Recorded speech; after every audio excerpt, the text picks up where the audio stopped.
John Adams in the quiet village of Braintree, Massachusetts, on October 30th, 1735, a child named John Adams entered the world. His family, modest farmers and devout Puritans, carried a strong sense of duty and education. His father, a shoemaker and farmer, also served as a deacon, a man of humble hands but grand morals. From his earliest days, young John was taught the virtue of hard work and the guiding light of reason. Unlike many children of his era, John was restless with questions, a fiery curiosity burning behind his stern eyes. He walked miles each day to a local school where Latin, philosophy, and the writings of Cicero replaced childish games. Harvard would soon follow, his ticket out of the fields and into the minds of ancient thinkers. He dreamed of greatness, not for riches, but for meaning. The revolution stirred in whispers before it roared. A lawyer by training, John Adams found his voice not in shouting mobs, but in sharp words and legal treatises. He defended British soldiers in the Boston Massacre, not because he agreed with them, but because justice, even for the enemy, must be honored. It was an unpopular choice, but it carved his place as a man of principle. His writings and speeches kindled rebellion with reason. As delegates gathered to break away from Britain, Adams became a leading voice, relentless, persuasive, unshaken. He nominated George Washington to lead the Continental Army. He helped draft the Declaration of Independence. And when the war's dust began to settle, he crossed the ocean as a diplomat, shaping the future of peace and policy. The people, wary of kings, crowned him not with gold, but with trust. After serving as Washington's vice president, he ascended to the presidency in 1797, the second to hold the fragile new title, President of the United States. At first, his term began with dignity. Adams refused the trappings of monarchy and carried the office with modesty. He expanded the Navy, built defenses, and sought to preserve peace amid rising threats from France. His ideal was not glory through war, but honor through restraint. He walked a narrow path between Federalists who demanded strength and Republicans who feared tyranny. He made choices few liked, but many respected. His heart beat not for party, but for country. In those early days, some saw in him a philosopher king, a man of thought, calm in storm. But the calm would not last. Fear crept in like a shadow. The French Revolution had become a bloodbath, and whispers of spies echoed through the streets.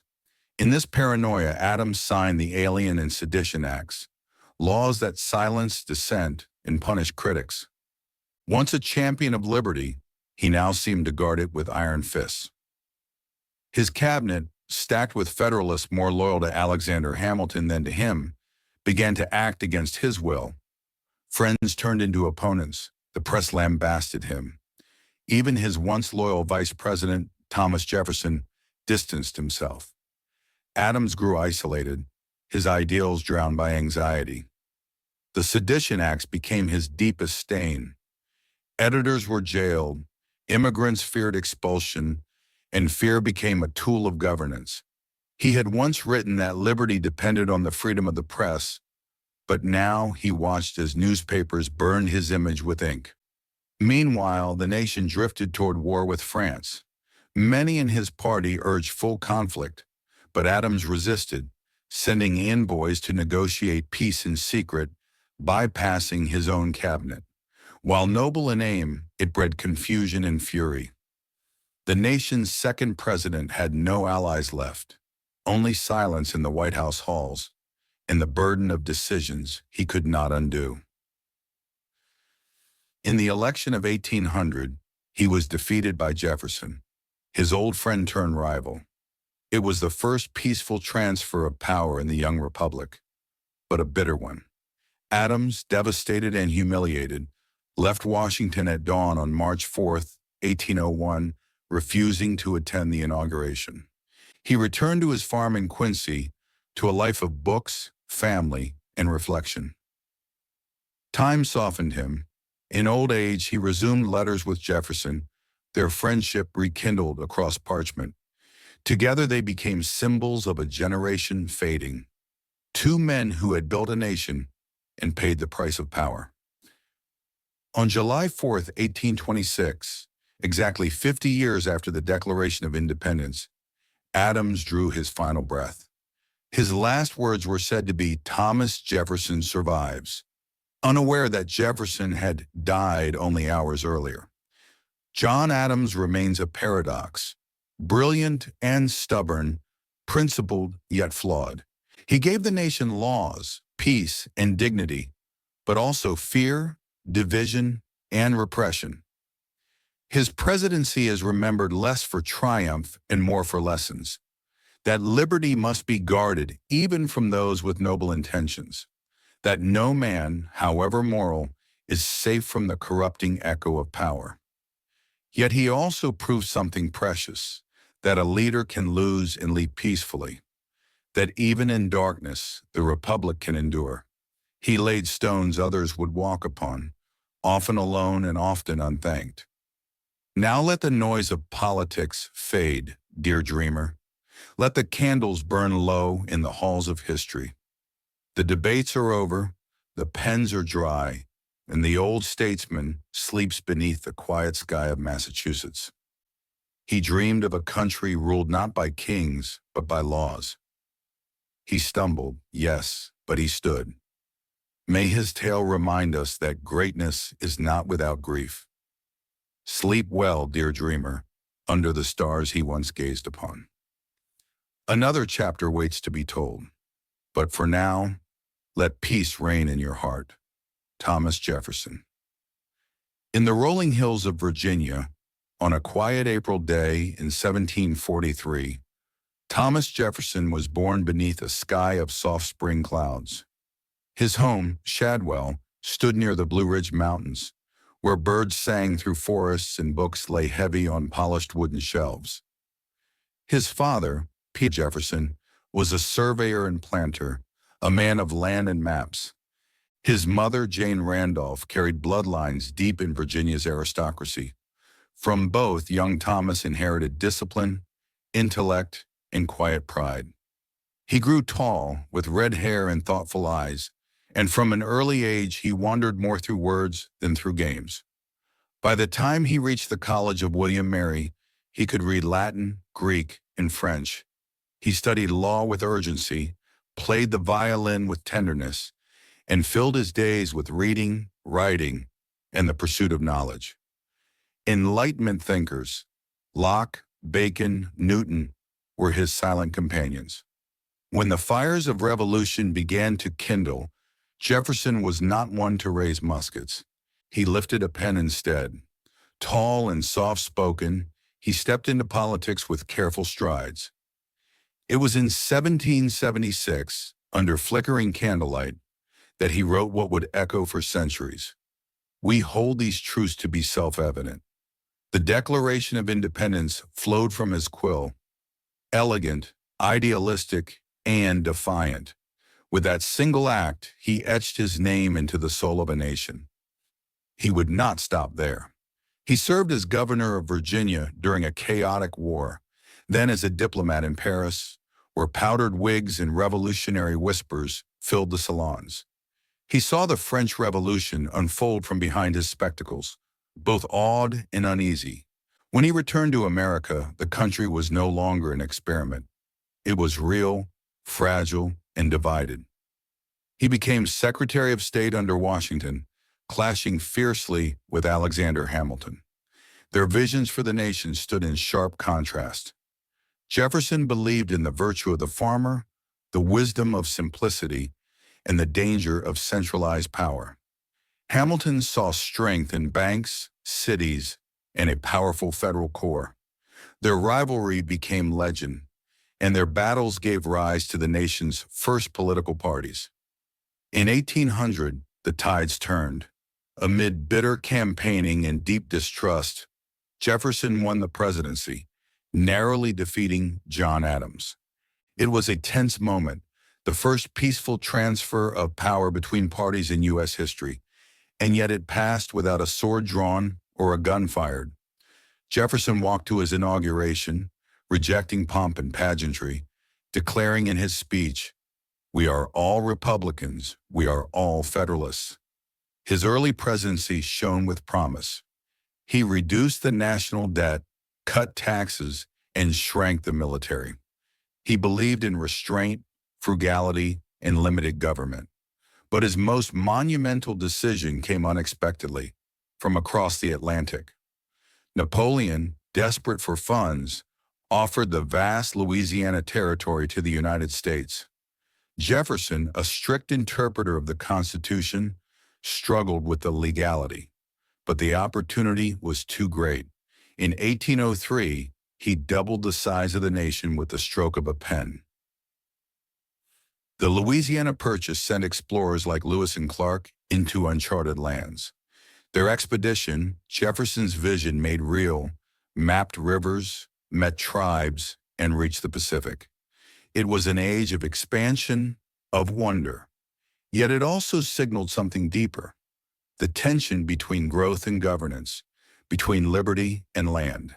But as the years passed, shadows grew longer.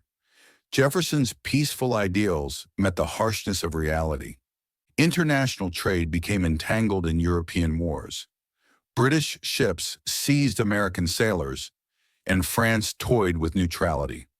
In response, Jefferson passed the Embargo Act of 1807, halting all American exports. His hope was to avoid war through economic pressure. But it backfired. Merchants suffered, sailors starved, and anger spread across the coastlines. The economy withered, and his popularity sank. At the same time, the contradictions within Jefferson himself became harder to ignore. He had written that all men are created equal, yet he owned over 600 slaves in his lifetime. He called slavery a moral evil, yet freed only a few. And while his relationship with Sally Hemings, a woman he enslaved, remains debated, the silence around it speaks louder than the records do. His ideals soared, but his actions stumbled. He chose not to seek a third term. In 1809, he retired to Monticello, his mountaintop estate filled with books, inventions, and gardens. There, in the final chapter of his life, he rekindled friendship with John Adams. They wrote long letters, full of memory, philosophy, and regret. Two old revolutionaries, now weathered and wise. He founded the University of Virginia, designing its buildings, selecting its books, and insisting that religion be kept out of its classrooms. He called it one of his proudest achievements. On his tombstone, he chose not to mention the presidency. Instead, it reads, "Author of the Declaration of American Independence, of the Statute of Virginia for Religious Freedom, and father of the University of Virginia." On July 4th, 1826, exactly 50 years after the birth of the nation, Jefferson passed away just hours before Adams. The twin flames of the revolution flickered out together, as if history itself had decided the moment. His legacy is vast, complicated, and enduring. He shaped the nation with words, expanded it with treaties, and dreamed of it as a place of learning and liberty. Yet he carried contradictions, freedom and slavery, idealism and pragmatism, brilliance and blindness. He was a man of the Enlightenment, but not always of enlightenment.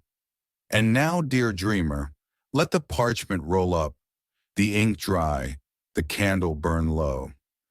Let the quill rest beside the compass, and the soil of Monticello cradle the man who once imagined a republic built on reason.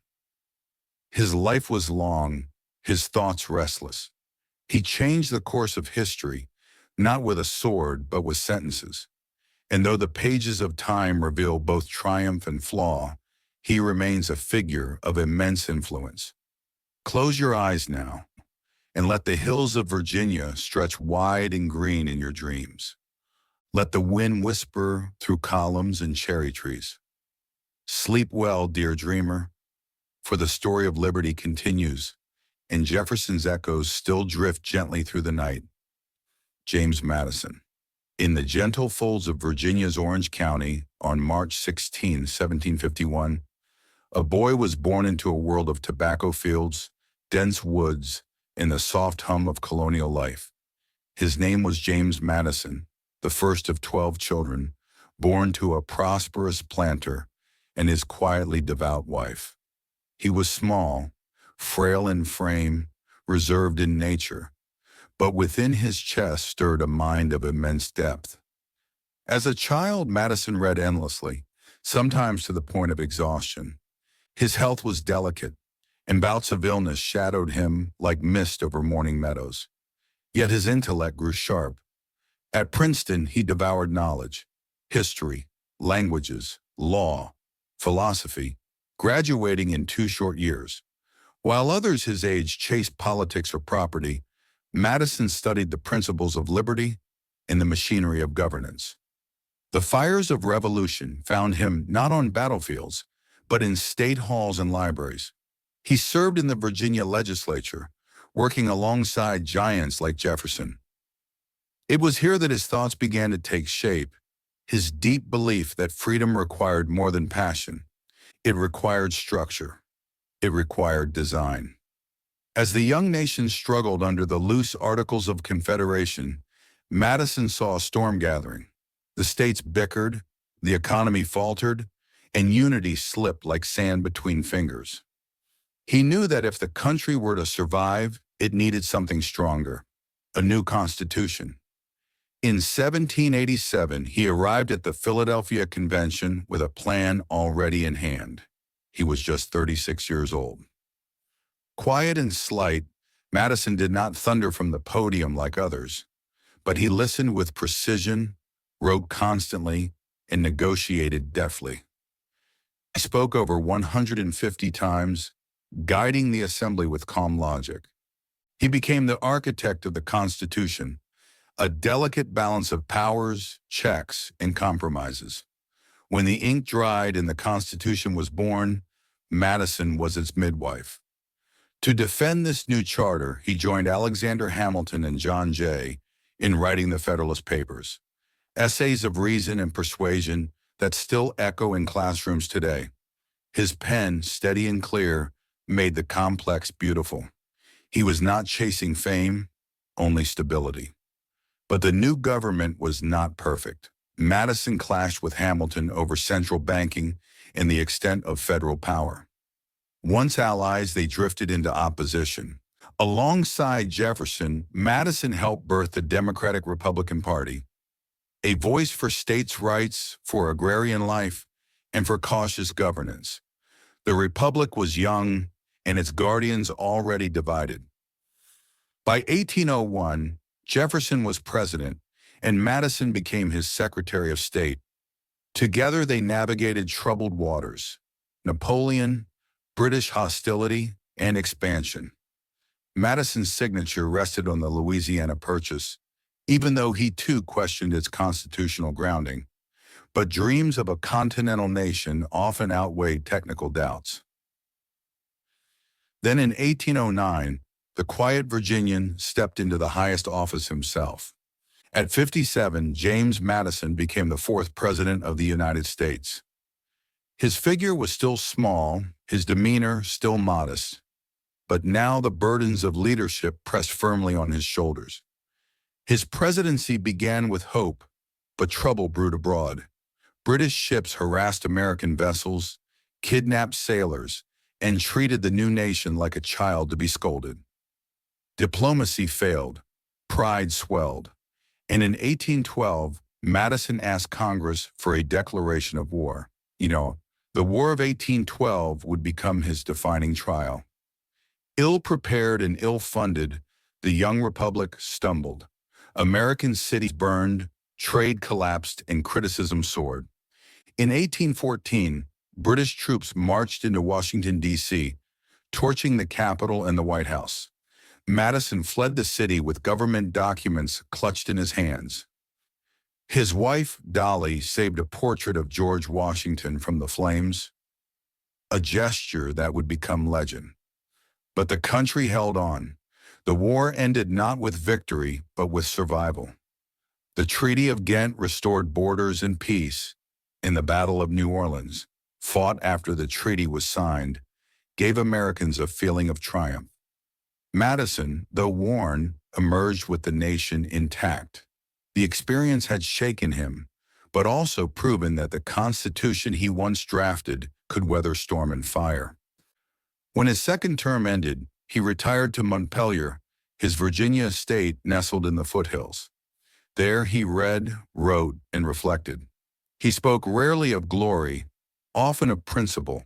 He served as the last surviving signer of the Constitution, a living bridge to the nation's origins. Time passed. His health declined. He became thinner, quieter still. In June of 1836, at the age of 85, Madison passed from this world, surrounded by papers and memories.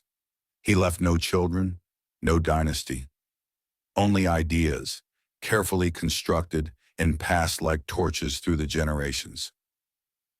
James Madison is remembered as the father of the Constitution, a title he never claimed for himself.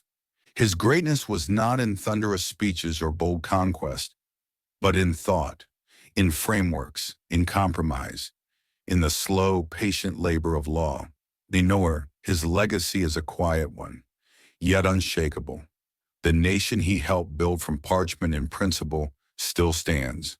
He showed that power, when carefully restrained, could serve liberty. That government, when wisely designed, could protect freedom without consuming it. Now, dear dreamer, rest beneath the stars that once shone over Montpelier. Let the rhythm of parchment and pen lull you into calm. Imagine a candle burning beside a desk of scattered drafts, the ghost of a constitution whispering through the room. Let your thoughts drift gently through the chambers of reason and reflection, as Madison once did, and know that even the smallest voice can shape the greatest destinies. Sleep well, dear dreamer, for the guardians of democracy are never loud, but always listening. James Monroe. In the soft shadows of Virginia's tall oaks and rolling hills, on a quiet April day in 1758, James Monroe was born into a modest family of planters. His early world was one of simplicity, fields, books, and the distant rumble of revolution beginning to stir. His father was a farmer, his mother warm and pious. Young James learned early the values of labor, loyalty, and liberty. He read beneath candlelight and dreamed under the stars, unaware that one day he'd be the last of the founding fathers to hold the highest office in the land. When war came, Monroe was still just a teenager. He didn't hesitate. At 17, he left his studies and joined the Continental Army, fighting bravely alongside General Washington. At the Battle of Trenton, he was wounded in the shoulder, nearly fatally, yet he carried on. Bloodied but resolute, Monroe was baptized in the fires of independence. The revolution shaped him not only as a soldier but as a soul. He had seen tyranny, he had bled for freedom, and now he would spend a lifetime guarding it.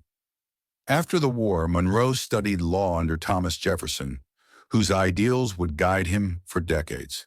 He entered politics in the 1780s, serving in the Continental Congress, and then helping to ratify the Constitution in Virginia. Though he approached it with caution, worried it lacked protections for individual rights. These concerns would later echo in his support for the Bill of Rights. He served as a senator, a governor, a diplomat, ever the steady hand, the quiet mind, the loyal friend. In France, as minister during the storm of the French Revolution, he witnessed yet another nation struggle with the weight of liberty and blood.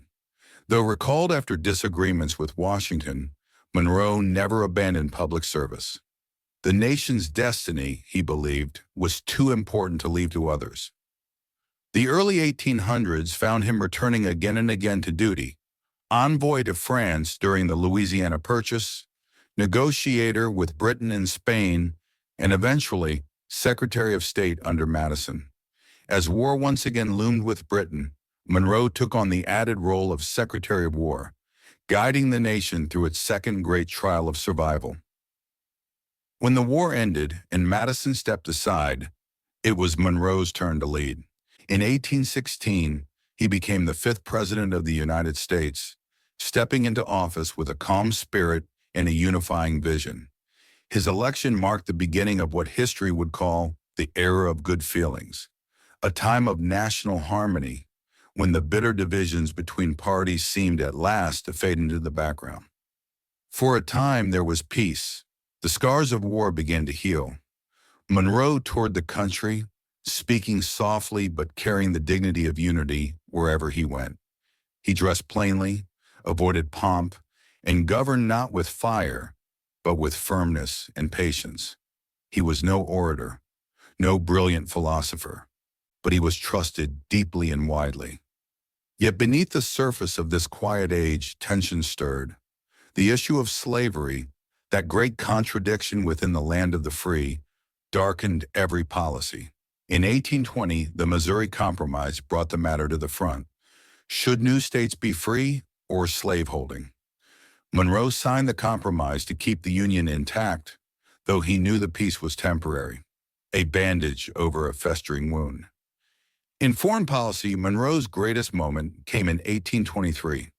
With the world shifting and European powers eyeing the Americas once more, he issued what would become known as the Monroe Doctrine. It was a simple message to old empires. The Western Hemisphere was no longer their playground. Any attempt to colonize or interfere would be seen as a threat to the United States. Behind that bold declaration was a quiet resolve to protect the young republics rising across Latin America and to shield his own nation from the entanglements of old world conflicts. The doctrine would echo for centuries, defining America's stance in the world. As his second term ended, Monroe stepped away from public life. He did not chase wealth. He did not seek fame. In fact, his years after the presidency were marked by debt and the humbling burden of personal loss. His wife Elizabeth, once a refined and gentle presence in the White House, passed away. He moved in with his daughter in New York, far from his Virginian roots. He lived simply, surrounded by memories of a revolution that had begun with muskets and ended in marble columns. By 1831, his body frail, his spirit tired, Monroe slipped into silence on the 4th of July, the same sacred day that claimed Jefferson and Adams before him. It was as if fate had chosen that day to gather the founders, one by one. James Monroe left behind no dramatic scandals, no thunderous betrayals or golden speeches. What he left was steadiness, integrity, a presidency of balance, not brilliance. He was the calm after the storm, the gentle tide that allowed a bruised nation to breathe again. He was the last of his kind, a thread connecting revolution to republic, ink to action, hope to harmony. He governed not with brilliance, but with wisdom born of scars and loyalty. His legacy is not one of flames or grand upheaval, but of bridges built between eras. So now, dear dreamer, let your thoughts drift along the quiet rivers of Virginia, where a young soldier once looked skyward after battle. Let your mind rest in the gentle hush of a president who led with dignity, not ego. Let the whisper of the Monroe Doctrine fade into a lullaby, distant and soft. Sleep in the glow of peaceful resolve, where the stars above promise protection, and the past rests gently on the present. Sleep well, dear dreamer, for the guardians of peace do not always roar, they sometimes just endure. John Quincy Adams. On a July day in 1767, in the quiet town of Braintree, Massachusetts, a boy was born into the heart of a revolution. He was the son of a patriot, John Adams, who would soon help birth a nation, and a fiercely intelligent mother, Abigail, whose letters would shape his conscience. The boy was named John Quincy Adams. His lullabies were war drums, his lessons were liberty, and his youth was spent in the company of great minds forging freedom in fire and ink. As a child, he watched the Battle of Bunker Hill from a distant hilltop. He traveled across oceans with his father, meeting kings and diplomats before he was old enough to vote. In Paris, he studied languages. In the Netherlands, he trained his mind in diplomacy. The world was his classroom, and his father's dream of a free, intelligent republic became his own. By the time he was in his 20s, John Quincy Adams was already a seasoned diplomat. George Washington recognized his brilliance and appointed him minister to the Netherlands. He served as a bridge between nations, fluent in many tongues, but always speaking in defense of American ideals. He moved on to posts in Prussia and Russia, always the same quiet figure with sharp eyes and restless integrity. In 1817, he became Secretary of State under James Monroe. There, he helped negotiate the purchase of Florida from Spain and co-authored the Monroe Doctrine, his words, though spoken by another president. It was Adams who carved boundaries on maps, who defended American sovereignty with sentences as sharp as swords. When the election of 1824 came, it brought with it confusion and contention. No candidate had a clear majority. The decision fell to the House of Representatives. Though Andrew Jackson had won more popular votes, it was Adams who was chosen, aided by the support of Henry Clay. Jackson's supporters cried foul, calling it a corrupt bargain, and the whispers never quite faded. Adams entered the presidency under a cloud, even though his record gleamed with merit. He refused to play politics. He scorned favors and bargains. He filled his cabinet with the qualified, not the loyal. His mind was vast and visionary. He dreamed of national observatories, universities, canals connecting rivers, a country made wise by science and bound by commerce. He saw farther than his time allowed. But the nation wasn't ready for his dreams. Congress blocked him at every turn. His proposals were dismissed as elitist, his voice drowned out by louder, simpler slogans. He would not bend, he would not flatter. And so, slowly, he found himself isolated. The presidency that should have been his grand stage became a cold, quiet disappointment. The turning point came as the next election loomed. Andrew Jackson returned, riding a wave of populist fury. The people wanted a fighter, not a philosopher. In 1828, Adams was defeated. He left the White House with dignity, refusing to attend Jackson's inauguration. For most, this would be the end. But for John Quincy Adams, it was a new beginning. 2 years later, he returned, not to power, but to principle. Elected to the House of Representatives, he became the only former president to serve there. He took his seat as a congressman with the same seriousness he had brought to diplomacy. He spoke for those who had no voice. He battled for education, for infrastructure, and most fiercely against slavery. He became the old man eloquent, rising in his 70s to denounce the gag rule that silenced abolitionist petitions. He argued before the Supreme Court in the famous Amistad case, defending enslaved Africans who had rebelled for their freedom. He won, he wept, he never stopped. Even in his final days, he remained at his desk. On the floor of the House, he collapsed from a stroke. Carried to a side room, he died 2 days later. His last words, "This is the last of earth. I am content." His life had been long, difficult, and often thankless. But he had served not for applause, but for purpose. His presidency may have been quiet, but his legacy roared across generations. He showed that leadership was not always about victory, but about standing, even when the tide pushes back. He stood for learning, for freedom, for the hard truths that history so often avoids. He was never a man of the people, but always a man for the people. He left behind libraries instead of monuments, arguments instead of slogans. A figure both admired and misunderstood, he taught that greatness is not in popularity, but in perseverance.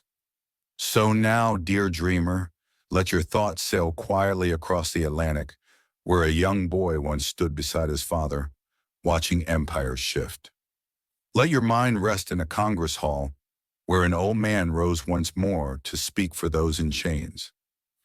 Let the wisdom of a life lived for others wrap around you like a blanket of calm.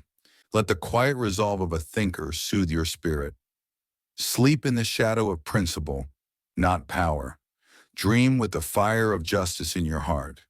For though his voice is silent now, the echo of his words still guide those who dare to listen.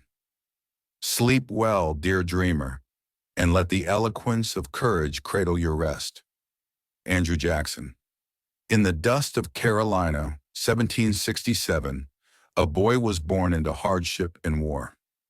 Andrew Jackson entered the world in a rough borderland, where the trees whispered danger and the wind carried rumors of rebellion.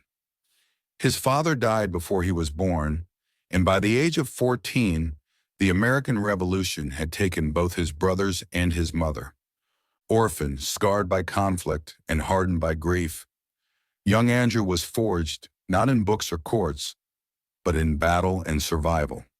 With no formal inheritance and little schooling, he wandered a restless path. He read law in his late teens, setting up a practice in Tennessee, where the frontier was wild and justice often traveled on horseback. He grew into a man of sharp temper and towering pride, a duelist, a gambler, a general. His rise was not gentle. It was carved by grit, rage, and the deep belief that he alone would shape his fate. Jackson's reputation swelled with the roar of cannons during the War of 1812.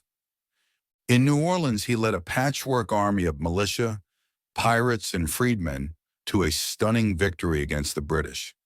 Though the battle came after the treaty was signed, the legend was already alive, a general who defied the odds. A man of the people who stood tall when the nation most needed him. That legend rode with him into politics. In 1824, he ran for president, winning the most popular and electoral votes, but not a majority. The election was sent to the House of Representatives, and John Quincy Adams was chosen instead. Jackson's supporters called it a betrayal, a corrupt bargain, and from that moment, he burned with the desire to return, not just to run, but to triumph. In 1828, he did just that. The people raised him to the presidency with cries of victory. They cheered not for refinement, but for raw will. Jackson was their symbol, a fighter who had crawled from poverty, a man who bowed to none. His inauguration brought crowds so wild they nearly destroyed the White House carpets with their muddy boots. Washington, genteel and composed, had never seen anything like it. His early days in office were a mixture of bold decisions and burning controversy. Jackson saw himself as a direct servant of the people, untainted by elites, unafraid of enemies. He wielded the veto like a sword, cutting down bills he deemed unworthy. He dismantled the Second Bank of the United States, believing it catered to the rich and ignored the poor. He filled his cabinet with loyalists, even when it brought scandal and resignation. Yet there was promise too. He paid off the national debt, a feat never repeated. He expanded democracy, not perfectly, not equally, but further than it had reached before. More white men without land could now vote, and in this, Jackson's populism found its full voice. But then came the shadows. His policies toward Native Americans tore open the fabric of the Republic. With the Indian Removal Act of 1830, Jackson pushed tribes from their ancestral lands. Treaties were signed under duress, promises broken like branches in the wind. The Cherokee, Creek, Choctaw, Chickasaw, and Seminole were forced to march westward on what became known as the Trail of Tears. Thousands died of cold, hunger, and grief. He justified it as progress. His supporters called it destiny, but the path west was stained with suffering. And in his firm, unwavering hand, many saw not justice, but cruelty.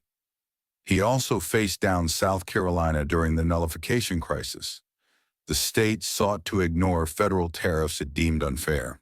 Jackson, despite being a Southern slaveholder, stood firm for Union. He threatened force, prepared troops, and declared that no state had the right to secede. In that moment, he held the fragile republic together by the sheer power of his will. Still, his presidency roared with conflict. His opponents called him King Andrew, fearing the strength with which he ruled. He governed with gut and anger, loyalty and vendetta.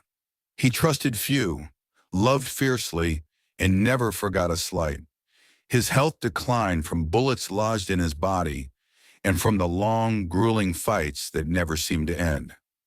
When he finally left the White House, after 2 terms that shook the nation, he returned to his plantation, the Hermitage, in Tennessee. There he lived out his final years haunted by ghosts, of war, of family lost, of decisions made. He was a deeply religious man by the end, but still fiery, still unrepentant. He died in 1845, surrounded by family and legacy, declaring at the last that he was ready to meet his maker. His legacy is carved in contradiction. To some, he was the first true people's president, a voice against aristocracy, a protector of democracy. To others, he was a tyrant in homespun cloth, a ruler who displaced thousands and ruled with unchecked power. He changed the nature of the presidency, turning it into a force of will rather than a figurehead. He left behind both progress and pain. And so, dear dreamer, let your thoughts drift now through thick forests and muddy rivers, where a boy without parents once learned to fight. Let the fire of determination warm your rest, but let the smoke of sorrow remind you that every victory comes with cost. Close your eyes beside the campfires of history, where generals become presidents and legends rise from poverty. Let the echo of hoofbeats fade into the hush of night. Rest gently, knowing that even the boldest hearts grow quiet in the end. Sleep in the shadow of contradictions, for they are the soil where truth grows. Sleep well, dear dreamer, and let the lessons of the past soothe your slumber. Martin Van Buren. In a small village called Kinderhook, nestled in the Hudson Valley of New York, Martin Van Buren came into the world on a cold December day in 1782. He was born to a tavern keeper and farmer, a Dutch-speaking family rooted in colonial soil. His father's inn was a meeting place for travelers, politicians, and farmers alike, a place where young Martin soaked in the music of politics and the rhythm of persuasion. He grew up with sharp ears and sharper instincts, watching debates unfold near hearth and ale. From modest beginnings, he rose not through war or wealth, but through cleverness and charm. He studied law, made powerful friends, and stepped lightly but surely into the world of politics. In the state of New York, he carved a path as a master of organization, building political machines with the precision of a craftsman. They called him the Little Magician, not for illusion, but for his uncanny ability to pull victory from chaos and consensus from discord. He became a senator, then governor, then Secretary of State under Andrew Jackson. The 2 men, though different in background and manner, became allies. Jackson was fire and thunder, Van Buren the breeze before the storm. Quietly persuasive, always composed, he stood at the general's side as the storm of populism swept the country. In 1836, Van Buren was chosen to succeed Jackson, stepping into shoes still warm with conflict and triumph. The people voted him in, believing he would carry forward the legacy of his predecessor. He arrived in office with calm confidence, suited not in military garb, but in polished elegance. Yet the winds that greeted him were anything but kind. Within months, the panic of 1837 struck, a financial collapse that rippled through banks and businesses, turning cities restless and farms fallow. People lost homes, savings, livelihoods. Bread lines stretched. Confidence broke like thin glass. Van Buren, ever methodical, believed in limited government intervention. He resisted immediate relief, insisting the storm would pass if left to natural winds. But the people who once cheered his name began to curse it. His calm demeanor, once a strength, became a mask for indifference in the eyes of the suffering. He proposed the creation of an independent treasury, separating government funds from private banks. A bold idea, but too late to rescue the drowned. The cries of the unemployed were louder than his speeches. The elegance of his philosophy was no match for the hunger in the streets. His policies failed to heal quickly, and his political enemies pounced. They painted him as an aristocrat, out of touch with the common man. They mocked his silk coats and polished boots, contrasting him with the rugged image of Jackson. Even his Dutch heritage and careful speech were twisted into weapons of ridicule. By 1840, the tide had fully turned. The Whigs rallied behind a new figure, William Henry Harrison, the war hero of Tippecanoe. With slogans, songs, and barrels of hard cider, they painted Harrison as the humble everyman and Van Buren as a luxurious villain. The people voted for change. Van Buren was swept out of office, not with anger, but with a cold, decisive breeze of rejection.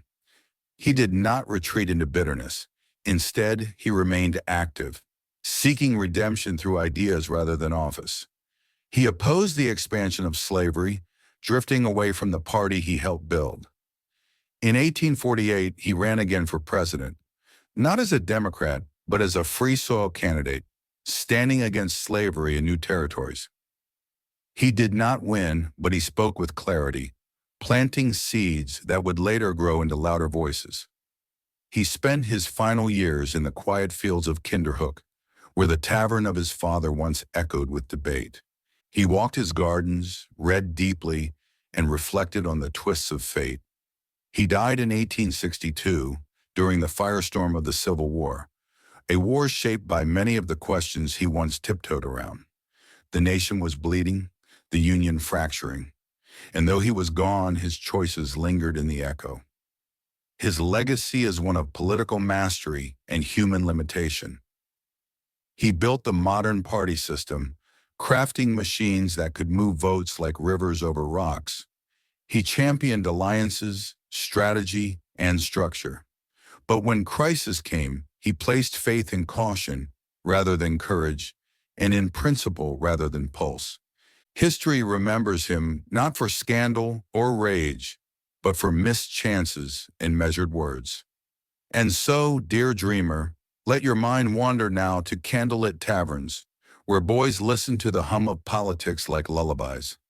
Let your heart stroll through gentle gardens where old men carry both pride and regret. Imagine the soft hush of paper rustling beneath thoughtful hands, a pen scratching out a future not yet written. Sleep gently beside the quiet figures of history, those who ruled not with fire or fists, but with quiet calculation and deep belief in the system. Rest among the silent builders, the ones who shaped the frame of the house, even if they could not always weather the storm.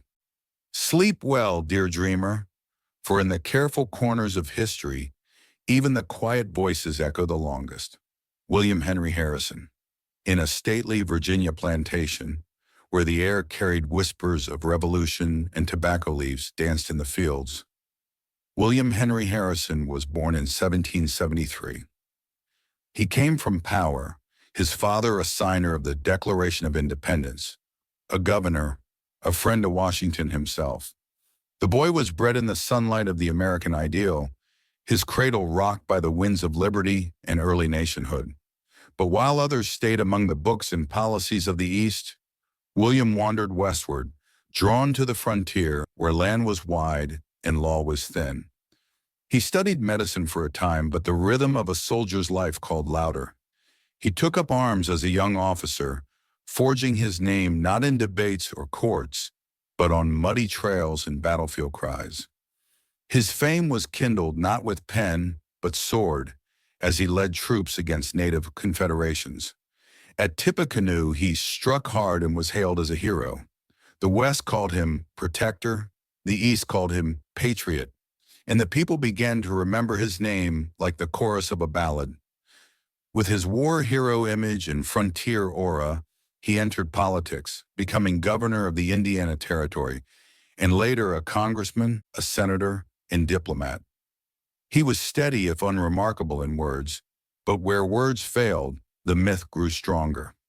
Old Tippecanoe, they called him, and when the Whigs needed a figure to counter the polished Van Buren, they turned to the general. The year was 1840, and the nation craved simplicity.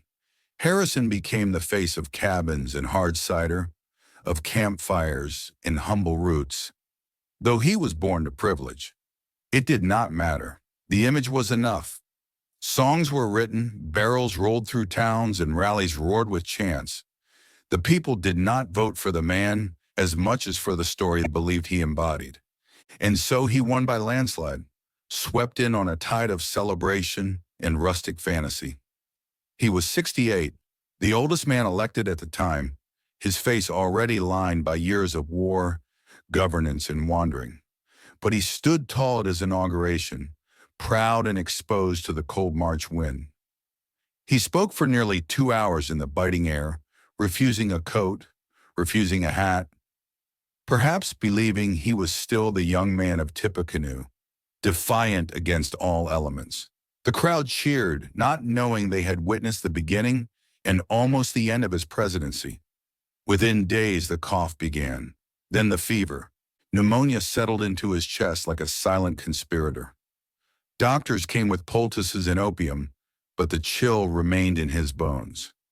31 days into his presidency, just 1 month, he breathed his last. The nation, which had barely begun to know him, stood stunned. The office now stood empty, the hopes pinned on his name suddenly adrift. No war was fought, no law was passed, no great scandal marked his reign. Just a gust of cold, a long speech, and then silence. Yet his death rippled through the nation like a bell tolling in the night. For the first time, a president had died in office. There was no clear rule, no precedent, no chapter in the book for such a thing. Would the vice president become acting president or the true one? John Tyler stepped into the void, and by stepping in, established the custom. The nation continued, steadied by the lesson written in Harrison's brief flame, that power, no matter how celebrated, can vanish with the wind. History remembers him as a footnote, a whisper in the chorus of longer songs, but even footnotes have their weight.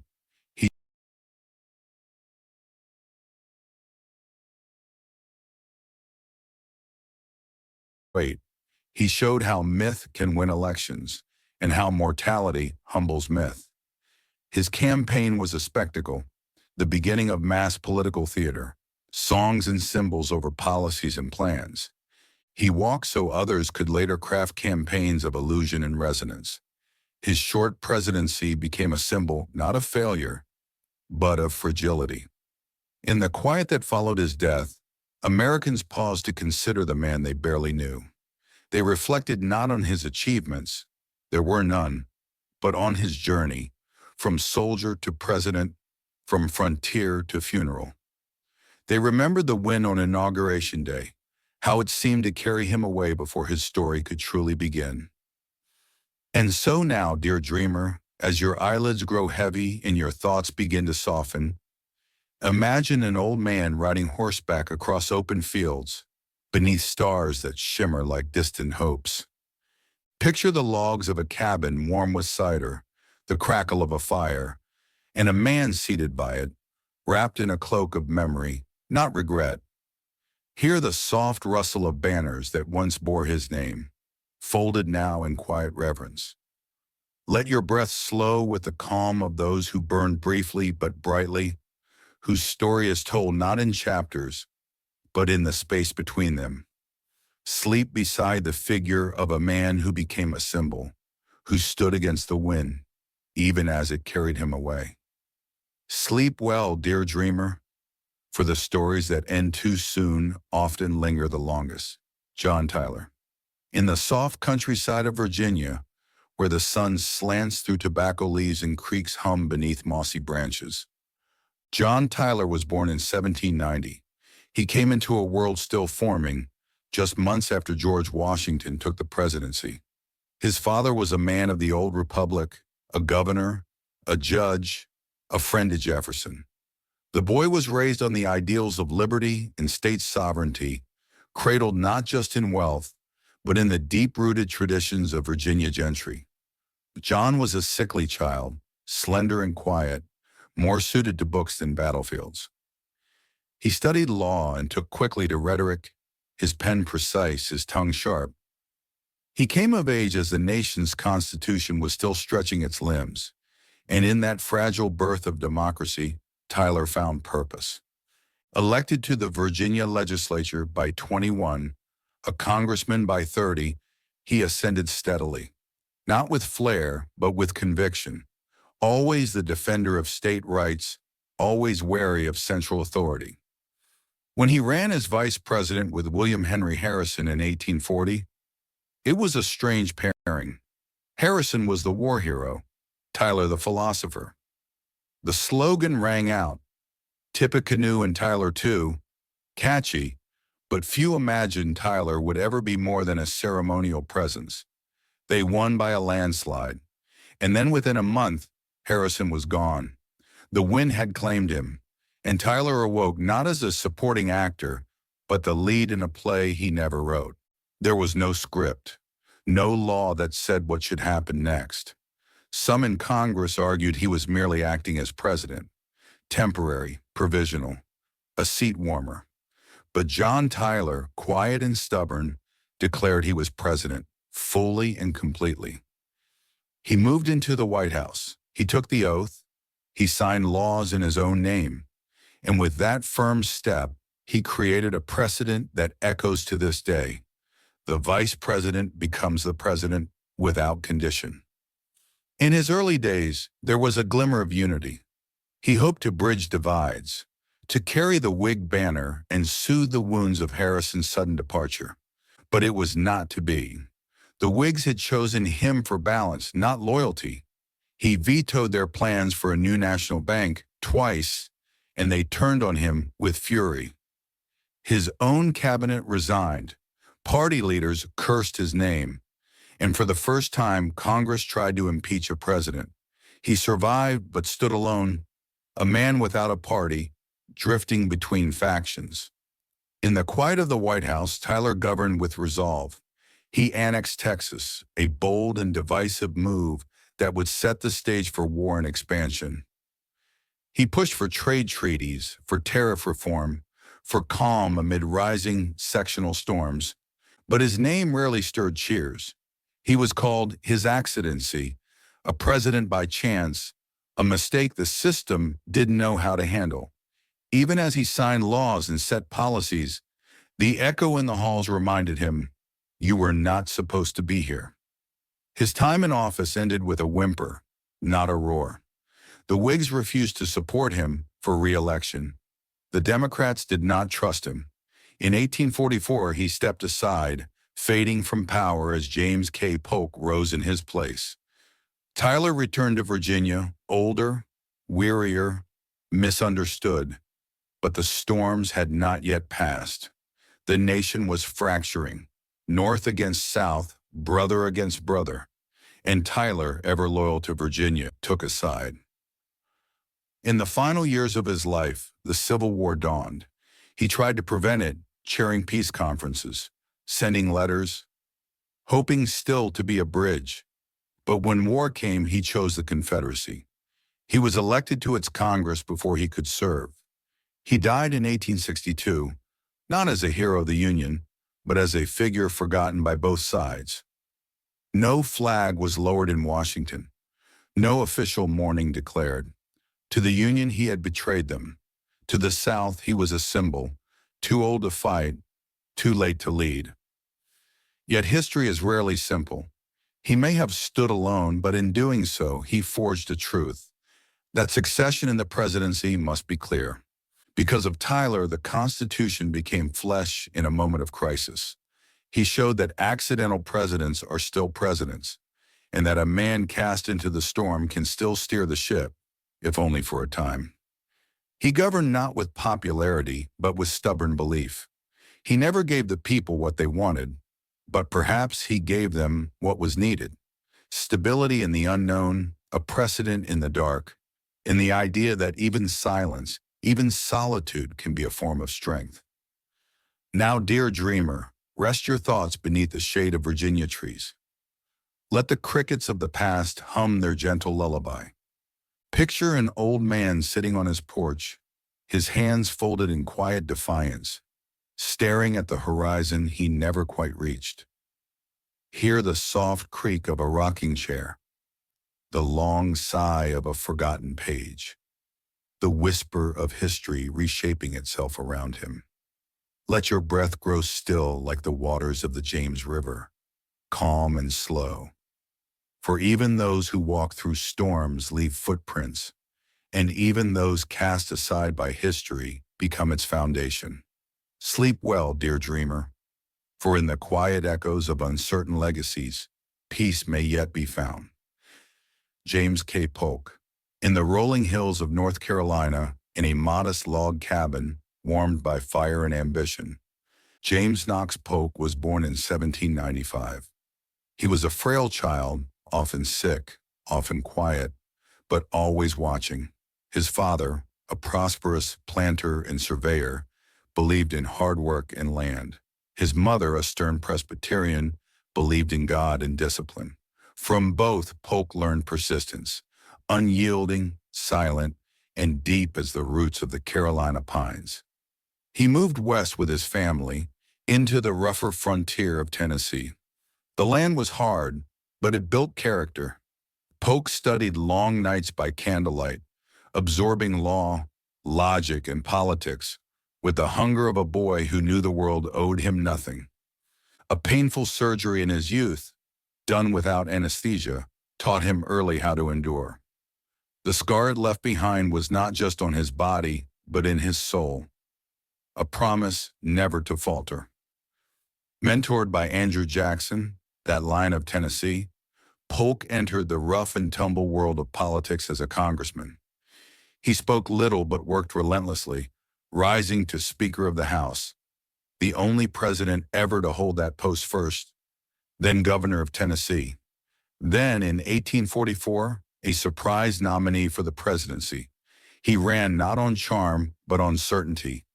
He had four clear goals: lower tariffs, restore an independent treasury, settle the Oregon boundary, and acquire California. He promised to serve only one term. He meant it. When he entered office, he was almost unknown. When he left, he had redrawn the map of the continent. Polk's presidency was a storm beneath a calm sky. He worked every hour, read every detail, controlled every department. He did not seek praise, only results. The tariff was lowered. The Treasury made independent again. The Oregon border settled with Britain peacefully.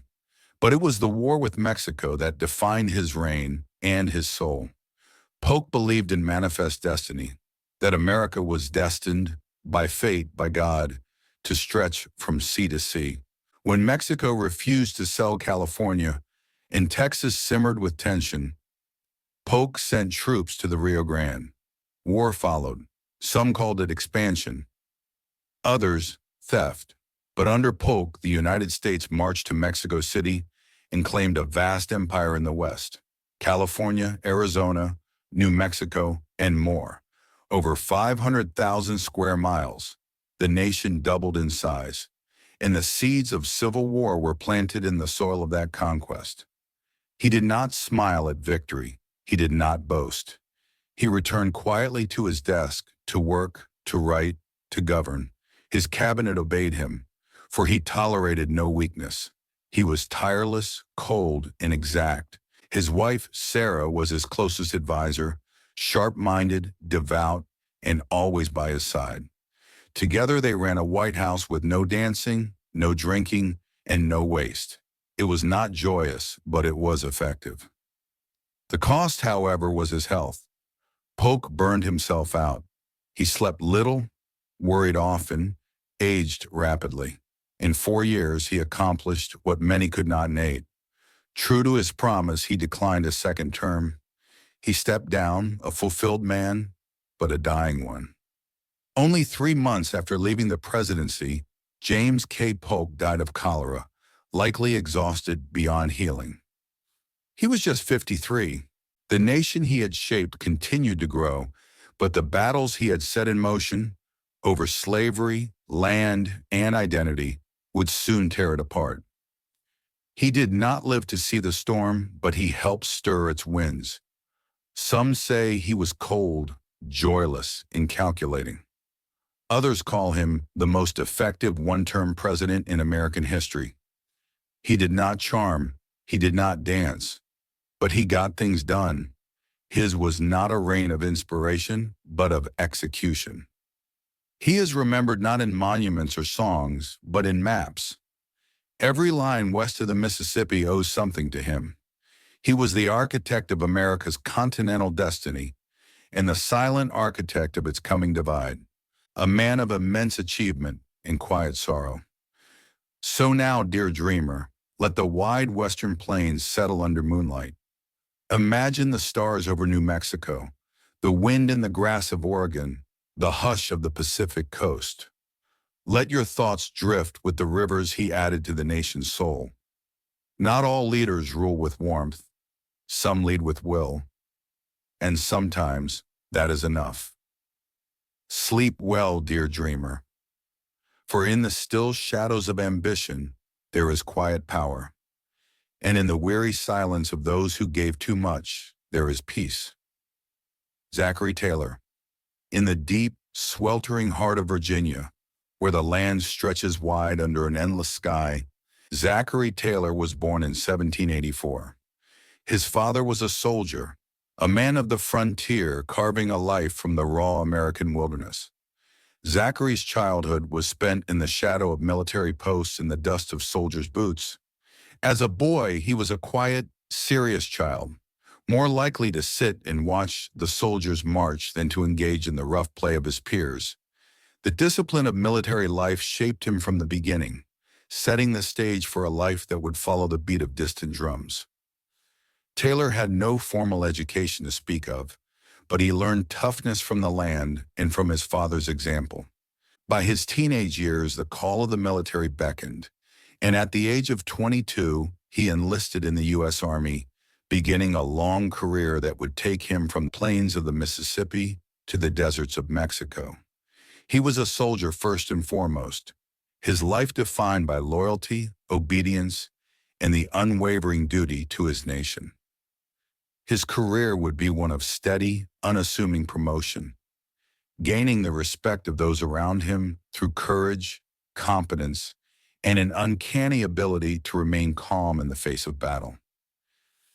His rise to fame came not through politics, but through war. When the Mexican-American War broke out in 1846, Taylor found himself at the head of U.S. troops in a conflict that would define his legacy. The war was harsh, bloody, and full of bitter clashes. Yet Taylor, known as Old Rough and Ready for his weathered, unkempt appearance and tough demeanor, proved to be a master of battlefield tactics. His victories in battles like Palo Alto and Resaca de la Palma made him a hero, not just among his men, but across the nation. The image of the rugged general, leading his troops into the heat of battle with calm and resolve, captured the imagination of the American people. Taylor's fame was quick and undeniable. The nation, already stirred by the conflicts of the time, looked for a leader who could carry them forward. Taylor became that leader, though he had never intended to enter the political arena. In 1848, riding the wave of his military popularity, Taylor was nominated as the Whig candidate for president. He had never sought office, never campaigned, never written speeches. But his military fame spoke for him. The public rallied behind the man who had conquered the fields of battle with nothing but his grit and determination. The election was not about policies, but about the man, rough-hewn and plain, unpolished but strong. He won the presidency, though he had little in common with the politicians who would try to control him. He was a man of action, not words. His presidency was to be brief, but it would be one of straightforwardness. When Taylor took office, he was determined to leave the complexities of politics behind him. He had no interest in the intricacies of party loyalty or political games. Instead, he focused on the simple tasks of governance, including his desire to preserve the Union in the face of mounting tensions over slavery. He sought to admit California and New Mexico into the Union as free states, hoping to settle the disputes over slavery before they boiled over into full-blown conflict. But the forces of division were already too strong, and Taylor's refusal to bend to the pressures of the pro-slavery faction caused friction. Taylor's presidency was one of quiet resistance to the political forces of his time. He did not have a grand vision for reform or change. Instead, he hoped simply to preserve the peace that he had fought for during his military career. But the storm clouds of war and division loomed on the horizon, and Taylor's efforts to hold the Union together were met with increasing resistance. In July of 1850, just 16 months into his presidency, he suddenly fell ill. The nation was stunned as their newly elected president succumbed to a mysterious fever, perhaps caused by contaminated food or water. Zachary Taylor died, leaving the country in turmoil and his presidency unfinished. His death shocked the nation. He had been a man of the people, beloved for his straightforwardness and his dedication to the Union. Yet in the moment of his passing, the nation found itself not just mourning a leader, but facing a crisis of leadership. His successor, Millard Fillmore, would take a different approach, ultimately overseeing the Compromise of 1850. But Taylor's death left a gap that could never be fully filled. He was not a man of grand speeches or high ideals. He was a soldier, plain and unadorned. But in that simplicity lay his strength. In his quiet resolve and his refusal to be swayed, he had become a symbol of the toughness required to hold a nation together, even when the forces of division were strong. Though his time in office was short, Taylor's legacy lived on in the hearts of those who knew him as a man of honor and duty. He was the soldier who had fought for the country he loved, the man who stood tall amidst the storms of war, only to fall too soon before he could lead the nation through its greatest test. In his death, he became a symbol of lost potential, a man whose promises were unfulfilled, but whose dedication to his country would never be forgotten. Now, dear dreamer, let the stillness of the night carry you back to the battlefields of the Mexican-American War. Picture the steady, unwavering figure of General Taylor, standing firm against the heat of battle, his eyes calm, his heart resolute. Feel the weight of his loyalty to his men, his country, and his duty. Rest now, for though history often remembers the grand and the famous, it is in the quiet lives of men like Taylor that true strength is found. His was not the strength of words or speeches, but of action and resolve. Let his memory, steadfast and unyielding, guide you to a place of peace. Sleep well, dear dreamer, for in the steady march of time, there are many paths to greatness, but only a few like his that lead with quiet courage. Millard Fillmore. In the quiet hills of New York, where the streams trickle through forests and the soil is rich with the promise of hard work, Millard Fillmore was born in 1800. The son of a poor farmer, Fillmore's childhood was far from lavish. The cabin he grew up in had no luxuries, only the basic necessities of life. His parents, both humble and determined, valued hard work and perseverance above all. Millard, like his parents, had little formal schooling, but a deep thirst for knowledge. His early years were spent in the field, but his mind was always wandering toward learning, always eager for the books he could get his hands on. His ambition burned quietly, like the embers of a low flame, undistracted by the noise of the world around him.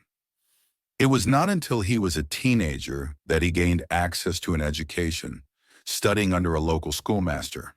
His determination to learn was unmatched. He quickly became known as a sharp, serious student, someone who would one day escape the confines of poverty through the power of his mind. By his 20s, Millard Fillmore had begun to read law and was able to pass the bar exam. The doors of opportunity opened before him, and he seized them with quiet ambition. He built a successful law practice and slowly climbed the ladder of local politics, starting as a member of the New York State Assembly. His rise to prominence was not due to any single dramatic event, but rather through a steady accumulation of skill and reputation. Fillmore was not a man of great speeches or grand gestures. He was methodical, measured, and pragmatic. He rose through the Whig Party ranks, eventually becoming the running mate of Zachary Taylor in the 1848 presidential election. When Taylor died suddenly in 1850, Fillmore was thrust into the presidency, a man not prepared for the weight of such responsibility, but one who would take on the mantle with a sense of duty that was unmistakable. When Fillmore became president, the nation was at a crossroads. The issue of slavery was boiling over, dividing the North and South. The Compromise of 1850 was Fillmore's defining challenge, and it was a moment that would shape his legacy. He worked tirelessly to pass the Compromise, which aimed to balance the interests of both the free and slave states. The Compromise included a tough fugitive slave law, which required that runaway slaves be returned to their owners, a provision that deeply angered many in the North. But Fillmore believed it was the only way to preserve the Union, a belief that guided much of his presidency. He acted not out of passion or ideals, but out of a sense of pragmatic necessity. He believed that the Union's survival was paramount, even if it meant conceding to some of the Southern demands. But his compromise did not bring the peace he had hoped for. While it temporarily quieted the political storm, it left a legacy of division. In the North, Fillmore was seen as weak, even complicit in the enforcement of slavery. In the South, he was seen as someone who had not fully embraced the cause of slavery. Fillmore's presidency, while marked by a desire for unity, ultimately highlighted the deepening divide within the nation. His attempts to maintain balance were met with criticism from both sides, and his popularity began to fade. Despite his dedication to keeping the Union intact, Fillmore's presidency was often viewed as ineffective. He lacked the charisma of other leaders, and his rigid, methodical approach to leadership made him seem distant and unemotional. His lack of decisive action on many issues, especially regarding slavery, led to a sense that he had failed to live up to the moment. Yet even in his quiet, sometimes forgotten way, Fillmore had a deep sense of responsibility and a determination to serve his country to the best of his ability. When his term ended in 1853, Fillmore left the White House quietly, having achieved little in the eyes of history, but having carried the weight of his office with dignity. He would go on to attempt a political comeback in 1856, running as the candidate for the Know Nothing Party, a nativist group. But this effort was short-lived, and he faded from the national spotlight. He returned to New York, where he lived out his remaining years with a quiet dignity, never seeking the limelight again. Millard Fillmore's death in 1874 came as a natural conclusion to the quiet life he had led. His presidency, though marked by compromise and controversy, did not leave him with the grandeur of a figure like Abraham Lincoln or Andrew Jackson. Yet his role in preserving the Union, albeit briefly and imperfectly, was significant. Fillmore's attempts at compromise, though not always successful, were an earnest reflection of his belief that the Union's survival was more important than any individual issue. In the end, Millard Fillmore is remembered not for his triumphs or his failures, but for his steady, unyielding commitment to the task at hand. He was not a man of passion or grand ideals, but of quiet resolve. His presidency was marked by difficult decisions and uneasy compromises, but his dedication to his country, though flawed, was unquestionable. So now, dear dreamer, Let the quiet of the night settle around you as you think of Millard Fillmore's simple, steady life. Picture him as a young man, eager to learn, reading by candlelight, dreaming of something greater. Imagine his steady hand, leading a nation torn by division, trying to hold it together with the belief that even the hardest decisions were necessary for the greater good. Sleep well, dear dreamer, for in the quiet, unassuming lives of those who serve with quiet dignity, we find the heart of a nation, and in the steady rhythm of their actions, we find the strength to carry on. Franklin Pierce. Born in 1804 in New Hampshire, Franklin Pierce came into the world as the son of a successful politician and military officer, a man whose influence would shape Franklin's early years. Pierce's family had a history of public service, and young Franklin was expected to follow in those footsteps. His early life was marked by privilege and access to education, though not without its own personal sorrows. His father, a former governor, was a complex figure, a man who strived for greatness but was often outshined by the shadows of personal loss and disappointment. These early experiences would leave Franklin with a burdened heart, but they also steeled his resolve. Franklin's formative years were not without their challenges, however. He was a serious, introspective child, and though he was a promising student, he often felt the weight of his family's expectations. It was at Bowdoin College that Pierce began to shine academically, eventually graduating in 1824. He had a quiet charisma that drew others to him, but he also carried the weight of his family's legacy. His early years were filled with the typical pursuits of young men, friends, studies, and an eventual love for politics. But tragedy would soon strike. The loss of his young son in 1853, a heartbreak that would remain with him for the rest of his life, was a devastating blow to Franklin Pierce. The boy's death left an indelible mark on Pierce's soul, one that would haunt him throughout his time in office.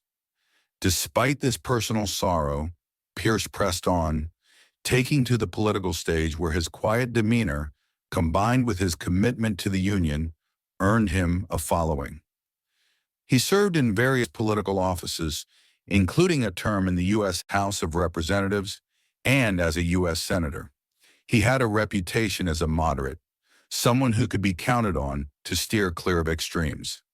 His rise to the presidency came at a time of increasing national tension.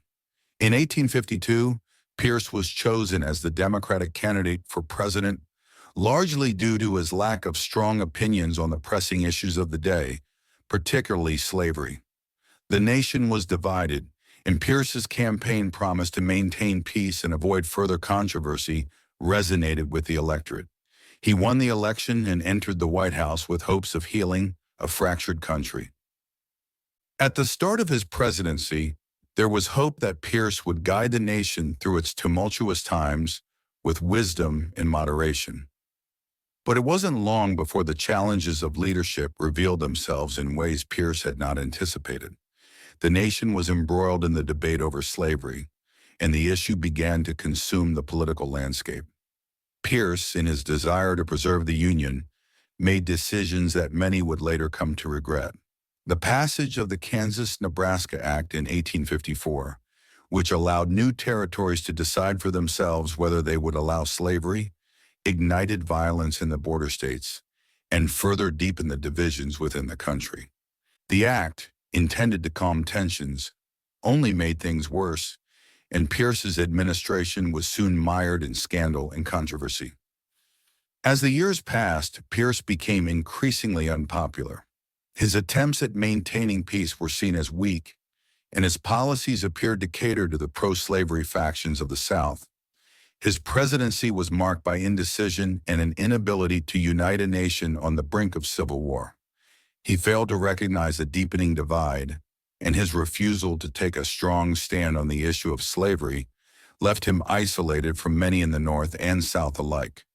His political career began to unravel, and by the time his term ended, he had become a symbol of the failed compromise that had tried and failed to keep the Union intact.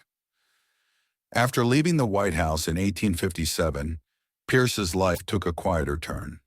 He withdrew from public life, unable to recover from the political failure of his presidency and the personal loss of his son. He lived out his remaining years in relative obscurity, a once promising figure now overshadowed by the growing storm of the Civil War. His legacy, while not entirely forgotten, became a cautionary tale about the dangers of indecision and the consequences of avoiding difficult choices. He passed away in 1869, his final years marked by the sadness and regret that had haunted him throughout much of his life. Franklin Pierce's presidency, while filled with hope at the beginning, became a reflection of the turmoil of the times. He was a man of his era, moderate, conciliatory, but ultimately ineffective in the face of the nation's greatest crisis. His attempts to preserve peace, though well-intentioned, were ultimately overshadowed by the violent realities of the issue of slavery. He is remembered not for his successes, but for his inability to confront the issues that would lead to the Civil War. In the years following his death, Pierce's legacy remained a subject of debate. Some saw him as a well-meaning but misguided leader, while others viewed him as a man whose indecision and reluctance to take strong action contributed to the nation's downfall.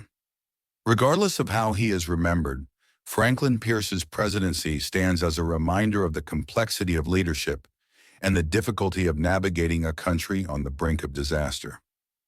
As you drift off to sleep, dear dreamer, think of Franklin Pierce, a man caught between the weight of his family's legacy and the burden of his own choices.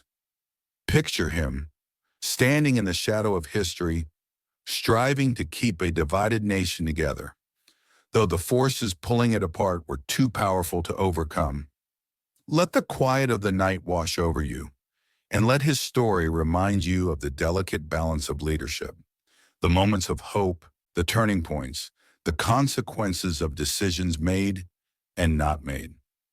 Sleep well, dear dreamer, and may you find peace in the quiet, knowing that even the most troubled leaders, like Franklin Pierce, were once ordinary souls who carried the weight of the world upon their shoulders. James Buchanan. James Buchanan was born in 1791 in a small stone house in the quiet hills of Pennsylvania. The son of a prosperous merchant, Buchanan's early years were marked by a life of relative comfort, but he was also raised with the expectation of public service, as his family valued civic duty and ambition. From a young age, Buchanan's mind was sharp, and his intellectual abilities were quickly recognized. He was educated at Dickinson College, where he excelled in his studies, and his quiet demeanor and charm made him a favorite among his peers. Upon graduating, he studied law, quickly establishing a successful practice and gaining the respect of his colleagues.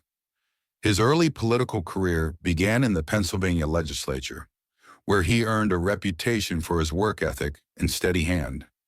Buchanan's rise through the ranks of the Democratic Party was gradual, but he soon became one of the most prominent voices in national politics. He was appointed to serve as the U.S. Minister to Russia and later as Secretary of State under President James K. Polk.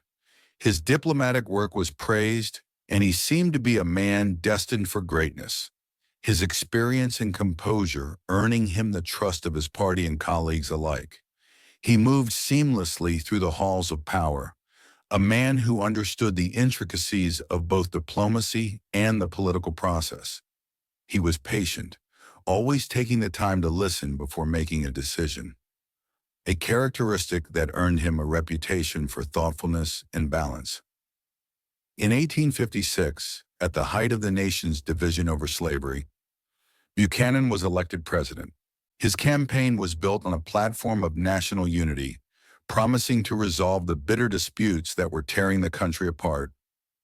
His victory was seen by many as a hope for healing, a steady hand that could steer the ship of state through the growing storm of sectional conflict.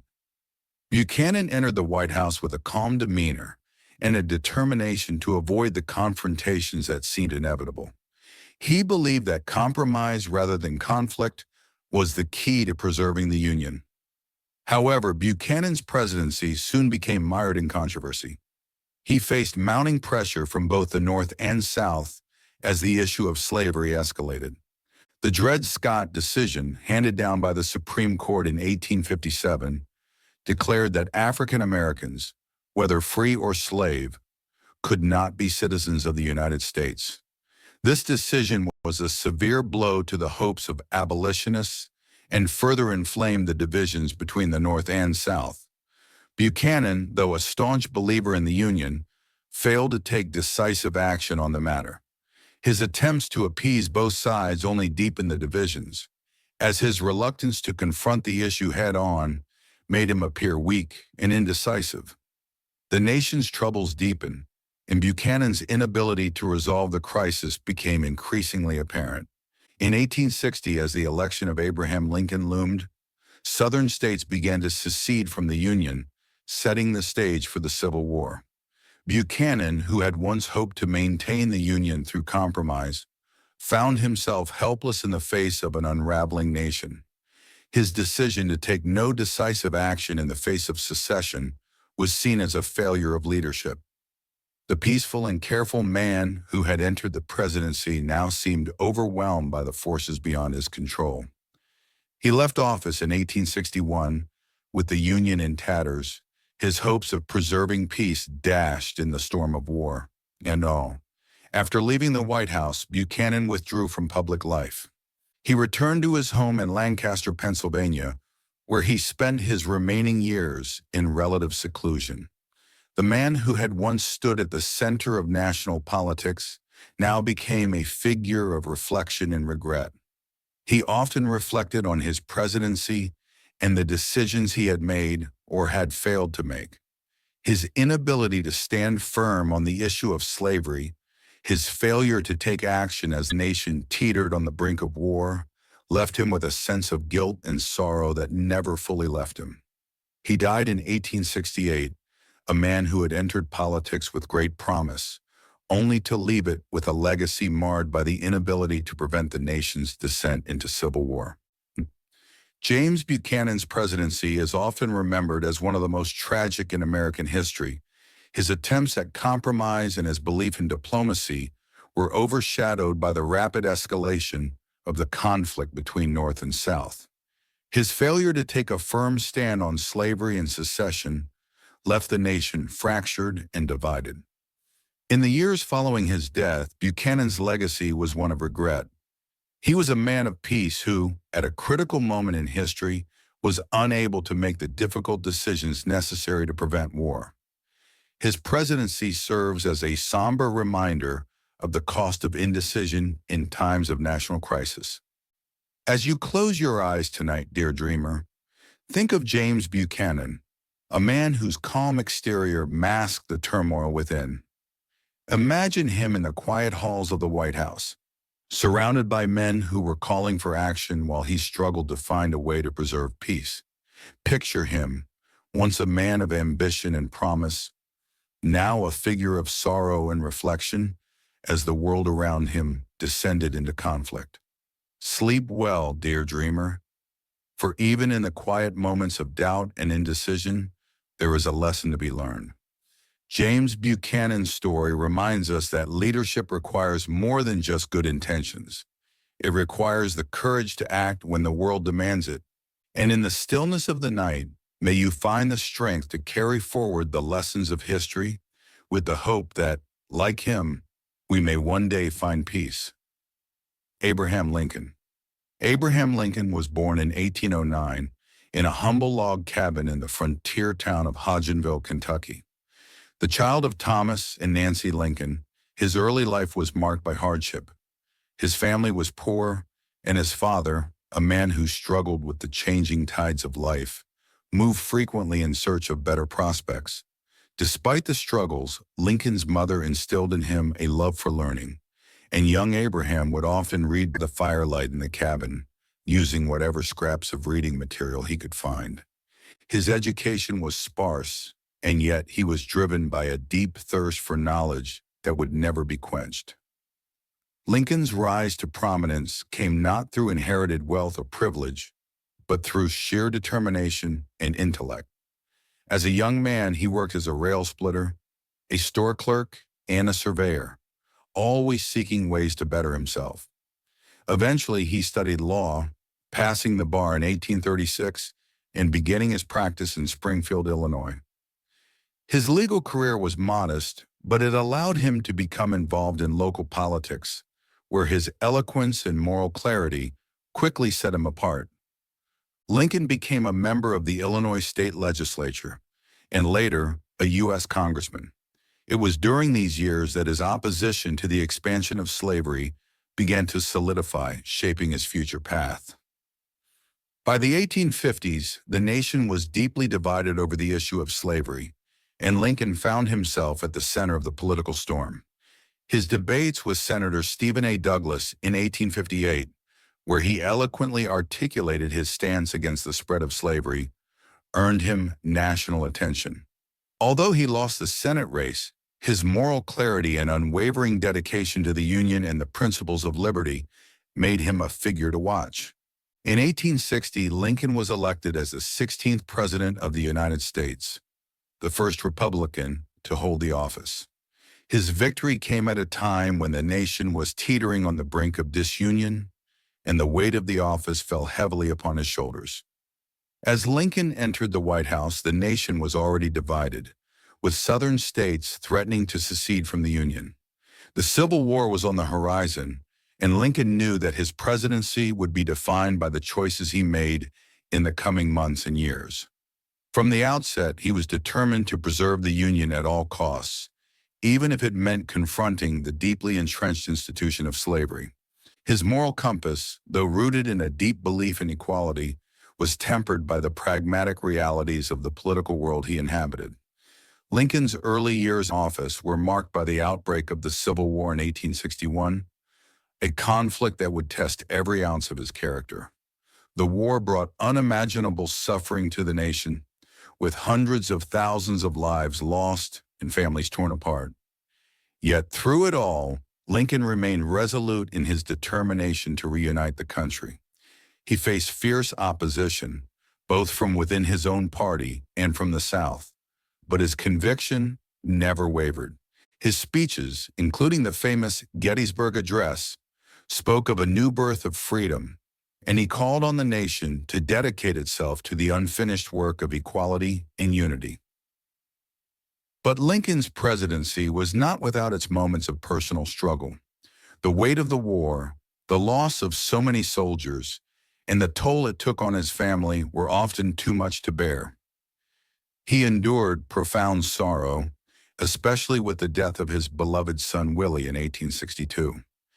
The grief he felt was palpable, and those who were close to him saw a man who was often consumed by the burden of the nation's suffering. Yet, even in his darkest hours, Lincoln's compassion and humanity shone through. He was a man who understood the depths of pain and loss, and it was this understanding that allowed him to lead with such empathy and resolve. As the war dragged on, Lincoln faced mounting pressure from all sides. He was accused of being too lenient on the South, too cautious in his approach to emancipation, and too unwilling to embrace total war. Yet Lincoln remained steadfast in his belief that the preservation of the Union and the abolition of slavery were inextricably linked. In 1863, he issued the Emancipation Proclamation, which declared all slaves in Confederate-held territory to be free. This bold move not only shifted the course of the war, but it also marked a turning point in the fight for freedom in America. By 1864, the tide of the war began to turn in favor of the Union, but Lincoln's work was far from over. The war had cost so much, and the future of the nation was uncertain. In the midst of the ongoing struggle, Lincoln was re-elected to a second term, a testament to the faith the American people had in his leadership. However, his victory came with a deep understanding of the sacrifices that had been made and the challenges that lay ahead. He remained committed to the idea of reconciliation, knowing that healing the wounds of the nation would take more than just victory on the battlefield.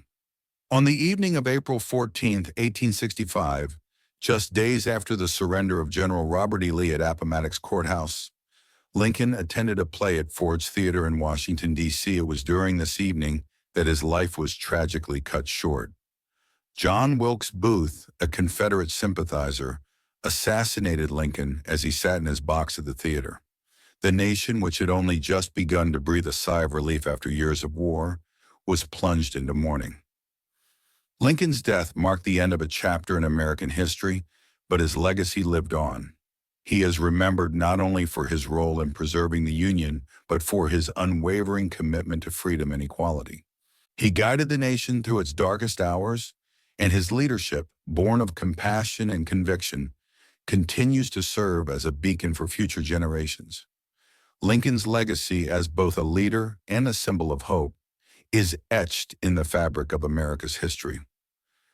As you drift into sleep, dear dreamer, think of Abraham Lincoln, a man who rose from humble beginnings to become the guiding light of a nation in turmoil. Imagine his tall frame, his deep voice, and the steady gaze that saw beyond the present struggles to the promise of a better future. Let his story remind you of the power of courage and compassion in the face of unimaginable odds. As you rest, may you find peace in the knowledge that, like Lincoln, the struggles of today are the seeds of tomorrow's hope. Sleep well, dear dreamer, and let the quiet of the night carry you to the shores of peace. May you dream of a world where, like Lincoln, we find the strength to face our challenges with dignity, kindness, and unwavering resolve. Andrew Johnson. Andrew Johnson was born in 1808 in Raleigh, North Carolina, into poverty. His father, a humble and uneducated man, died when Andrew was just 3 years old, leaving his mother to raise him alone.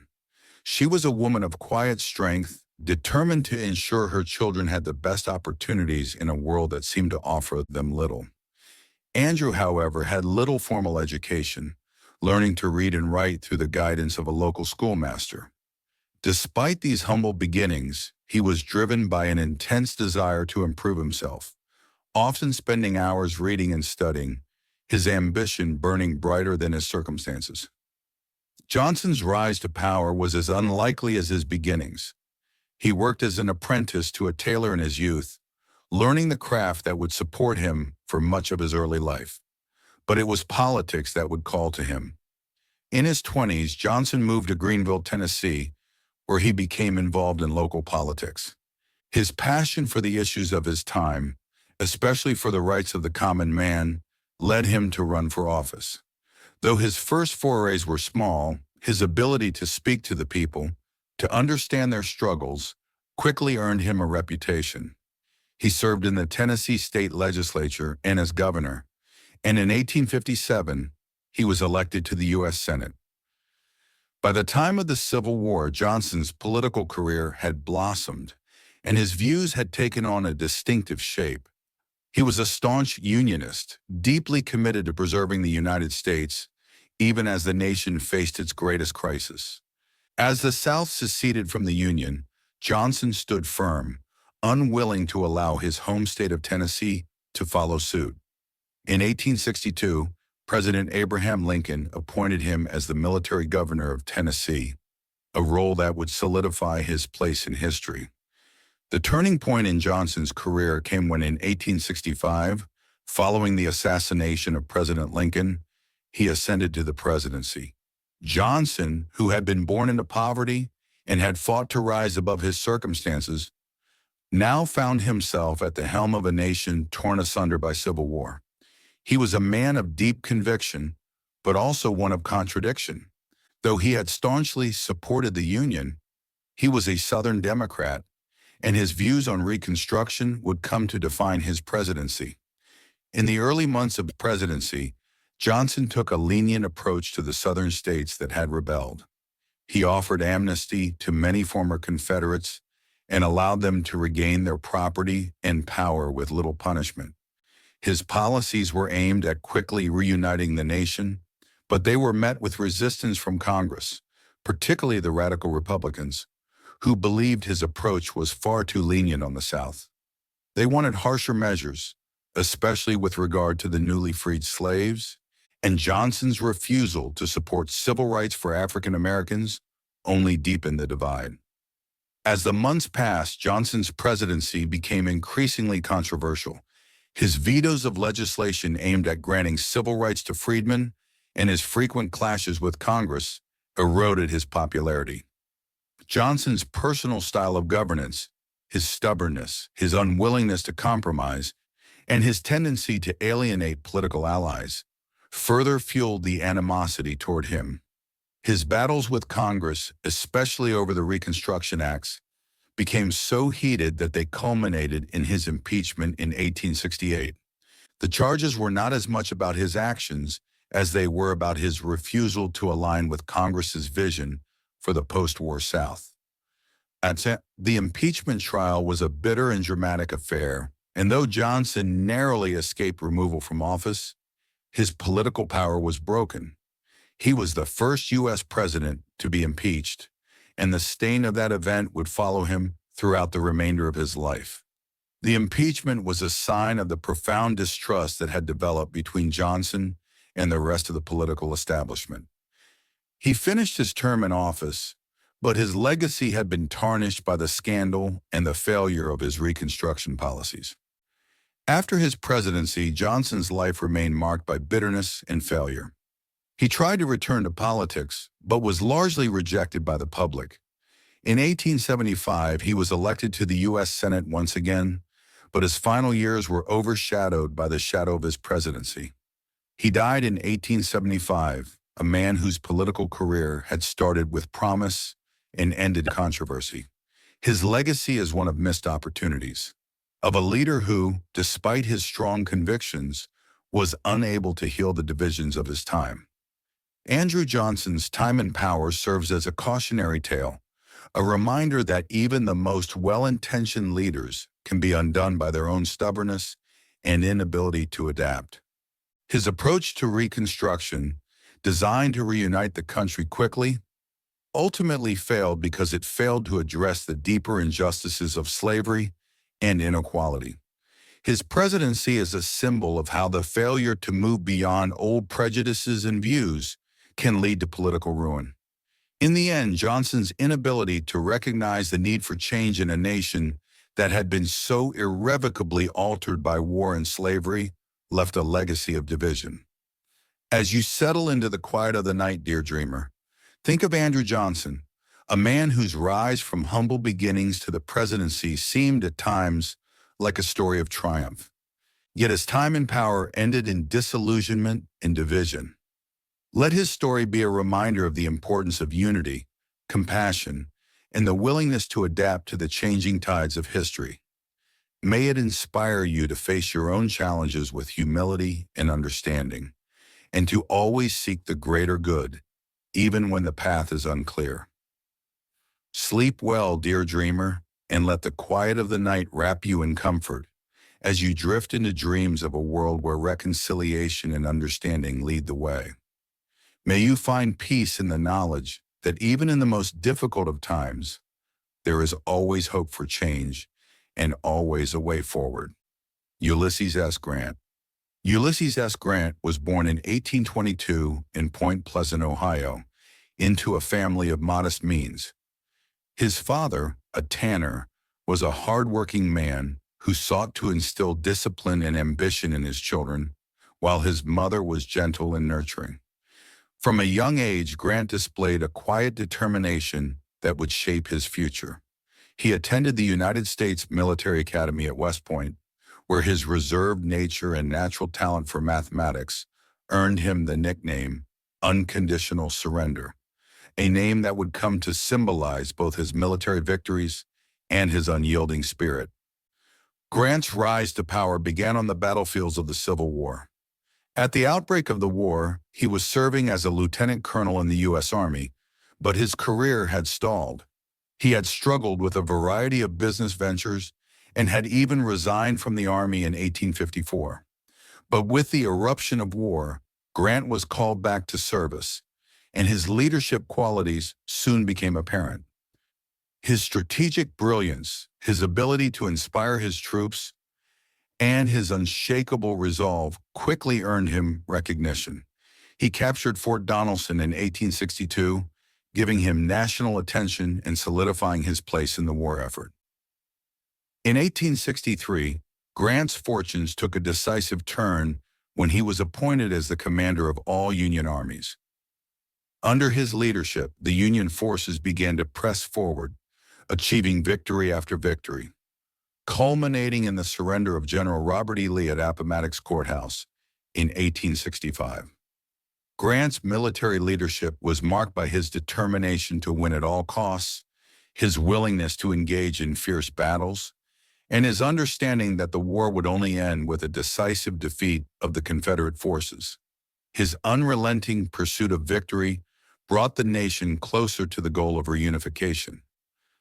The transition from general to president was not without its challenges. In 1868, Grant was elected as the 18th President of the United States. His early presidency was met with optimism, as he was widely admired for his leadership during the Civil War. He was seen as a man who had brought peace to a divided nation and was expected to bring the same strength and decisiveness to the presidency. His early years in office focused on the reconstruction of the South and the protection of African American rights as the nation grappled with the aftermath of the war. Grant was a strong supporter of civil rights and worked to enforce the 15th Amendment, which granted African American men the right to vote. However, Grant's presidency would soon be marred by a series of scandals and failures in leadership. Despite his good intentions, his administration was plagued by corruption. Many of his close associates appointed to key positions in the government were involved in fraudulent schemes and mismanagement of public funds. Grant, for his part, seemed oblivious to the extent of the corruption around him. His trust in others, combined with his lack of political experience, allowed scandals like the whiskey ring and the Credit Mobilier to flourish under his watch. These scandals tarnished his reputation and left him vulnerable to criticism from both political opponents and the public. As Grant's second term approached, the challenges continued. Though he remained a steadfast supporter of Reconstruction, the South had grown increasingly resistant to federal intervention. The rise of white supremacist groups like the Ku Klux Klan and the persistent violence against African Americans in the South tested Grant's resolve. His efforts to combat these forces were met with limited success, and by the end of his presidency, many believed that Reconstruction had stalled and that the South had begun to reassert its control over the former slave states. Grant's political struggles did not end with his presidency. After leaving the White House in 1877, he sought a return to the political stage, but his attempts to regain power were unsuccessful. He was a candidate for the Republican nomination in 1880, but he failed to secure enough support. Grant spent the remaining years of his life in relative obscurity, though he continued to write his memoirs, which would later become one of the most celebrated works of military history. His memoirs provided a detailed account of the Civil War and his leadership, and they served as a testament to his legacy as one of the war's greatest generals. Grant's death in 1885 marked the end of a tumultuous life, one that had been defined by both triumph and scandal. His legacy, however, is one of complexity. On the one hand, he was a national hero who played a pivotal role in preserving the Union and ending the Civil War. On the other hand, his presidency was marred by corruption and a failure to fully address challenges of Reconstruction. Grant's story serves as a reminder of the complexities of leadership and the fine line between success and failure. Ulysses S. Grant's legacy is a reflection of the dichotomy between his military brilliance and the shortcomings of his presidential tenure. His military genius, which had once led to victory on the battlefield, was not always enough to navigate the turbulent waters of politics. Yet his commitment to the principles of union and equality remains a defining feature of his legacy. His presidency, though flawed, played a significant role in shaping the course of American history, and his efforts to protect the rights of African Americans during Reconstruction are a testament to his character. As you drift off into the night, dear dreamer, Think of Ulysses S. Grant, a man who fought not only on the battlefields, but also in the halls of power. His story is one of perseverance, of victory and defeat, of triumph and failure. Let his tale remind you of the importance of integrity and the courage to stand firm in the face of adversity. May it inspire you to face your own challenges with the same determination and unwavering spirit that Grant displayed throughout his life. Sleep well, dear dreamer, and may the quiet of the night bring peace to your thoughts. Let the lessons of Grant's life guide you, and may you find rest in the knowledge that every challenge, no matter how great, can be overcome with perseverance and resolve. Rutherford B. Hayes. Rutherford Burchard. Hayes was born in 1822 in Delaware, Ohio, into a family that would shape his future in profound ways. His father, a successful merchant, died before Rutherford was even born, leaving his mother, Sophia, to raise him in the midst of hardship. Sophia, strong and determined, provided her son with an education and the values of honesty, hard work, and perseverance. She ensured that Rutherford, a shy and quiet boy, received the best education available, and it was through her efforts that he would rise above the limits of his modest beginnings. Hayes attended Kenyon College, where he distinguished himself as an intelligent and hardworking student. He then went on to Harvard Law School, though it was his time as a young lawyer in the small town of Lower Sandusky, Ohio, that truly shaped him. His legal career was marked by honesty and a keen sense of justice. He built a reputation for fairness and commitment to the law, qualities that would later define his presidency. Yet it was not just his legal work that made him a prominent figure. Hayes's passion for public service began early. He entered politics in the 1850s, serving as a member of the Ohio State Legislature and later as a U.S. congressman. The rise to power of Rutherford B. Hayes came not by chance, but through a combination of ambition and circumstance. When the Civil War broke out, Hayes enlisted in the Union Army despite his relatively high social standing. His decision to fight was not a mere political maneuver, but rather a deeply held belief in preserving the Union and ending slavery. Hayes's service in the war was marked by bravery and competence, rising quickly through the ranks to become a brevet major general. His leadership during key battles and his insistence on fairness and equality for all soldiers earned him the admiration of his peers and soldiers alike. After the war, Hayes returned to Ohio and quickly rose to political prominence. In 1867, he was elected governor of Ohio, a position he would hold for 3 non-consecutive terms. As governor, Hayes was known for his commitment to civil service reform and his determination to reduce corruption. He was a progressive, though not without his critics. His policies, especially his support for the rights of freed African Americans, endeared him to many, but others saw him as too idealistic. His stance on issues of reform, education, and veterans' rights helped him gain national recognition. And by 1876, he was chosen as the Republican nominee for president. Hayes's campaign for the presidency in 1876 was one of the most contentious in American history. The election was marked by widespread voter fraud and intimidation, especially in the southern states, where the remnants of the Confederacy sought to influence the results. The election was so disputed that it was ultimately decided by a special commission, which awarded Hayes the presidency by a single electoral vote. Though Hayes won the White House, many saw his victory as tainted, and his opponents dubbed him Rutherfraud as a result of the contested election.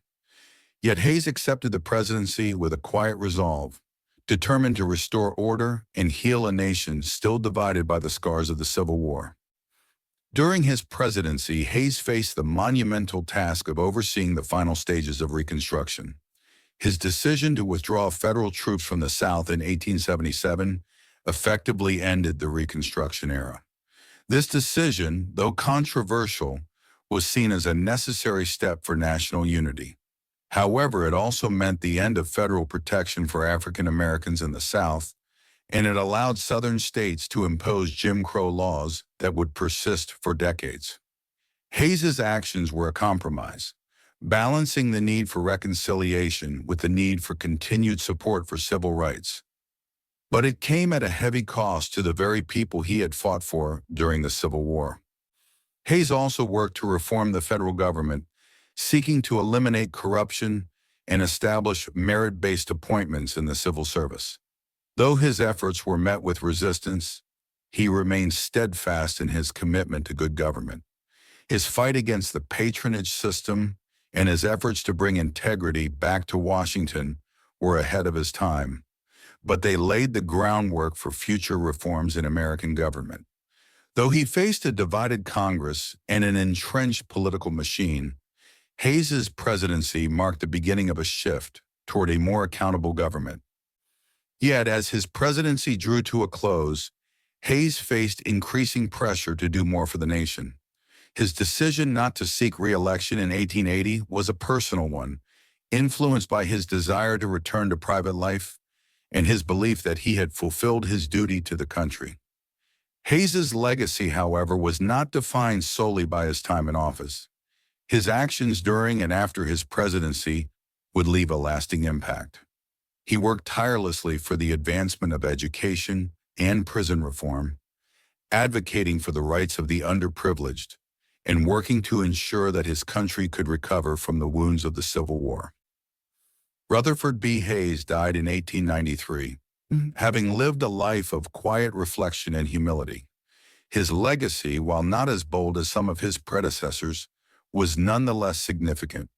His presidency, though short and marred by controversy, was marked by efforts to heal a divided nation and to establish a government based on merit and integrity.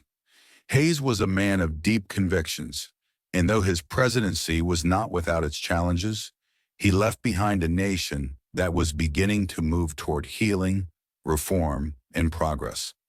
In retrospect, Hayes's legacy is one of reconciliation and reform.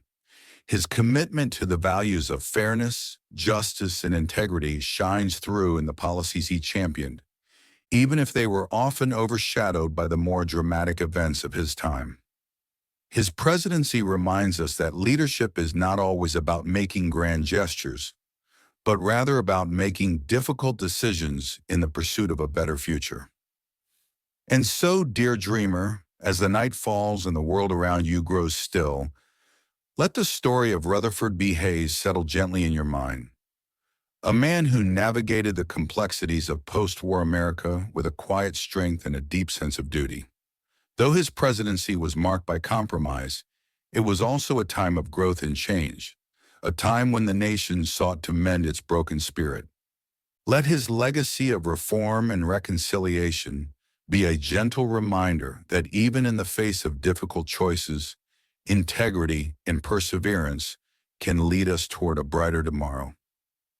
Sleep well, dear dreamer, and may the calmness of the night bring peace to your soul. May the lessons of Rutherford B. Hayes guide you as you rest, and may you wake with a sense of purpose and strength, ready to face the challenges of a new day. James A. Garfield. James Abram Garfield was born on November 19, 1831, in a small log cabin in the wilds of Ohio. His father, Abram Garfield, passed away before James could remember him, leaving his mother Eliza to raise him with a fierce determination. Their lives were far from easy as they lived in poverty in the wilderness of rural Ohio, but it was in this environment that James developed a resilient spirit. From an early age, Garfield showed a love of learning, teaching himself to read before attending school. Eliza believed in the power of education and made sure her children were taught the value of knowledge, perseverance, and hard work. Garfield's early years were marked by hardships, but they were also filled with moments of triumph. He worked on the family farm, did odd jobs, and saved enough money to attend the Goga Seminary, a local school. His intellect and passion for learning earned him a scholarship to Williams College in Massachusetts, where he excelled academically. After graduation, Garfield initially considered becoming a preacher, but chose to teach instead. His leadership qualities shone through, and it wasn't long before he was drawn into public life. Garfield's rise to power came through a combination of intellect, hard work, and political connections. He entered the world of politics in 1859 when he was elected to the Ohio State Legislature. He quickly gained recognition for his eloquent speeches and his commitment to abolitionism. Garfield was a man of principle, and his convictions about the rights of African Americans and the abolition of slavery were unwavering. His stand on these issues earned him the respect of his peers and made him a rising star in the Republican Party. As the Civil War broke out, Garfield's commitment to the Union led him to enlist as a lieutenant colonel. His military service would prove to be pivotal in his political career.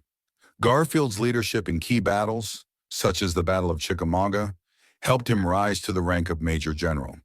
His bravery, strategic mind, and dedication to the Union cause won him the admiration of his fellow officers and soldiers. After the war, Garfield returned to Ohio, where he resumed his political career and was elected to the U.S. House of Representatives in 1863. In Washington, Garfield earned a reputation as a brilliant orator and a man of integrity. His work in Congress focused on issues such as civil rights, education, and the Reconstruction of the South. He was known for his commitment to justice, fairness, and the welfare of the nation, and his popularity grew. His time in Congress was marked by his ability to navigate the complexities of politics with grace and wisdom. However, it was during the Republican National Convention of 1880 that Garfield's life would change forever. At the convention, Garfield's name was proposed as a compromise candidate. Although he had not actively sought the presidency, his reputation as a fair and competent leader led delegates to believe he could unite the party. Garfield was nominated, and in a contest filled with political intrigue and backroom deals, he emerged victorious. He was elected the 20th President of the United States, a position he had never expected to hold. Garfield accepted the nomination with humility and resolve, knowing that the country needed a leader who could heal its wounds and guide it into the future. Garfield's early presidency promised to be one of hope and progress. He took office in March 1881, determined to reform the civil service system, which was rife with corruption and patronage. His commitment to merit-based appointments and his desire to remove political cronyism marked a new direction for the government. Garfield believed that the government should serve the people, not political machines, and he worked tirelessly to bring about the reforms he felt were necessary for the country's future. But Garfield's presidency would be short-lived, and his rise to power would be overshadowed by a tragic turn of events. On July 2, 1881, just 4 months after taking office, Garfield was shot by Charles J. Guiteau, a disgruntled office seeker who was angry that Garfield had not appointed him to a diplomatic post. Garfield was shot at close range as he was preparing to board a train in Washington, D.C. The bullet lodged in his back, and despite initial hopes for recovery, his condition worsened. The medical care he received was inadequate, and his doctor's attempts to find and remove the bullet only made things worse. Garfield's health deteriorated over the course of several weeks, and he died on September 19, 1881. Garfield's death sent shockwaves through the nation. The man who had shown so much promise, who had dedicated himself to reform and to the betterment of the country, was taken from the world far too soon. His assassination not only cut his life short, but also highlighted the deep problems within the government, particularly the system of patronage that he had sought to reform. Garfield's death marked a turning point in American politics, leading to the eventual passage of the Pendleton Civil Service Reform Act in 1883, which aimed to eliminate the patronage system and create a more merit-based civil service. In the wake of Garfield's death, his legacy began to take shape. Though his time in office was brief, it was filled with hope, determination, and a vision for a better future. His commitment to reform, his belief in the power of education and merit, and his dedication to the Union cause during the Civil War all contributed to a legacy that would inspire future generations of leaders. Garfield's assassination, though a tragic event, ultimately led to much-needed reforms in the federal government, and his death became a symbol of the need for change. As we reflect on Garfield's life, we are reminded of the fragility of life and the fleeting nature of time. James A. Garfield was a man who had so much to offer, a man who was on the cusp of greatness, yet his life was cut short by an act of violence. His legacy, however, endures in the reforms he sought, the principles he upheld, and the nation he loved. His story reminds us that even in the face of tragedy, there is the potential for transformation and progress. And now, dear dreamer, as the quiet night embraces you, let the story of James A. Garfield settle gently in your mind. A man who lived with purpose and conviction, whose brief time on earth was filled with promise and hope. His legacy endures even in the face of his untimely end. Let his life, his dedication to service, and his belief in the power of education and reform guide you as you drift off into peaceful slumber. Sleep well, dear dreamer, and may the calmness of the night bring you rest, knowing that even in moments of tragedy, there is hope for renewal and change. Chester A. Arthur. Chester Allen. Arthur was born on October 5, 1829 in Fairfield, Vermont, to a well-established family. His father, William Arthur, was a Baptist preacher, and his mother, Malvina Stone, was a woman of great strength and intellect. Chester's early years were marked by the stability of a loving home, but also by the shadow of his father's sudden passing when Chester was just a young boy. His family's fortunes changed, and Arthur's mother worked tirelessly to support him and his siblings. In these early years, Chester learned the value of perseverance, as well as the strength of character needed to overcome life's challenges. Arthur's education began in the local schools of Vermont, where he showed a sharp mind and a natural ability to grasp complex concepts. He continued his studies at Union College in Schenectady, New York, where he earned a degree in 1848. Union College was known for its rigorous curriculum, and Arthur's academic abilities earned him a solid reputation among his peers and professors. After graduating, Arthur decided to pursue a career in law, entering the legal profession in New York City. The early years of Arthur's legal career were successful, as he became known as a skilled lawyer with a reputation for fairness and eloquence. He worked hard to build his practice, becoming involved in several high-profile cases. His legal acumen earned him the respect of his colleagues, and soon he found himself climbing the social and political ladder. But Arthur's rise to political power was not one of straight ambition. It was a result of both chance and strategic positioning. In the 1850s, Arthur became involved in politics, aligning himself with the Republican Party, which was rising in influence in the post-Civil War years. His political career began in earnest when he was appointed to the New York State Canal Commission, where he gained a reputation for his efficiency and administrative skills. However, it was his association with the notorious political machine known as Tammany Hall that really catapulted Arthur into the spotlight. As a member of the political machine, Arthur secured patronage jobs and worked behind the scenes to gain influence. He was a well-connected figure in New York politics, and it was this connection that would play a key role in his later ascent to the presidency. Arthur's appointment as the collector of the Port of New York in 1871 was a turning point in his career. This position gave him considerable power, and for a time he was seen as a part of the very patronage system that he would later attempt to reform. However, his tenure as collector was not without controversy. Arthur's role in Tammany Hall's patronage system was scrutinized, but he managed to maintain his position through political savvy and loyalty to those in power. Despite his connections to the political machine, Arthur's legal career continued to rise, and he began to distance himself from the more corrupt elements of his past.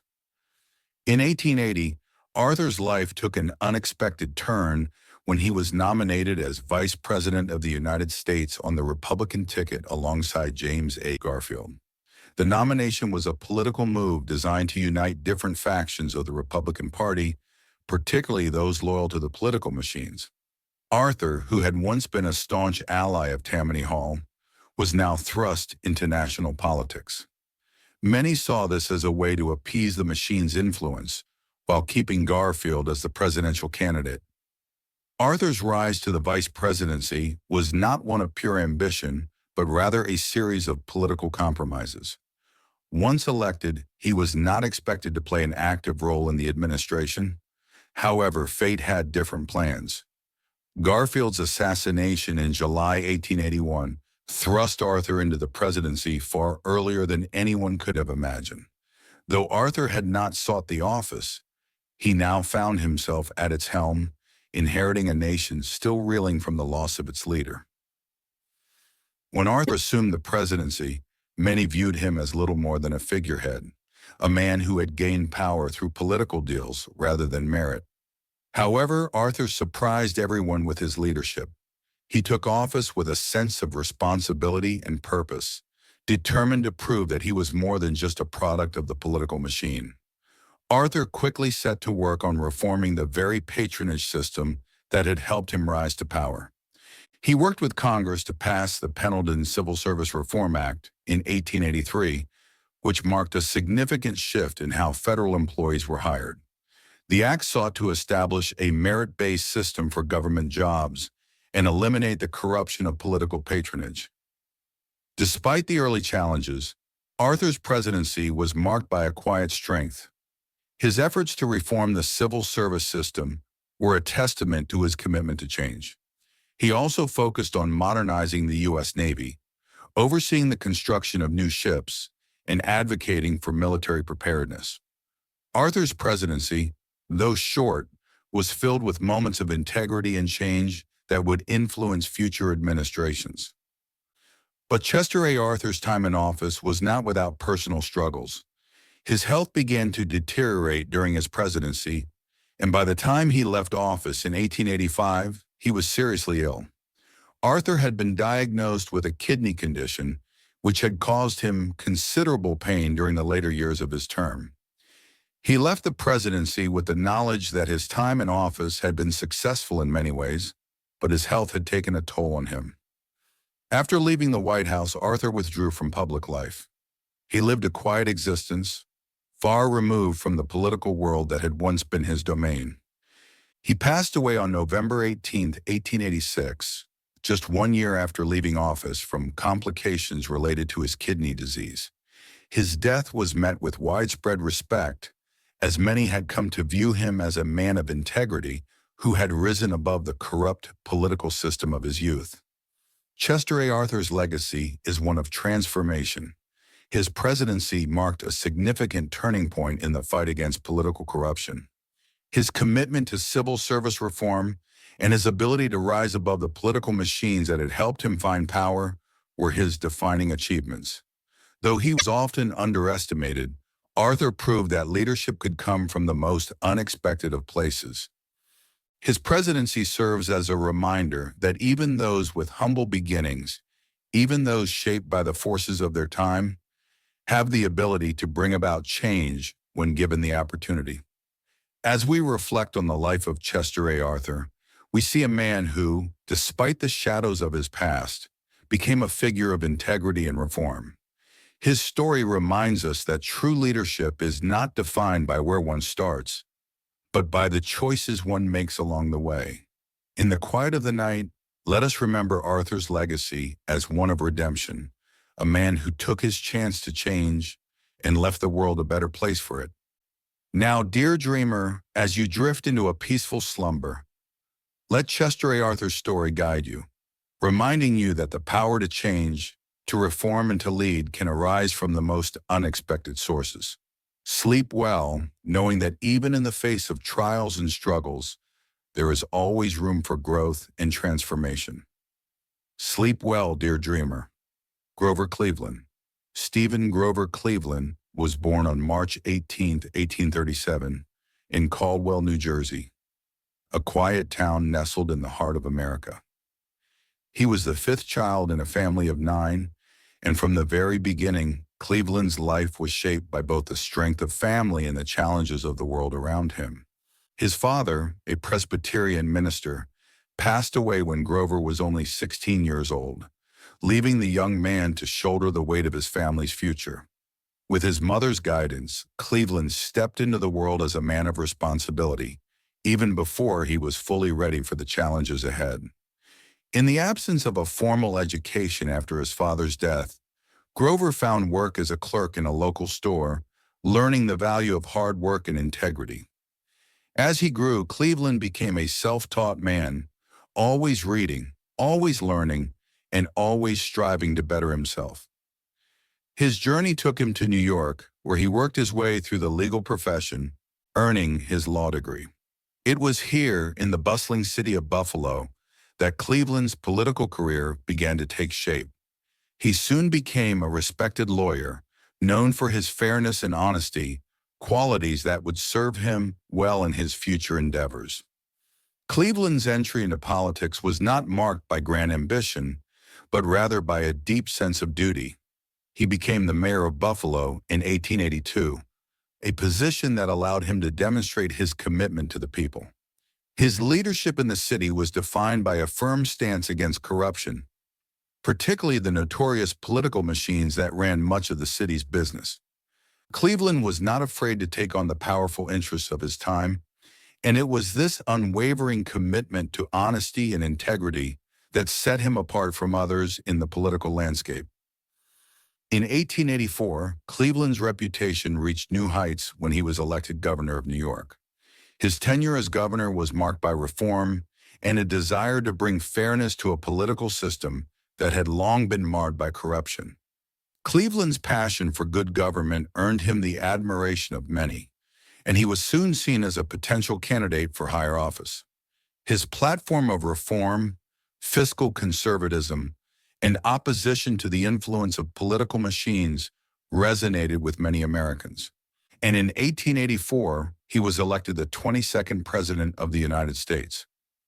Grover Cleveland's presidency was one of remarkable independence. He took office in 1885 with a promise to serve the people, free from the influence of party politics or special interests. Cleveland was a president who believed deeply in the power of government to help the common man, but he also believed that the government should live within its means.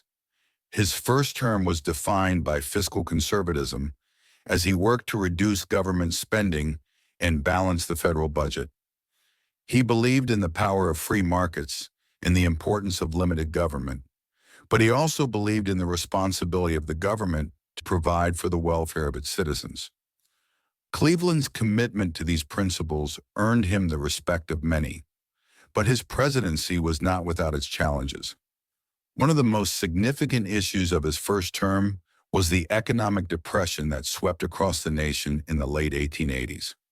The country was suffering from a severe economic downturn, and Cleveland's policies were met with mixed reactions. While some lauded his dedication to reducing government spending and avoiding unnecessary intervention, others criticized him for not doing more to help the nation's struggling workers. Despite these challenges, Cleveland remained steadfast in his beliefs, even when they were not popular. His resolve earned him the nickname Grover the Good, as he became known for his moral character and his dedication to the principles of good governance. He vetoed hundreds of bills during his time in office, earning a reputation as a president who was not afraid to stand up for what he believed was right. It was this unwavering commitment to principle that defined his leadership, and his first term ended with a legacy of integrity and fiscal responsibility. But Cleveland's journey was not over. In 1888, he ran for re-election, but he was defeated by Benjamin Harrison, who won the presidency in a narrow victory. However, Cleveland's story did not end with defeat. In an unprecedented turn of events, Cleveland returned to the White House in 1892, becoming the only president in American history to serve 2 non-consecutive terms. His second term was marked by similar principles as his first: fiscal conservatism, government reform, and a steadfast belief in the power of the people. During his second term, Cleveland faced challenges that were both domestic and international. The country was still grappling with the aftermath of the Depression, and Cleveland was called upon to address issues such as tariffs, labor unrest, and foreign relations. He stood firm in his belief that the government should not become entangled in the affairs of business. Yet he was also a staunch advocate for American interests on the global stage. His foreign policy was marked by a cautious approach, and he worked to preserve peace while also protecting American sovereignty. One of the most defining moments of Cleveland's second term came in 1893 when he faced the economic panic that would come to be known as the Panic of 1893. The collapse of several large banks and businesses sent the nation into a tailspin, and Cleveland once again found himself at the helm of a nation in crisis. His response was one of measured calm as he worked to stabilize the economy and prevent further panic. His efforts were not without controversy, but his leadership in the face of adversity cemented his place as one of the more resolute presidents in American history. After leaving the presidency in 1897, Grover Cleveland retired to a quieter life. He returned to his home in Princeton, New Jersey, where he enjoyed the company of his family and friends. Though he had achieved much in his political career, Cleveland remained humble, always dedicated to the values of hard work, integrity, and service to the people. He passed away on June 24, 1908, leaving behind a legacy of reform, fiscal conservatism, and a commitment to the principles of good governance. In the years following his death, Grover Cleveland's reputation continued to grow. He was remembered as a man of principle, a president who was not swayed by the forces of corruption or the pressures of political expediency. His leadership was defined by his steadfast belief in the power of good government and his unwavering dedication to the welfare of the American people.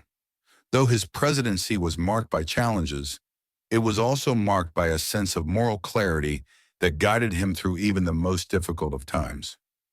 As you drift into the quiet of the night, dear dreamer, let the story of Grover Cleveland's life wash over you like a gentle breeze. A man who believed in the power of principle, who stood firm in the face of adversity, and who left a legacy of integrity that continues to inspire. Let his story remind you that even in the most challenging of times, there is strength to be found in doing what is right. Sleep well, knowing that, like Cleveland, you too have the power to stand firm in your beliefs, no matter the obstacles before you. And as the night wraps you in its peaceful embrace, may you find rest, knowing that integrity, like the stars, remains constant in the face of time. Sleep well, dear dreamer. Benjamin Harrison. Benjamin Harrison was born on August 20th, 1833, in North Bend, Ohio, a small town nestled along the Ohio River. He was the grandson of William Henry Harrison, the 9th President of the United States, and he grew up in a world steeped in the legacy of political influence. From a young age, Benjamin was surrounded by the stories of leadership, honor, and duty. His family, though not wealthy, was deeply rooted in American history and values, and young Benjamin took these lessons to heart. As a child, Harrison was known for his quiet nature, but those who knew him saw the spark of intelligence and ambition that would later shape his life. He excelled in his studies, and after attending Miami University in Oxford, Ohio, he graduated in 1852. He returned to his hometown, where he pursued law, becoming a successful lawyer in Indianapolis. It was during these early years that Harrison began to make his mark on the world. He was known for his meticulous attention to detail and his sharp mind, qualities that would serve him well throughout his career. Harrison's entry into politics was not the result of grand ambition, but rather a deep sense of duty to his country. During the Civil War, Harrison enlisted as a young man, joining the Union Army in 1862. He rose to the rank of Brevet Brigadier General, serving with distinction and gaining respect for his leadership on the battlefield. His time in the military instilled in him a deep sense of patriotism and a desire to serve his country. It was also during this time that Harrison's character was shaped by the sacrifices of war and the importance of duty. After the war, Harrison returned to his law practice, but politics continued to call to him. He became involved in the Republican Party, which was rising to prominence in the post-war years. His political career began in earnest in 1876 when he was elected to the United States Senate. Harrison's reputation as a thoughtful and principled leader grew, and he soon found himself in the public spotlight. His ability to balance the demands of his legal career with his political aspirations set him apart from many of his contemporaries. In 1888, Harrison's political career reached new heights when he was chosen as the Republican nominee for president. His campaign was marked by a strong appeal to both the Republican Party's base and to those seeking a return to strong national leadership. Harrison was a man of great integrity, and his message of national unity and prosperity resonated with many Americans. The election was a hard-fought battle, and Harrison won the presidency by a narrow margin, despite losing the popular vote. It was a victory that would set the stage for a presidency defined by both progress and challenges. Harrison's presidency began in 1889, and his administration was marked by significant achievements, particularly in the realm of foreign policy and domestic reform. One of his first acts as president was to push for the expansion of the United States Navy. Harrison believed that a strong Navy was essential for maintaining American influence on the world stage, and he worked tirelessly to expand and modernize the fleet. This effort would lay the foundation for America's rise as a global power in the years to come. Harrison also pushed for the passage of the Sherman Antitrust Act, a landmark piece of legislation aimed at curbing monopolies and promoting competition. The act was a bold move to prevent the growing power of corporations from stifling the free market and harming consumers. Though the act was not as effective as Harrison had hoped, it marked an important step toward government regulation of business practices, a theme that would continue to shape American policy in the decades to follow. Harrison's presidency was also marked by the passage of the McKinley Tariff, which sought to protect American industries by raising tariffs on foreign goods.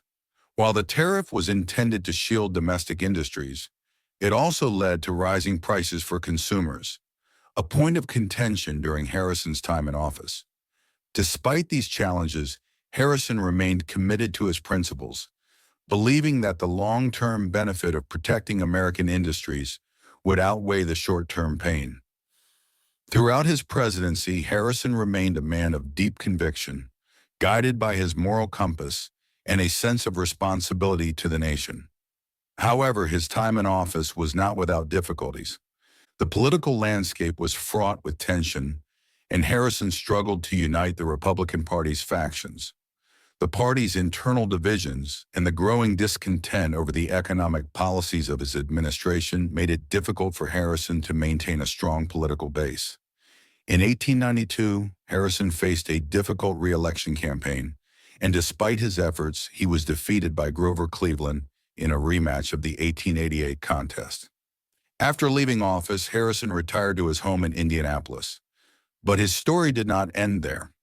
He remained active in public life, speaking on issues of importance to the nation and continuing to contribute to the political landscape. In the years following his presidency, Harrison became a respected elder statesman, known for his wise counsel and his dedication to the principles of fairness and justice. Benjamin Harrison's life came to a close on March 13, 1901, when he passed away at the age of 67. His death marked the end of an era, but his legacy lived on. Harrison was remembered as a man of honor who faced the challenges of his time with dignity and resolve. His presidency may have been short, but his contributions to the nation's growth and development were lasting. As you drift off into a peaceful slumber, dear dreamer, let the story of Benjamin Harrison guide you through the night. His life reminds us that leadership is not always about the length of time one serves, but the strength of character and the commitment to principle that one brings to the task. Sleep well, knowing that, like Harrison, you too have the power to lead with honor and integrity, no matter the challenges before you. Sleep well, dear dreamer. Grover Cleveland's second term. Grover Cleveland's second term as president began on March 4th, 1893, a day marked with a sense of both renewal and uncertainty. After having lost his re-election bid in 1888 to Benjamin Harrison, Cleveland's return to the presidency was a rare event in American politics. No other president had served two non-consecutive terms before. His re-election was a testament to the trust the American people had in his integrity, and yet his second term was destined to be fraught with challenges that would test his resolve and leadership. Cleveland was born on March 18, 1837, in Caldwell, New Jersey, and raised in a modest household. His early life was shaped by the hard work and discipline instilled in him by his father, who was a Presbyterian minister.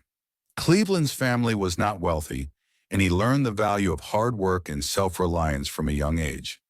His early education was somewhat limited, but he was a determined student, and as he grew, he became known for his sharp intellect and keen sense of justice. Before entering the White House, Cleveland served as the mayor of Buffalo, New York, and later as governor of New York. During his time in New York, Cleveland earned a reputation as a man who would not shy away from taking on powerful interests and standing up for what he believed was right. His firm stand against corruption and his commitment to honesty in government endeared him to many Americans. It was this reputation that propelled him to the presidency for the first time in 1884. After his first term, Cleveland had faced a difficult political landscape.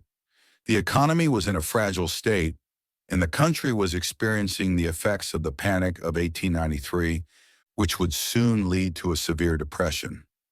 But Cleveland was not a man to shy away from difficulty.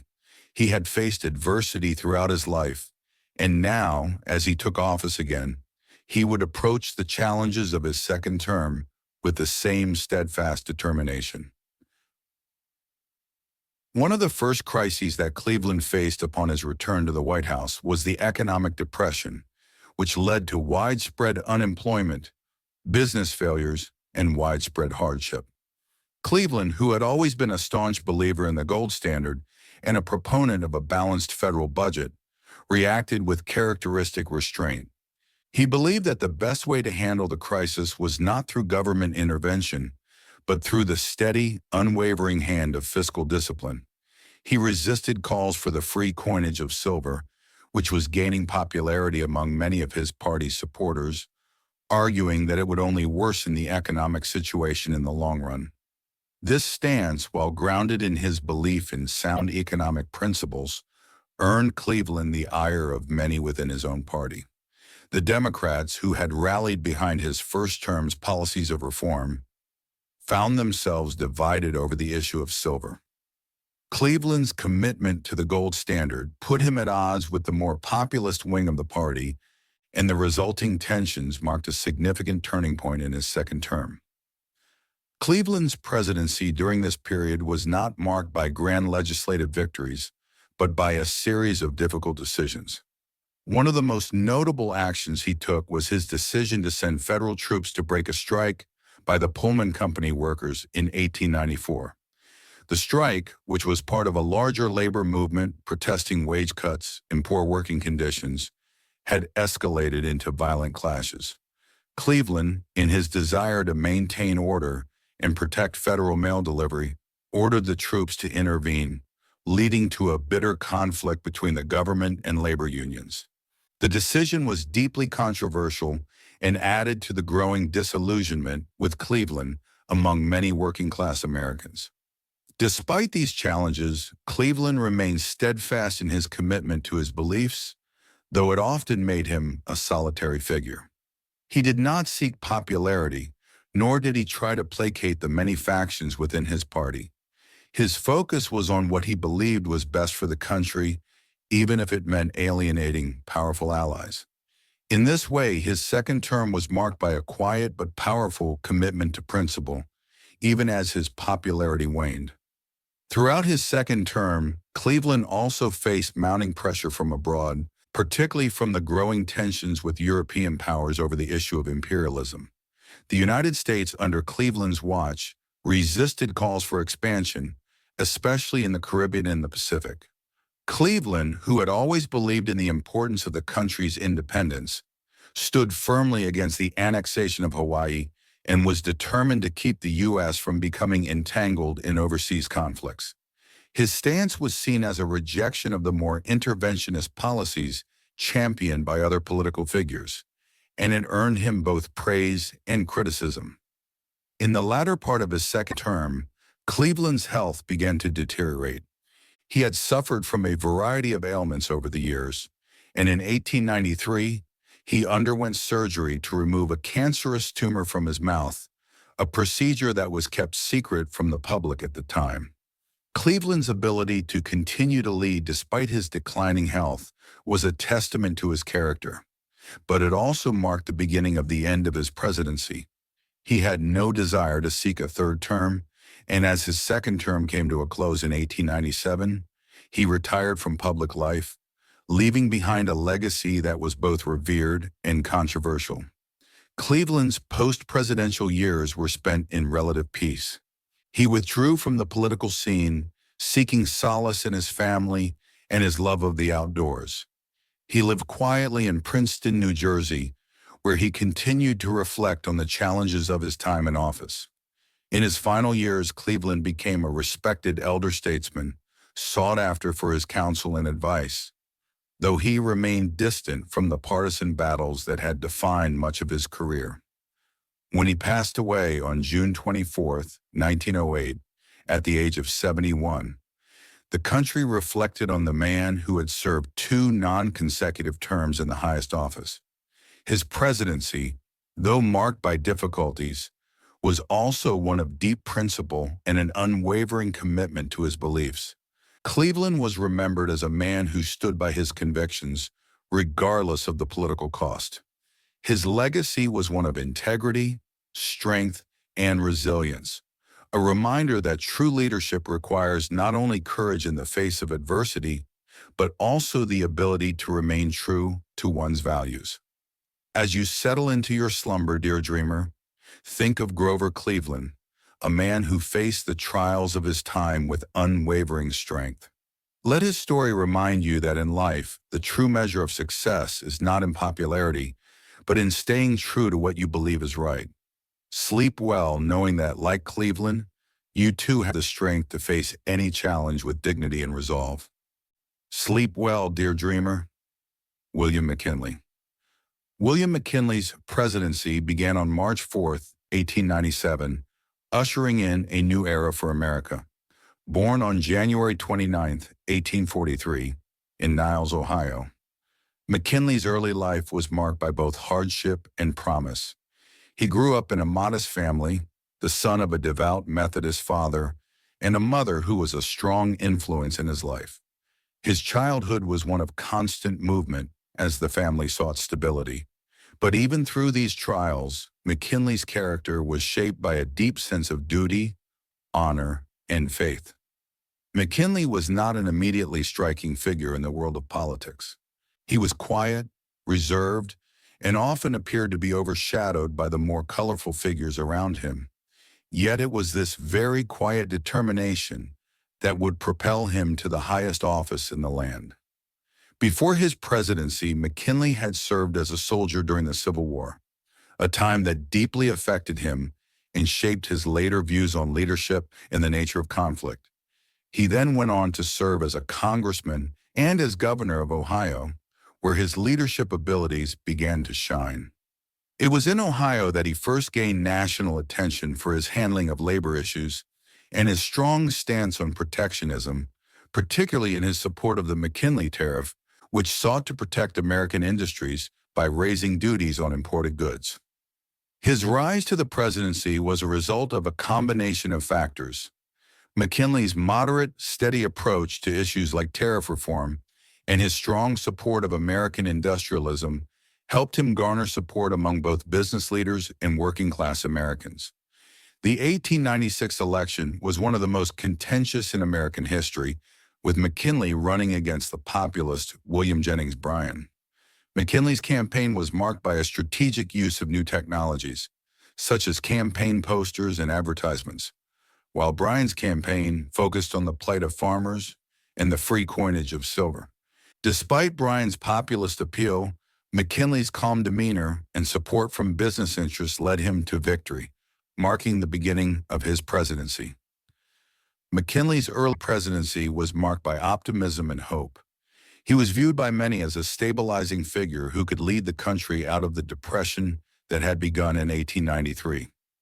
The economy was in recovery, and McKinley's policies of protectionism and high tariffs seemed to promise growth. McKinley's calm and steady leadership in these early years made him a popular figure. The country seemed to be on the rise, and many believed that McKinley's vision for a strong, industrial America was coming to fruition. However, this sense of optimism would soon be overshadowed by the events of the Spanish-American War in 1898. The war, which began after the explosion of the USS Maine in Havana Harbor, led the United States into conflict with Spain over the independence of Cuba. McKinley, who had initially been reluctant to enter into war, found himself caught between the pressure of public opinion, which was strongly in favor of intervention, and his own belief in diplomacy. Eventually, he chose to go to war, believing that it was necessary for the protection of American interests and the spread of American ideals. The Spanish-American War marked a turning point in McKinley's presidency. It was a brief but intense conflict, one that resulted in the United States emerging as a world power, with territories such as Puerto Rico, Guam, and the Philippines coming under American control. The war was a success in terms of military strategy and American expansion, but it also brought with it a new set of challenges. The acquisition of these new territories raised questions about the future of American imperialism and the country's role on the world stage. McKinley, who had never envisioned the United States as an imperial power, now found himself grappling with the complexities of managing an empire. The turning point in McKinley's presidency came with the annexation of the Philippines. The Philippine-American War that followed the Spanish-American War led to a fierce debate within the country about the morality of imperialism and the treatment of the Filipino people. McKinley's decision to suppress the Philippine independence movement and to retain control over the islands was highly controversial and led to significant opposition from both within his own party and from the American public. Critics decried McKinley's imperialist policies, arguing that they contradicted the country's founding principles of liberty and self-determination. Despite these challenges, McKinley remained steadfast in his commitment to what he believed was the right course of action for the country. He saw American imperialism as a way to spread democracy and to secure the nation's future on the world stage. Yet the domestic opposition to his policies continued to grow, and McKinley's popularity began to wane. His second term was marred by the internal divisions that the question of imperialism had stirred, as well as by the economic recession that followed the initial growth spurred by his protective tariffs. In the midst of these tensions, McKinley's presidency was tragically cut short. On September 6, 1901, while attending the Pan American Exposition in Buffalo, New York, McKinley was shot by anarchist Leon Czolgosz. McKinley initially survived the attack and even appeared to be recovering. But complications from his wounds set in, and he died on September 14, 1901. His death shocked the nation, and the country was thrown into mourning. McKinley's legacy is one of both achievement and controversy. On the one hand, he presided over a period of significant economic growth and military success, and he played a key role in establishing the United States as a world power. On the other hand, his policies of imperialism, particularly the suppression of Filipino independence, left a dark mark on his legacy. McKinley's presidency serves as a reminder of the complexities of leadership and the difficult decisions that leaders must make in times of crisis. As you drift into sleep, dear dreamer, think of William McKinley, a man who led a nation through both triumph and turmoil. May his story remind you that even the most well-intentioned leaders must navigate the challenges of their time with both courage and humility. Sleep well, knowing that in times of difficulty, strength and wisdom are the guiding stars. Sleep well, dear dreamer. Theodore Roosevelt. Theodore Roosevelt's journey to the White House was nothing short of extraordinary. Born on October 27, 1858, in New York City, Roosevelt came into the world with a fierce spirit and an unyielding will. The son of a wealthy businessman, Roosevelt's childhood was marked by a series of health challenges, including a frail constitution that left him often bedridden. Yet it was during these early years of vulnerability that his character began to form. His mother's encouragement and his father's example taught him to never let weakness define him. His motto became, "Get action," and from that point onward, he was determined to conquer not just his physical limitations, but the world around him. Roosevelt's early life was one of intense curiosity and boundless energy. He was a lover of books and nature, but he also sought adventure at every turn. His education was broad and eclectic, with a keen focus on history, biology, and the outdoors. He spent much of his youth exploring the natural world around him, developing a deep love for conservation and wildlife that would later define much of his political career. As Roosevelt grew older, his energy was channeled into a variety of pursuits, from boxing to writing, and from politics to military service. He served as a state assemblyman in New York before becoming the Assistant Secretary of the Navy, a position that allowed him to advocate for military expansion and modernization. But it was during the Spanish-American War in 1898 that Roosevelt truly rose to national prominence. As the leader of the Rough Riders, a volunteer cavalry regiment, Roosevelt charged up San Juan Hill in Cuba, earning fame for his bravery and leadership. The war was a turning point for Roosevelt. It transformed him from a relatively unknown politician into a national hero. With the country captivated by his daring exploits, Roosevelt quickly became a political force. He was elected governor of New York, where he earned a reputation for his progressive policies and his reformist zeal. His time as governor was marked by a commitment to combating corruption and improving conditions for workers and the poor. But it was his selection as vice president under William McKinley in 1900 that catapulted him to the presidency. McKinley's assassination in 1901 thrust Roosevelt into the Oval Office at the age of 42, making him the youngest president in American history. His ascension was met with both excitement and trepidation. Many viewed Roosevelt as a man of action, someone who would not shy away from bold decisions and sweeping reforms. His early years as president were marked by a vigorous pursuit of progressive policies, including trust busting, labor rights, and conservation. Roosevelt's belief in the power of the government to regulate business and protect the welfare of the people earned him both admiration and opposition. But there was no doubt that he was a man determined to shape the future of his country. However, as with all leaders, Roosevelt's path was not without challenges. One of the most defining moments of his presidency came when he brokered a peace agreement to end the Russo-Japanese War in 1905, earning him the Nobel Peace Prize. It was a triumph of diplomacy, but it also sparked criticism from some who saw him as meddling in international affairs.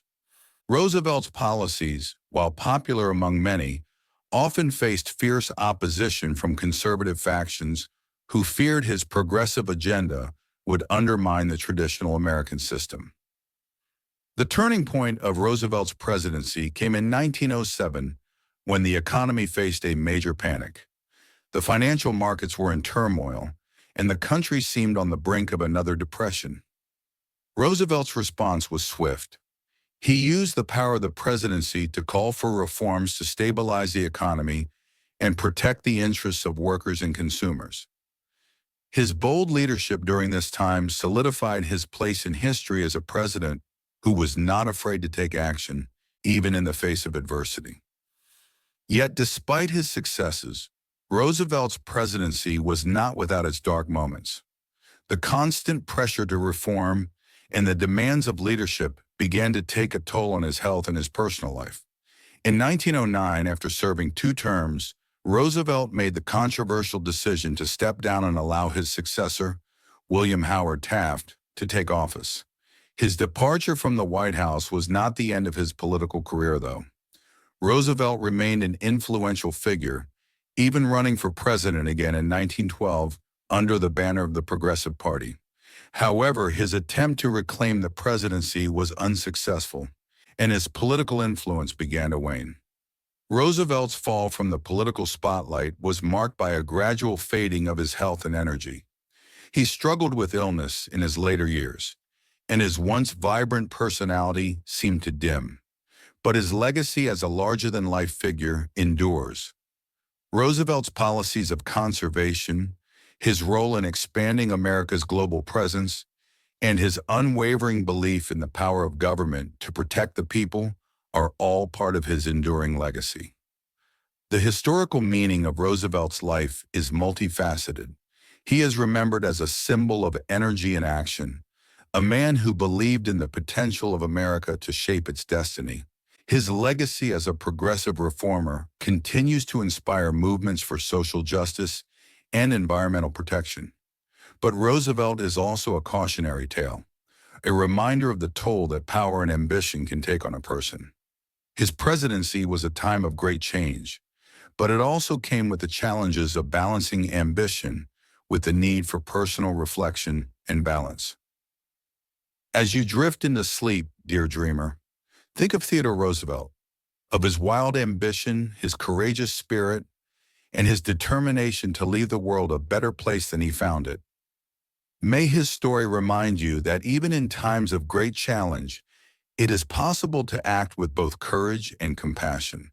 Sleep well, knowing that the legacy of action and progress lives on, like a river flowing ever forward, changing the landscape of the world.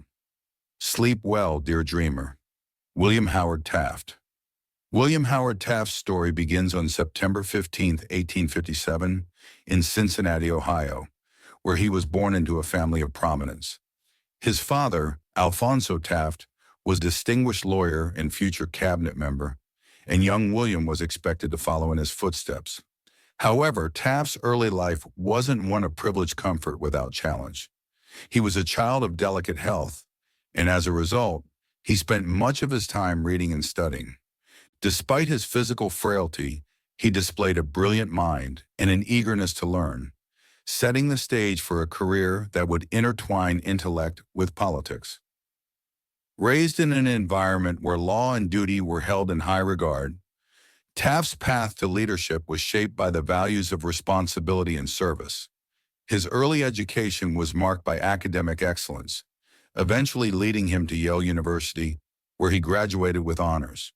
Yet despite his intellectual gifts, he was always a man who preferred quiet contemplation over the bustle of the political spotlight.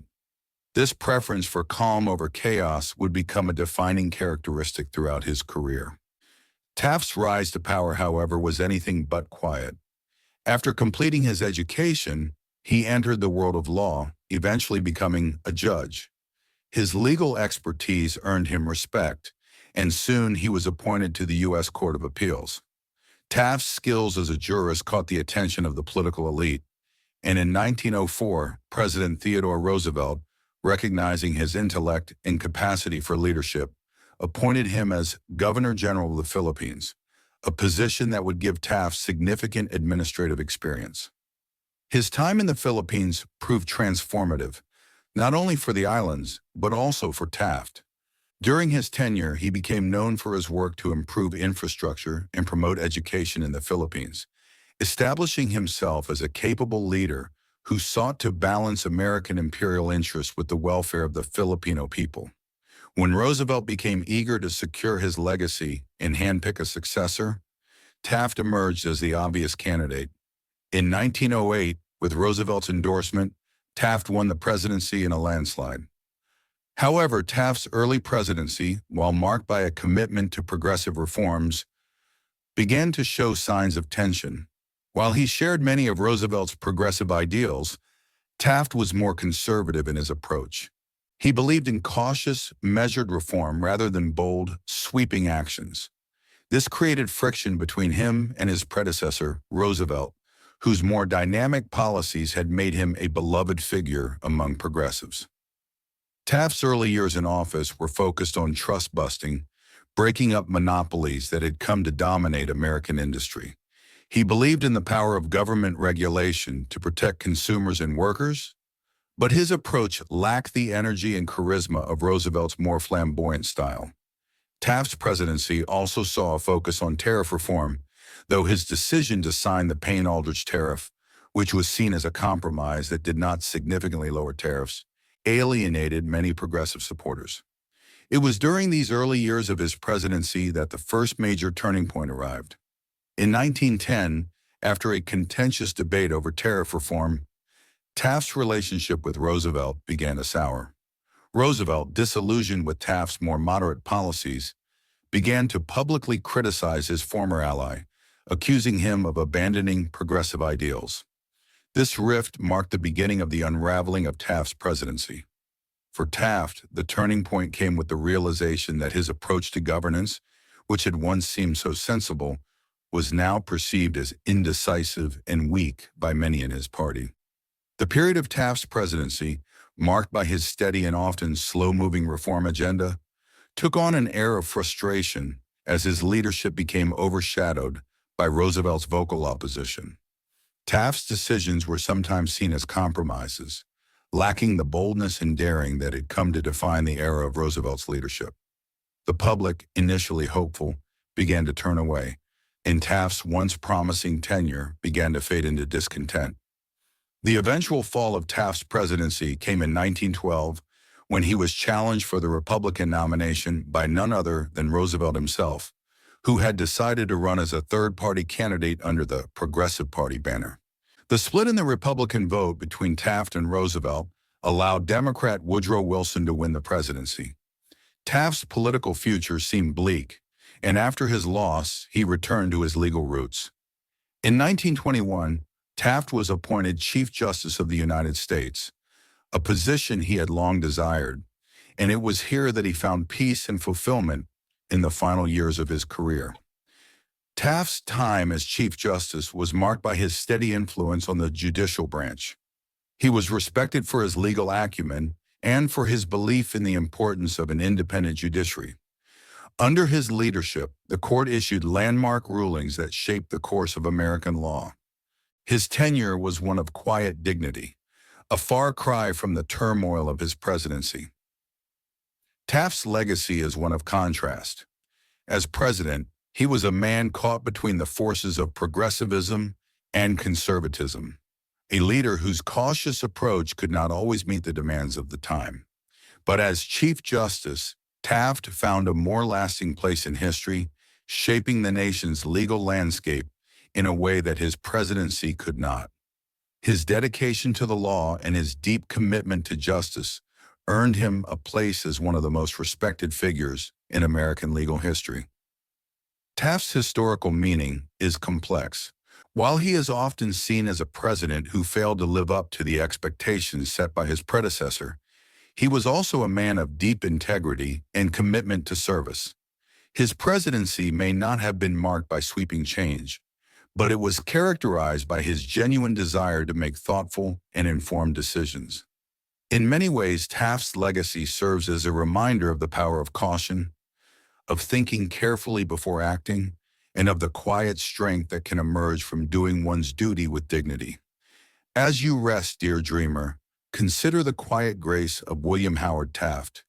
Though he faced challenges and controversies during his time in office, his story is one of perseverance and finding one's true purpose in the face of adversity. Like Taft, may you find peace in knowing that even in moments of difficulty, there is a path to fulfillment in legacy. Sleep well, knowing that every journey, no matter how complicated, can lead to a place of peace. Sleep well, dear dreamer. Woodrow Wilson. Woodrow Wilson was born on December 28, 1856, in Staunton, Virginia, into a family of faith and intellect. His father, Joseph Ruggles Wilson, was a Presbyterian minister, and his mother, Janet Woodrow, was a woman of quiet strength and determination. From an early age, Wilson exhibited an insatiable curiosity, always eager to learn and understand the world around him. His family, steeped in the values of religion and education, nurtured his intellectual gifts, and he grew up with a deep sense of duty and moral responsibility. Wilson's childhood, however, was not without hardship. At the age of 16, he contracted a severe case of rheumatic fever, which left him bedridden for months and affected his health for the rest of his life. Yet, rather than discouraging him, this experience fueled Wilson's determination to succeed. He immersed himself in books, furthering his studies, and by the time he entered Princeton University, his mind was sharp and his ambition clear.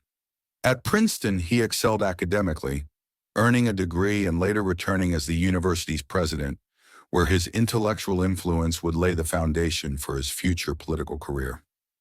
Wilson's rise to power began in the realm of academia and public service, where his political philosophy and progressive ideals began to take shape.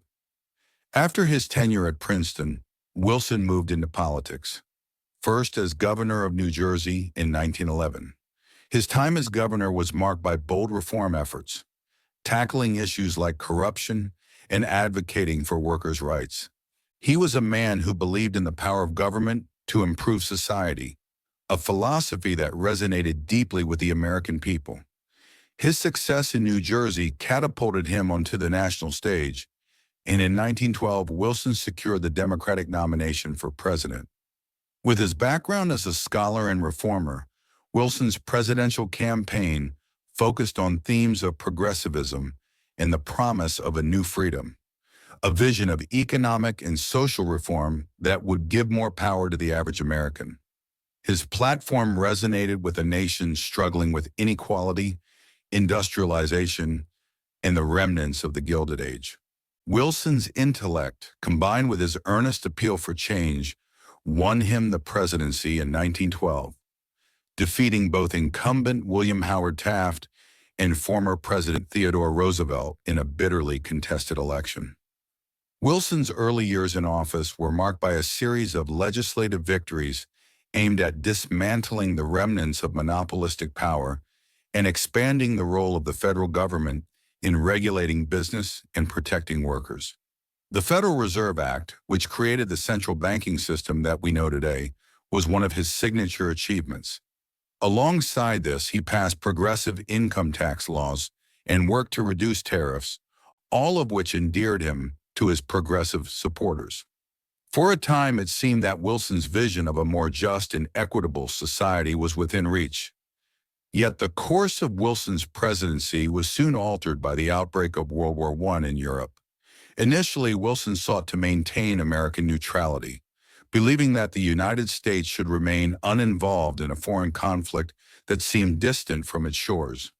However, the war came to intrude upon the nation's doorstep. The sinking of the Lusitania by German U-boats, the interception of the Zimmermann telegram, and other provocations led Wilson to ask Congress for a declaration of war in 1917. It was a decision that would forever change his presidency and his legacy. Wilson's entry into the war marked the beginning of a dramatic shift in his leadership. The war demanded not only military mobilization, but also a reorganization of the American economy and society.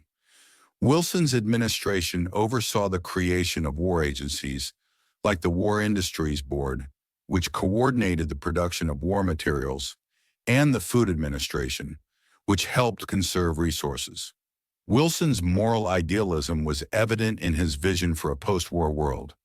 He championed the idea of a League of Nations, an international organization aimed at preventing future conflicts through diplomacy and cooperation. Wilson's vision for peace was encapsulated in his 14 points, a framework for a just and lasting peace that included principles like self-determination for nations and open diplomacy. However, Wilson's idealism would soon collide with the harsh realities of post-war negotiations. While he was a key figure in the Treaty of Versailles, which officially ended World War I, His vision for a League of Nations was ultimately rejected by the U.S. Senate. His failure to secure American participation in the League marked the beginning of a more somber chapter in his presidency. The turning point for Wilson came in 1919, when he suffered a debilitating stroke that left him physically incapacitated for much of the remainder of his second term. For the rest of his presidency, Wilson's wife, Edith, played an active role in managing his affairs. As Wilson's health deteriorated, despite his illness, Wilson continued to advocate for the League of Nations. But his declining health made it impossible for him to effectively lead the nation through the post-war turmoil. The period of corruption or terror that followed was not one of violence or scandal, but rather of missed opportunities. The nation's political scene became fragmented, and Wilson's inability to effectively engage with Congress or rally public support for his vision led to a sense of stagnation. The failure to ratify the Treaty of Versailles and join the League of Nations stood as a painful reminder of Wilson's inability to fully realize the ideals he had so passionately championed. Woodrow Wilson's presidency ended with his health in decline and his political vision largely unfulfilled. He left office in 1921, and the nation soon turned its attention to the economic challenges of the 1920s, a period marked by prosperity, but also by the seeds of the Great Depression. Wilson's legacy is a complex one. On one hand, he is remembered as a champion of progressive reforms and a visionary who sought to create a more just world order. On the other, his presidency was marred by his inability to enact his most ambitious ideas in the face of opposition and political challenges. His moral idealism, so apparent during the war, was often at odds with the practical realities of governance. Wilson's historical meaning, then, is both a symbol of the idealist striving for peace and justice, and a reminder of the limitations of political vision when faced with the complexities of realpolitik. As you drift into sleep, think of Wilson's deep belief in the possibility of a better world, a world shaped not just by power, but by cooperation and understanding. Though his vision was not fully realized, the ideal remains, a reminder of what we can strive for, even when the path is unclear. Sleep well, dear dreamer, and may your dreams be full of hope and possibility, just as Woodrow Wilson once dreamed for the world. Sleep well, dear dreamer. Warren G. Harding. Warren G. Harding was born on November 2, 1865, in Blooming Grove, Ohio, to a family of humble means. His father, George T. Harding, was a physician, and his mother, Phoebe, was a nurturing presence in his early life. From a young age, Harding exhibited an easygoing nature and a charm that made him well-liked by those around him. He was not one to stand out as a scholar, but he had a natural ability to connect with people, which would prove invaluable in his future career. He attended Ohio Central College, where he was known more for his social skills than his academic prowess, and later worked as a newspaper editor. Harding's rise to power was marked not by a dramatic moment of personal ambition, but by a steady climb through local politics. He became involved in the Republican Party in Ohio, where his charisma and ability to make connections earned him the respect of influential figures. His most notable achievement during this period was his work as the publisher of the Marion Star, a small-town newspaper that Harding turned into a thriving operation. His success in business helped establish his reputation, but it was his knack for public speaking and his desire to lead that eventually propelled him into national politics. In 1914, Harding's political career took a significant step forward when he was elected to the U.S. Senate. During his time in the Senate, Harding became known as a moderate voice, neither radical nor particularly reformist. He avoided major controversies, instead focusing on building relationships and maintaining a calm, composed demeanor. His political views were shaped by a sense of traditionalism and a belief in limited government. He was a proponent of economic growth, free markets, and maintaining strong ties with business interests. His moderate stance, along with his ability to connect with voters, made him a rising star within the Republican Party. Harding's real political breakthrough came in 1920, when he secured the Republican nomination for president in a contested convention. His victory was, in part, a result of political maneuvering by party leaders who believed that Harding could unite the party after the divisive years of Woodrow Wilson's presidency. Harding's nomination was also seen as a way to appeal to both conservatives and progressives, giving the party a broad base of support. His platform emphasized a return to normalcy, an idea that resonated with a nation weary of war and upheaval. Harding promised a return to stability, prosperity, and a focus on domestic issues rather than foreign entanglements. Harding's campaign was marked by a sense of optimism and simplicity. His message of normalcy struck a chord with voters who longed for peace and prosperity after the tumultuous years of World War I and the Spanish flu pandemic. Harding's charm, along with his ability to connect with ordinary Americans, helped him secure a decisive victory in the election, and he became the 29th President of the United States. In the early years of his presidency, Harding was seen as a man of great potential. His calm demeanor and commitment to restoring order were welcomed by a country still recovering from the strains of war. He appointed a number of respected men to his cabinet, including Herbert Hoover as Secretary of Commerce and Andrew Mellon as Secretary of the Treasury. Harding's administration focused on reducing taxes, cutting government spending, and encouraging business growth. He oversaw the signing of the Fordney-McCumber tariff, which protected American industries from foreign competition, and he advocated for pro-business policies that helped the economy recover from the wartime recession. However, Harding's presidency soon faced challenges that would alter the course of his time in office. The first turning point came with the revelation of corruption within his administration, particularly the Teapot Dome scandal, one of the most infamous political scandals in American history. The scandal involved the illegal leasing of federal oil reserves to private companies, and it cast a shadow over Harding's presidency. Harding, who had appointed the officials involved, was devastated by the betrayal and the damage it caused to his reputation. The scandal, though never directly linked to Harding himself, would forever taint his legacy. As the corruption scandals continued to unfold, Harding's health began to decline. He had suffered from heart problems for much of his life, and his stress over the scandal took a toll on his already fragile condition. In the summer of 1923, while on a cross-country tour of the United States, Harding suddenly fell ill. He was stricken with a heart attack and passed away on August 2, 1923, at the age of 57. His sudden death left the nation in shock and raised questions about his leadership and the future of his presidency. Harding's death marked the end of a presidency that had started with so much promise. In the wake of his passing, his successor, Calvin Coolidge, inherited a nation still grappling with the aftermath of corruption and scandal. Harding's historical meaning is therefore a complex one. On the one hand, he is remembered as a man of charm and vision who sought to restore stability and prosperity to the nation after the war. On the other hand, his administration's scandals and the questions surrounding his leadership left a stain on his legacy.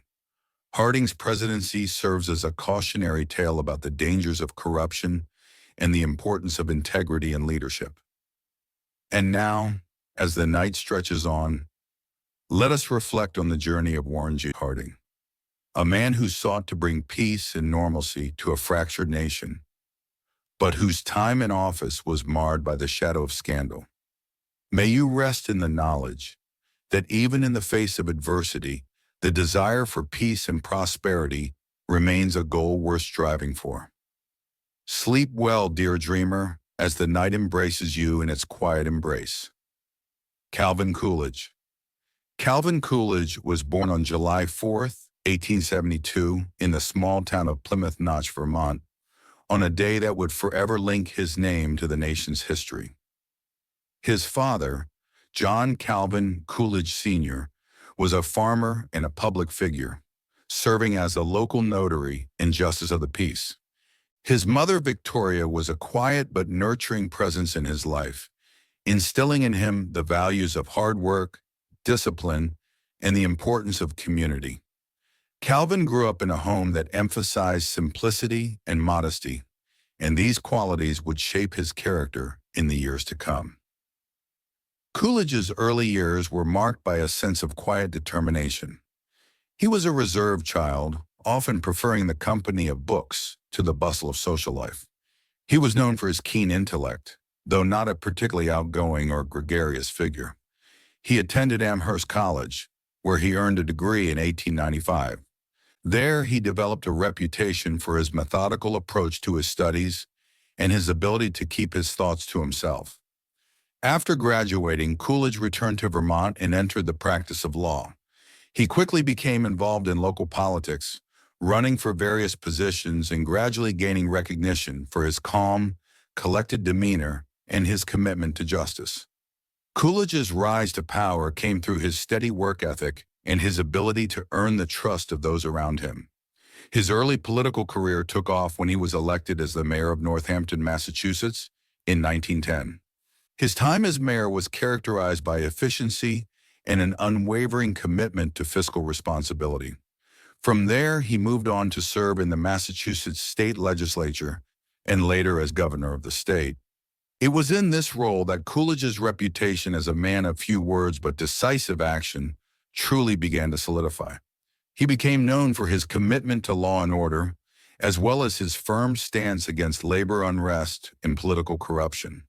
His tough stance during the 1919 Boston police strike earned him national recognition, as he called in the National Guard to restore order, and he famously declared, "There is no right to strike against the public safety by anybody, anywhere, anytime." His success in Massachusetts led to his nomination as vice president under President Warren G. Harding in 1920. It was a surprising turn of events, as Coolidge had not been a major figure on the national stage before.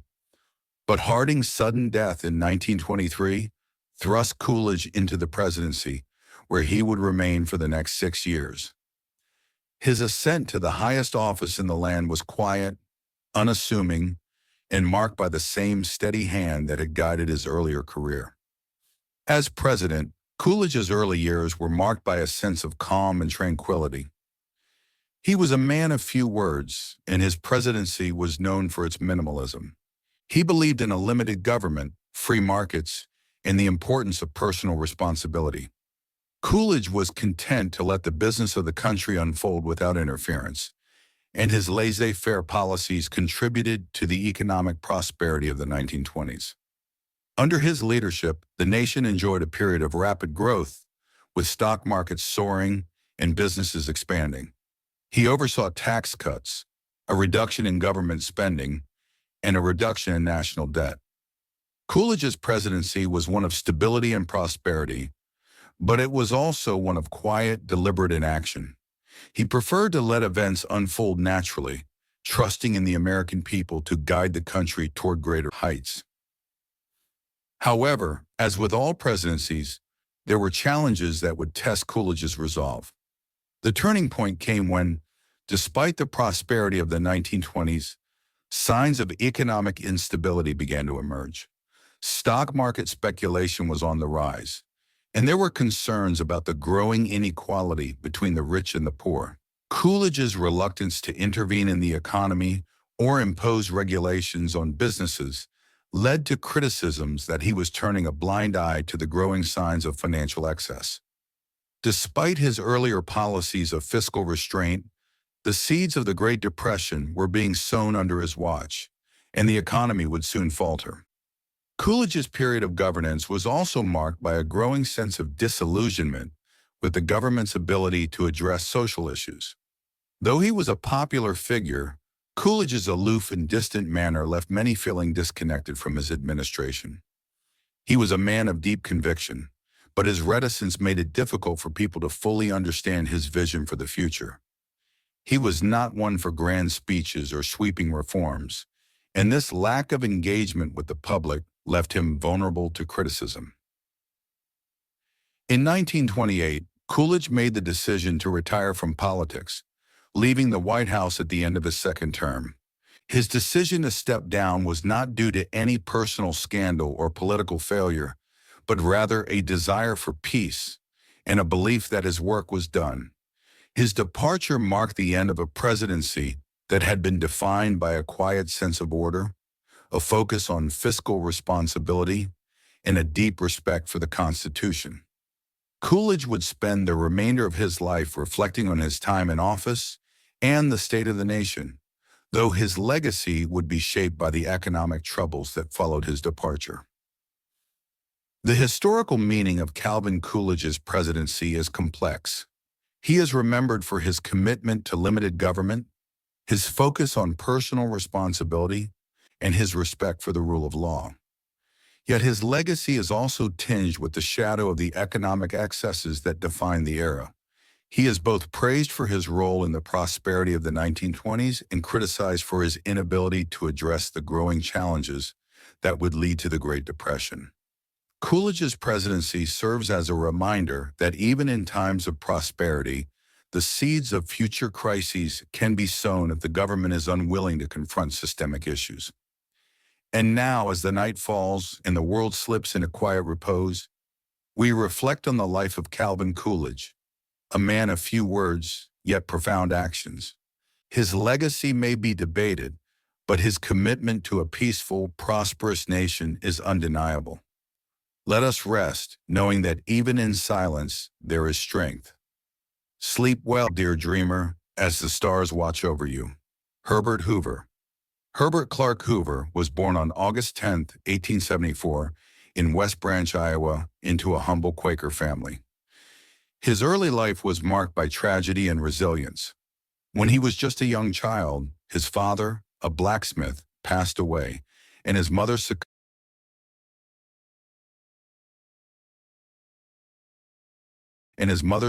to tuberculosis shortly thereafter.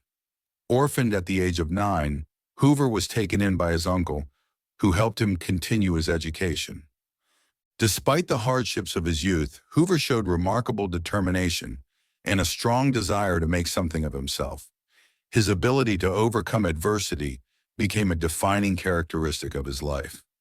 He attended Stanford University, where he studied geology and mining engineering, quickly becoming known for his academic excellence. Hoover's intellect and work ethic allowed him to graduate in 1895, and it was soon after that he embarked on a successful career in mining. He traveled the world, working in various parts of Australia, China, and Europe. His expertise in mining engineering brought him significant wealth and renown, and by the early 20th century, he had become a leading figure in his field. Despite his professional success, Hoover harbored an interest in public service and philanthropy. His rise to power came not through politics, but through his humanitarian efforts during times of crisis.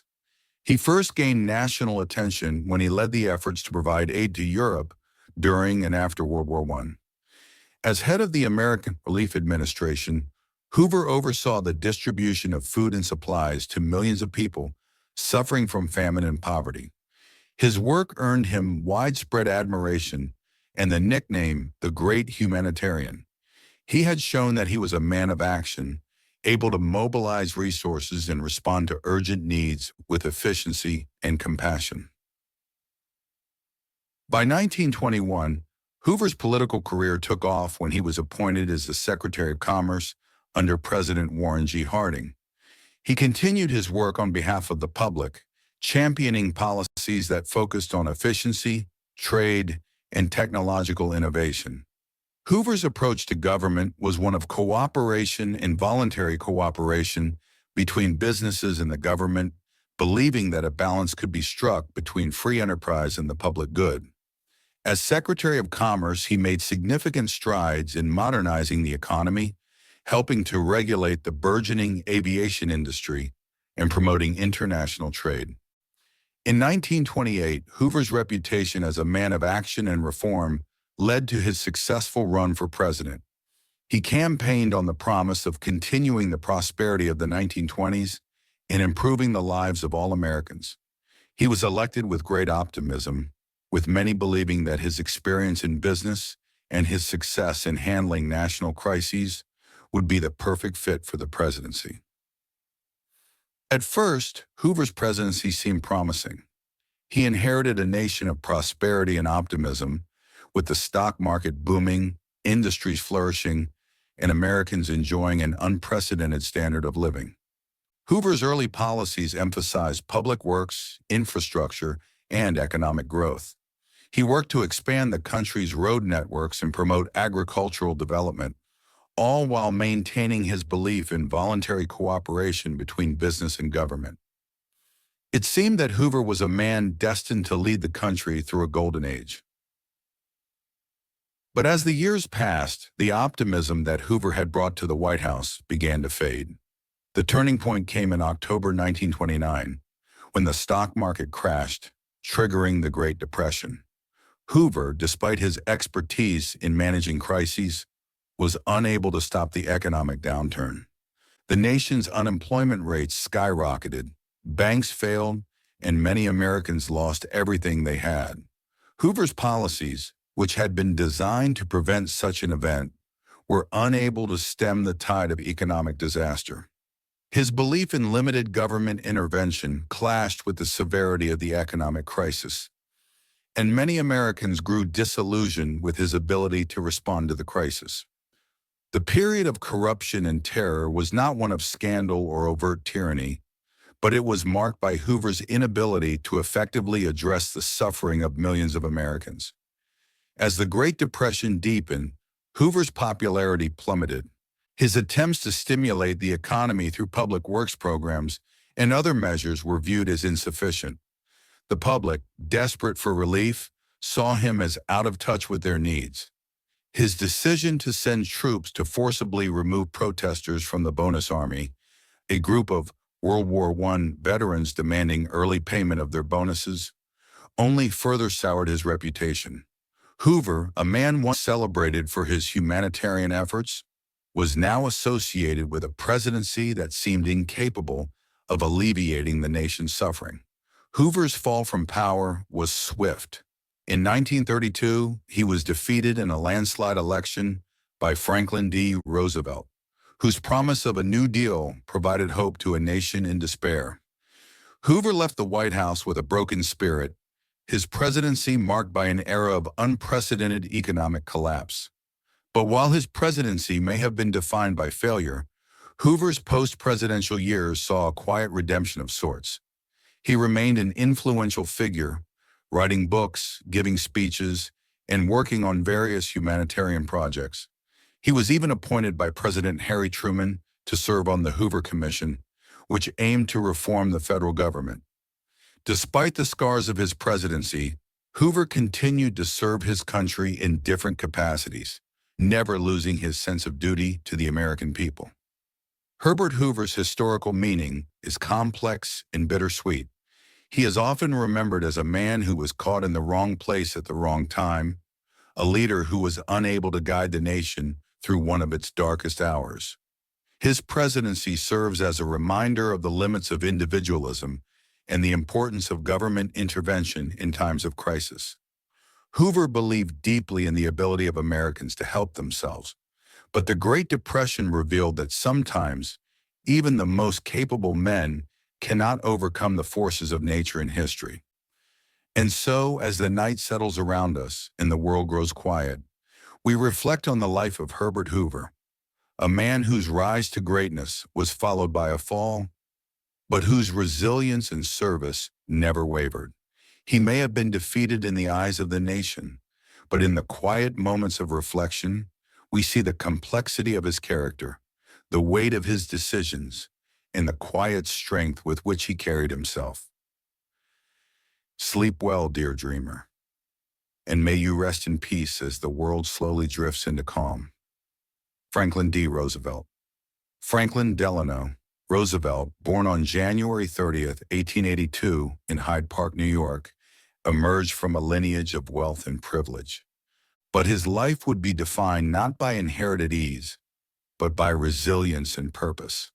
His father, James Roosevelt, was a successful businessman, and his mother, Sarah Delano Roosevelt, was a strong-willed woman who shaped his early years with a protective and doting love.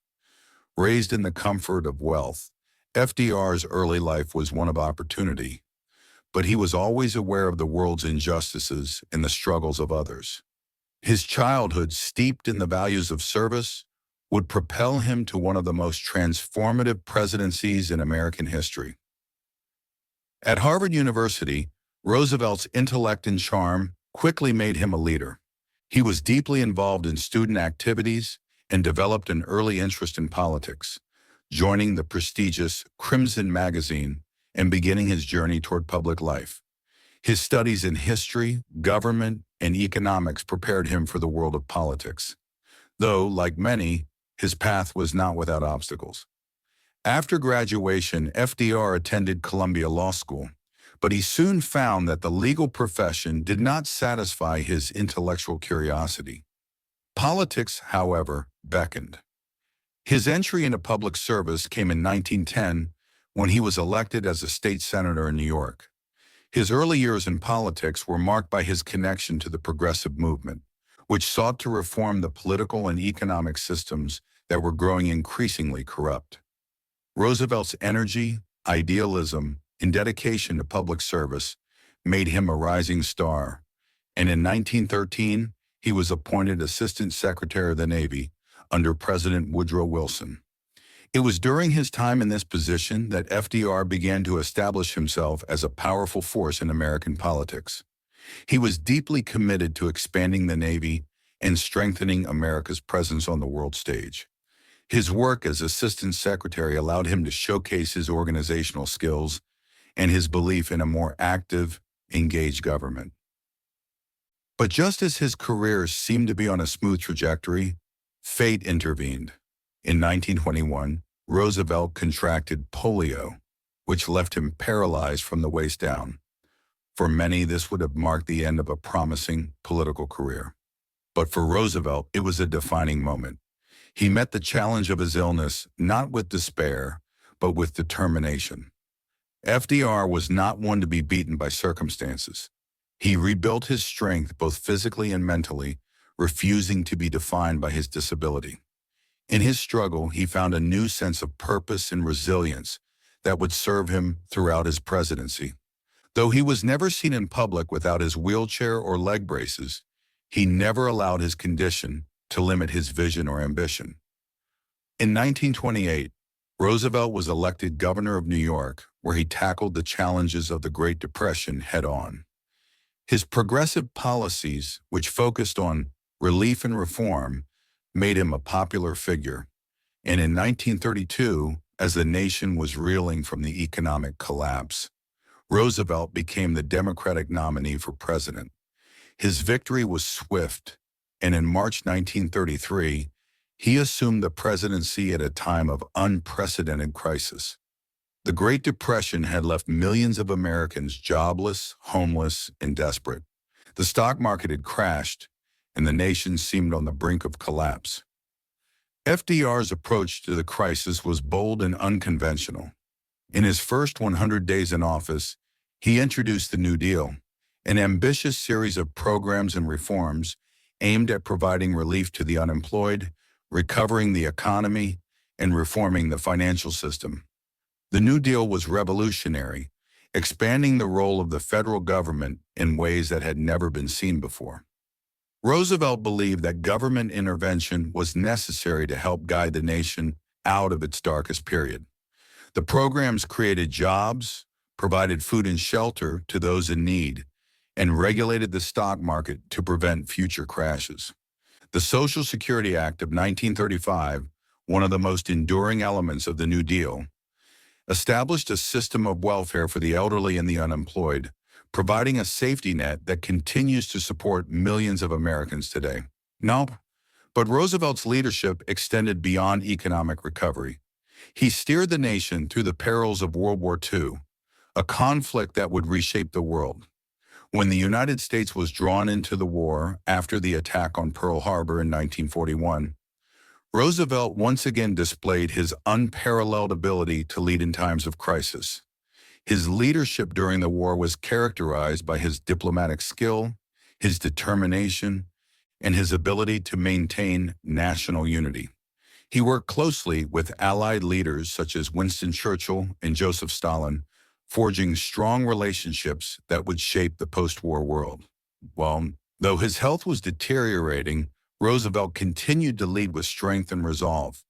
He won an unprecedented 4 terms in office, guiding the nation through the Great Depression and World War II. Yet despite his accomplishments, the toll of the presidency began to weigh heavily on him. In 1944, as he began his 4th term, Roosevelt's health declined sharply. He passed away on April 12, 1945, at the age of 63, while still in office. Franklin D. Roosevelt's legacy is one of transformation and hope. He is remembered not only for his leadership during the Great Depression and World War II, but also for his ability to inspire a sense of collective responsibility and national unity. His presidency changed the role of government in American life, expanding its reach and impact on the economy, social welfare, and international relations. Roosevelt's vision of a more active, engaged government provided a blueprint for the future of the nation. But perhaps the most lasting lesson of Roosevelt's life is his resilience in the face of adversity. His journey from a young man of privilege to a disabled leader who reshaped the nation's destiny is one of determination and unwavering resolve. Roosevelt's ability to navigate personal and national crises with grace, intelligence, and compassion left an indelible mark on the history of the United States. And so, as the moonlight gently illuminates the night sky, we remember the life of Franklin D. Roosevelt, a man who turned the tide of history, who gave hope to millions in their darkest hour, and who forever changed the course of the American experiment. As the stars twinkle above, we find peace in knowing that his legacy lives on, reminding us that in times of struggle, there is always the possibility of transformation. Sleep well, dear dreamer, and may you find strength in your own journey, just as FDR did in his. Harry S. Truman. Harry S. Truman, born on May 8, 1884, in Lamar, Missouri, grew up in the heart of the American Midwest. The S in his name didn't stand for anything in particular. It was a compromise between his grandfather's names, Anderson Ship Truman and Solomon Young. From humble beginnings, Truman was the only U.S. president to never have attended college. Yet his life would prove that intellect comes in many forms, and leadership can be forged through experience, perseverance, and an unwavering sense of duty. Truman's early years were marked by hard work and a deep connection to family. His father was a farmer, and young Harry spent his formative years on the farm, learning the value of persistence and responsibility. His education was irregular, and like many young people in rural America, he didn't have access to the grand academic institutions of the time. However, Truman was a voracious reader, and his mind, sharpened by the realities of life and history, would be his greatest tool. As a young man, Truman worked various jobs, including as a clerk in a bank and a farmer, but his heart was always drawn to public service. In 1917, when the United States entered World War I, Truman enlisted in the Army. He served in France as a captain, leading a field artillery unit. It was during this time that he displayed the steady, reliable leadership that would come to define his career. After the war, Truman returned to Missouri and entered the world of politics, first running for county judge. His quiet determination and no-nonsense approach earned him a reputation as a man of integrity. He was soon elected to the U.S. Senate, where his straightforward, honest manner won him respect, and he quickly became known for his work on military readiness and oversight of government expenditures. It was in 1944 that Truman's life would change forever. As the nation was embroiled in World War II, President Franklin D. Roosevelt needed a new vice president. Roosevelt's previous vice president, Henry Wallace, was seen as too controversial, and Truman was chosen as a compromise candidate. Little did Truman know that he would soon face challenges far beyond what he had ever anticipated. On April 12, 1945, just 3 months into his vice presidency, Roosevelt died unexpectedly, leaving Truman to assume the presidency at the height of World War II. Truman had little time to adjust to his new role, and the weight of responsibility came crashing down upon him. With little experience in foreign affairs, Truman had to make one of the most difficult decisions in history, whether or not to use the newly developed atomic bomb on Japan.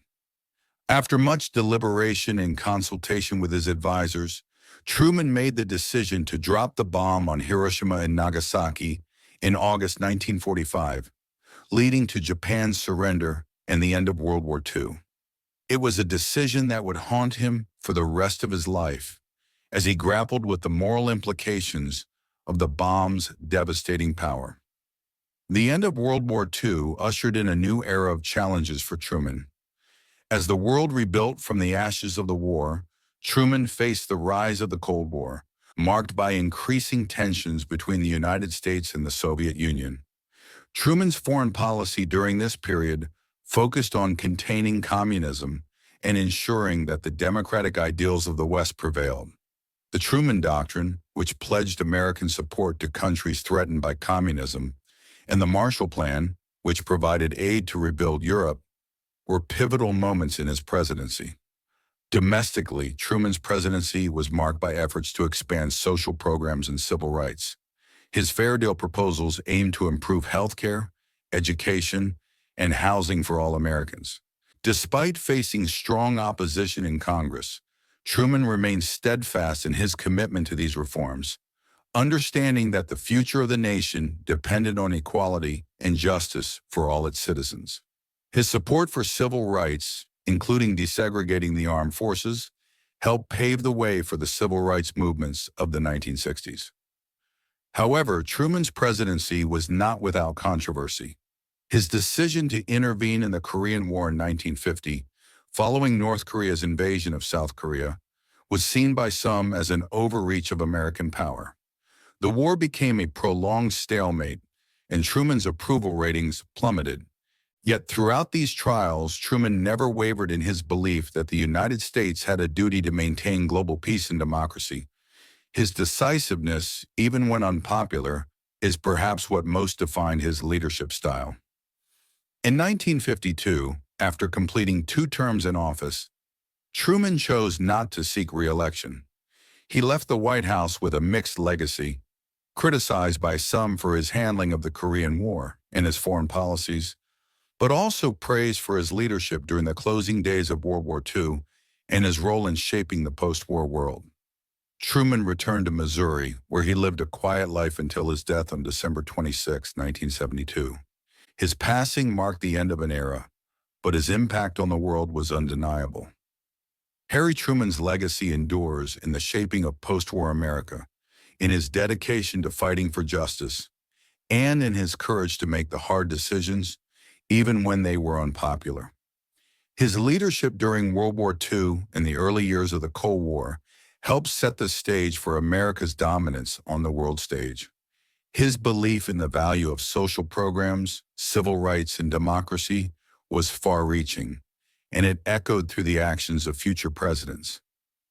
As the stars glimmer softly above, we reflect on the life of Harry S. Truman, a man who rose from humble beginnings to lead a nation through some of its most trying times. His legacy is one of courage, integrity, and an unwavering belief in the potential of the American spirit. Sleep well, dear dreamer, and may you find peace in the knowledge that, like Truman, you have the strength to face any challenge and rise above it. Dwight D. Eisenhower. Dwight David Eisenhower was born on October 14, 1890, in Denison, Texas, to a family of modest means.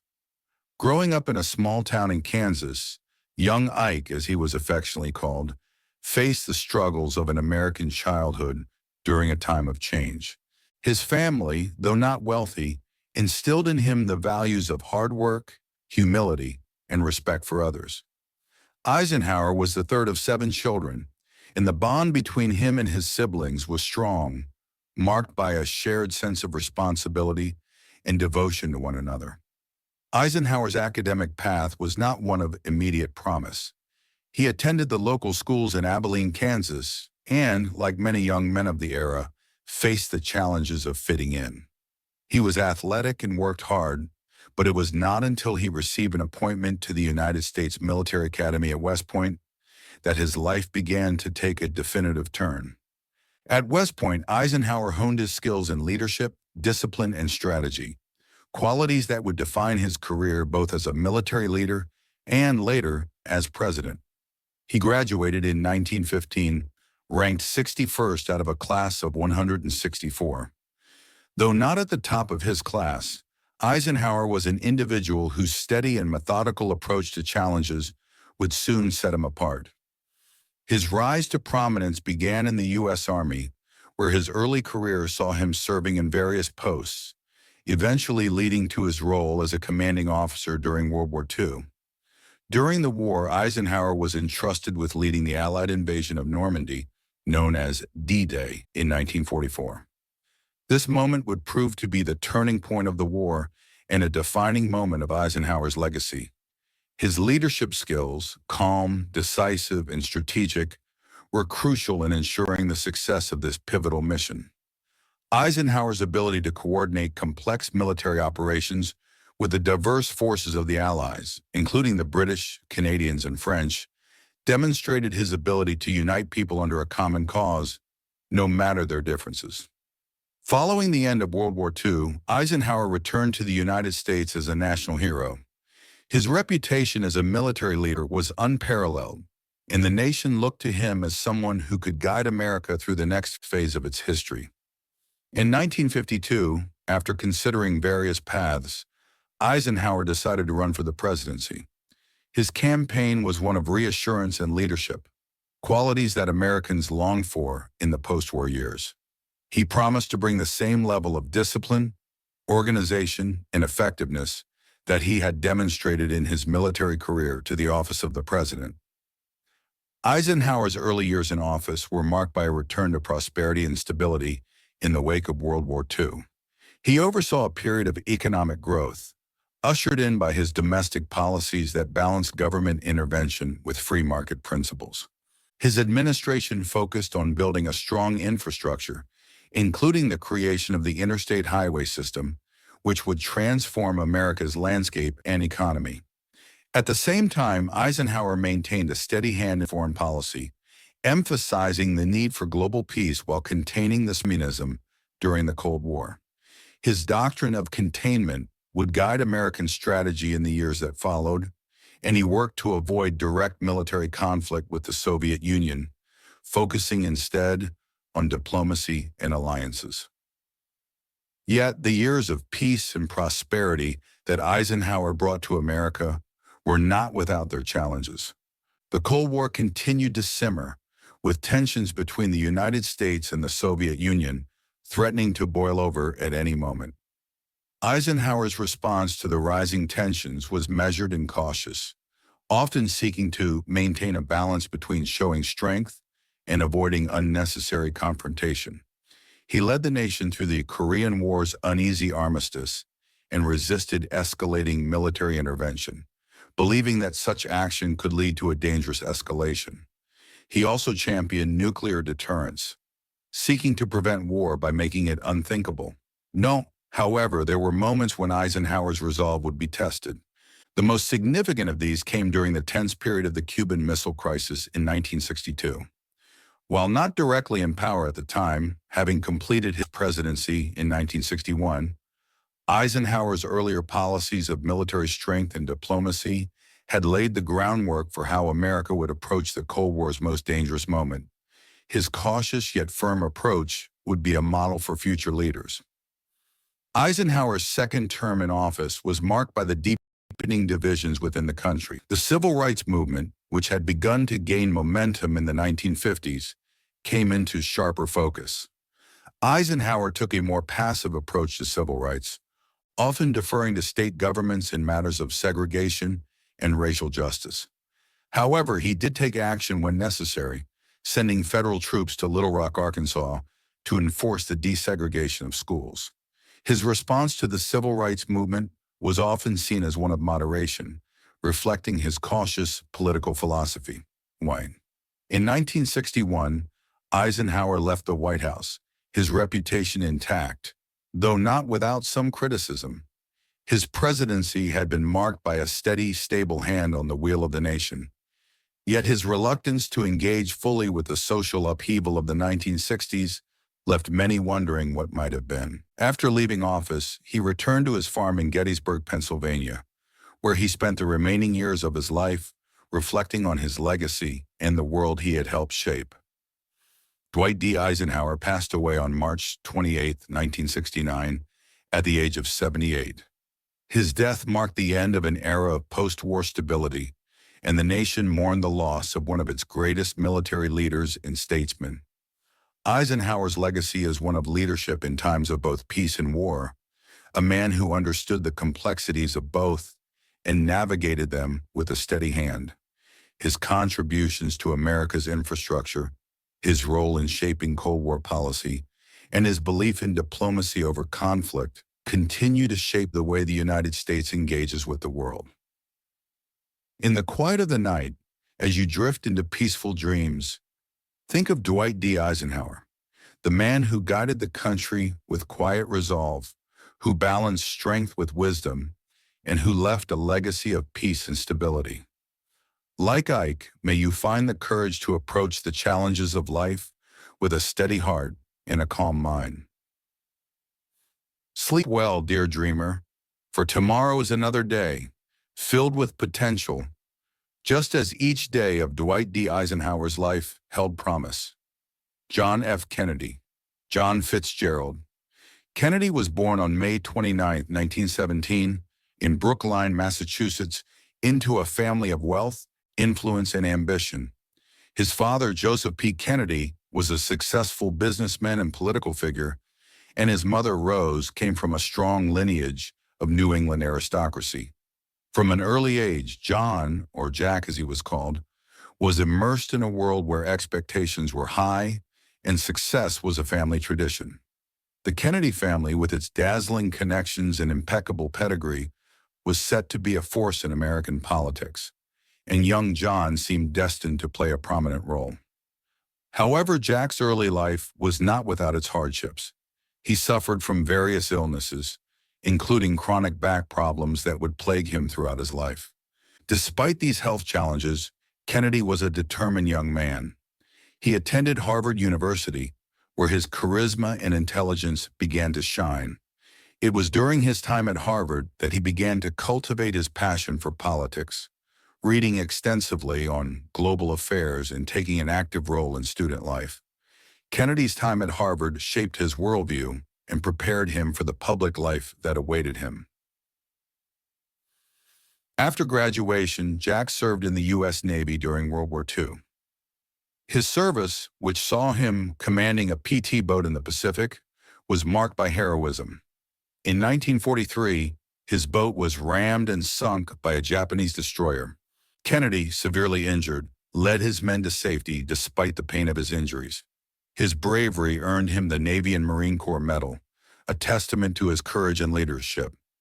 The experience would leave a lasting impact on him, influencing his political ideology and the way he viewed the world. Kennedy's rise to political power began with his election to the U.S. House of Representatives in 1946. His name, his charm, and his father's connections helped propel him into the spotlight. Yet it was his own skills, his eloquence, his vision, and his ability to connect with people that made him a rising star in American politics. In 1952, he was elected to the U.S. Senate, where he quickly gained a reputation as a young and dynamic leader. By the time he was in his early 30s, Jack Kennedy had established himself as a politician to watch. In 1960, Kennedy decided to take a bold step and run for the presidency. His campaign was a blend of youthful optimism, intellectual rigor, and a call for change. The nation, weary of the challenges of the 1950s, responded to his message of hope. His famous televised debates with Richard Nixon, the Republican candidate, marked the beginning of a new era in American politics. Kennedy's confidence and eloquence captivated the nation, and on November 8, 1960, he was elected the 35th President of the United States. Kennedy's presidency began with a sense of promise, as he sought to inspire the American people with his vision of a new frontier. His inaugural speech, with its call to "Ask not what your country can do for you, ask what you can do for your country," became one of the defining moments of his presidency. His vision was one of idealism, a call for a united America to face the challenges of the modern world. His administration would focus on civil rights, space exploration, and the ongoing Cold War, aiming to place the U.S. at the forefront of global leadership. However, Kennedy's presidency was not without its challenges. The early years of his administration were marked by the turbulent Cold War. His first major test came in 1961 with the failed Bay of Pigs invasion in Cuba. The operation, intended to overthrow Fidel Castro's communist regime, ended in disaster, and Kennedy took full responsibility for the failure. This setback was a turning point in his presidency. Though it was a moment of vulnerability, Kennedy emerged with a renewed sense of resolve and determination, shaping his approach to foreign policy in the years that followed. Kennedy's most famous foreign policy challenge came in 1962 during the Cuban Missile Crisis, when American intelligence discovered that the Soviet Union was placing nuclear missiles in Cuba. The world teetered on the edge of nuclear war. Kennedy's leadership during this time would define his legacy. He chose diplomacy over military action, opting to negotiate with Soviet Premier Nikita Khrushchev. After 13 tense days, the crisis was averted and the missiles were removed. Kennedy's ability to navigate this perilous moment with calmness and decisiveness elevated his status as a global leader and ensured his place in history as a defender of peace. Domestically, Kennedy's presidency was marked by efforts to advance civil rights and improve the nation's social fabric. He proposed sweeping legislation to end segregation and promote equality, though much of his agenda would not be passed until after his death. He also set ambitious goals for space exploration, famously declaring that the U.S. would land a man on the moon by the end of the decade. His leadership during this time inspired a sense of national pride and collective purpose. Tragically, Kennedy's presidency was cut short on November 22, 1963, when he was assassinated in Dallas, Texas, while riding in a motorcade. The nation was plunged into mourning, and the world was left in shock. The loss of John F. Kennedy marked the end of a promising era of American leadership and the beginning of a period of uncertainty and unrest. His death was a defining moment for the United States, and the questions surrounding it would remain unresolved for years to come. John F. Kennedy's legacy is one of hope and vision, a symbol of what might have been had his life not been tragically cut short. He is remembered as a leader who inspired millions with his message of idealism and his call for a better future. His presidency, though brief, remains one of the most impactful in American history, and his assassination left a void that would never be fully filled. As you drift into sleep, dear dreamer, reflect on the life of John F. Kennedy. Think of his vision of a new frontier, of his courage in the face of adversity, and of his ability to inspire those around him. In the quiet moments of the night, may you find the strength to dream big, to reach for the stars, and to always strive for a better world, just as he did. Sleep well, dear dreamer. The future is yours to shape, just as it once was his. Lyndon B. Johnson. Lyndon Baines. Johnson was born on August 27, 1908, in the small town of Stonewall, Texas, into a modest family with a strong sense of community. His father, Sam Johnson, was a farmer and political figure who worked tirelessly to provide for his family, and his mother, Rebecca, instilled in him a love for education and service. Growing up in the rolling hills of Texas, young Lyndon was shaped by both the challenges of rural life and the deep sense of ambition that marked his family. He was determined to rise above the humble beginnings of his youth and make a mark on the world. Johnson's early years were not without struggle. The Great Depression hit his family hard, and financial difficulties were a constant concern. However, Lyndon's determination and drive were evident from a young age. He attended Southwest Texas State Teachers College, now Texas State University, and after graduating, he worked as a teacher for a time. It was during his teaching career that he began to develop the people skills and deep understanding of the struggles of ordinary Americans that would later shape his political career. He saw firsthand the poverty and challenges faced by those in rural America, and these experiences would become the foundation of his future policies. In the early 1930s, Lyndon's political ambitions began to take shape. He worked for the New Deal programs of President Franklin D. Roosevelt, which sought to bring relief to those suffering during the Depression. His role in helping to implement these programs brought him into contact with key political figures, and in 1937, at the age of 29, he was elected to the U.S. House of Representatives. It was in Washington, D.C. that Johnson's political skills truly began to shine. His charm, his ability to connect with people, and his knack for behind-the-scenes deal-making quickly earned him a reputation as a master of political strategy. By 1948, Lyndon B. Johnson had risen to the Senate, where his influence grew. He understood the importance of building coalitions and working across party lines, and his political acumen made him one of the most powerful figures in Washington. He was known for his ability to push through legislation and get things done, no matter how challenging the task. His rise to power was marked by a fierce determination to succeed and a willingness to do whatever it took to advance his goals. In 1960, Johnson sought the Democratic nomination for president.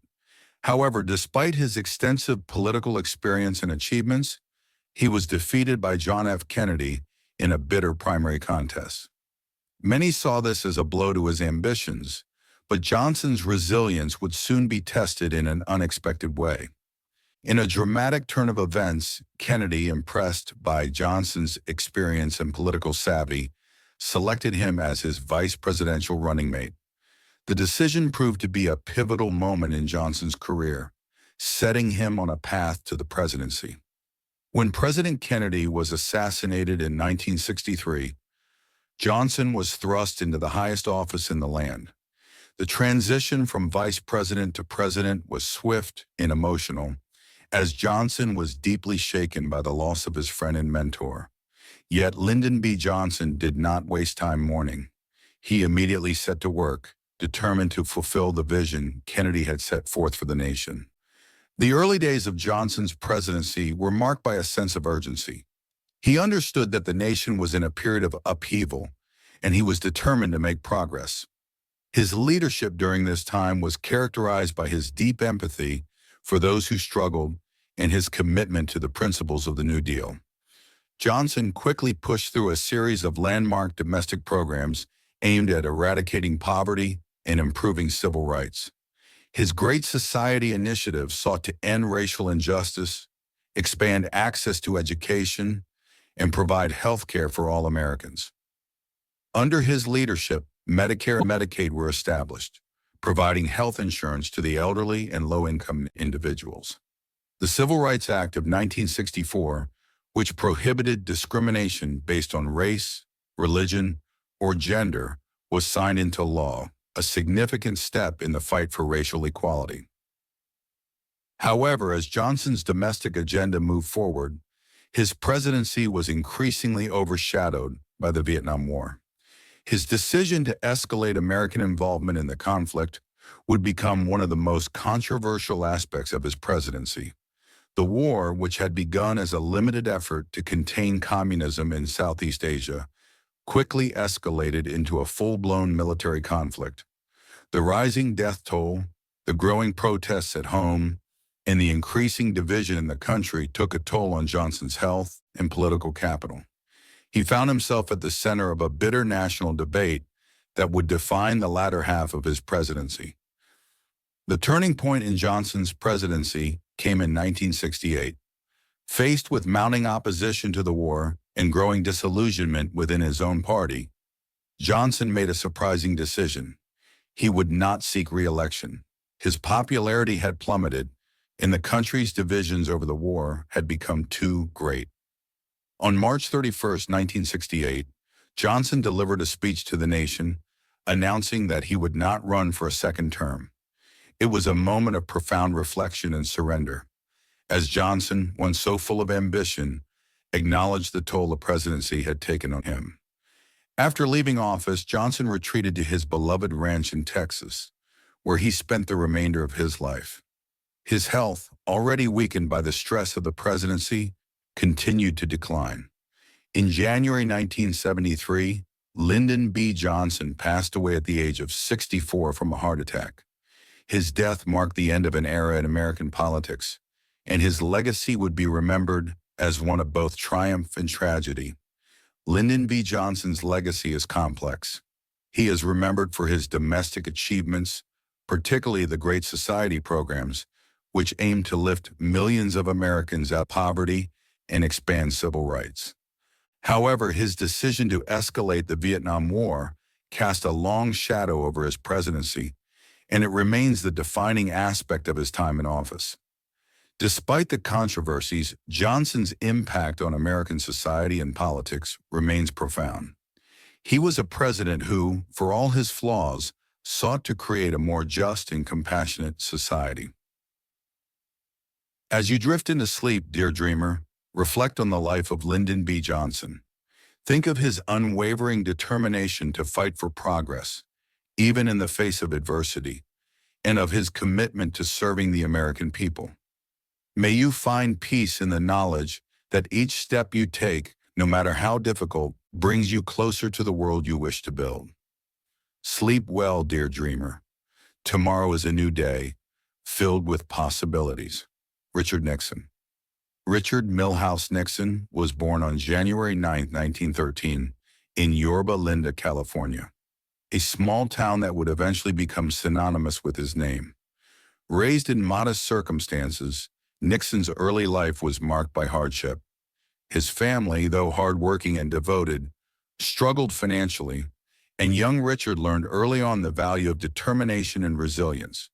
His father, Francis Nixon, was a grocer, and his mother, Hannah Nixon, was a devout and nurturing figure who emphasized the importance of education and faith.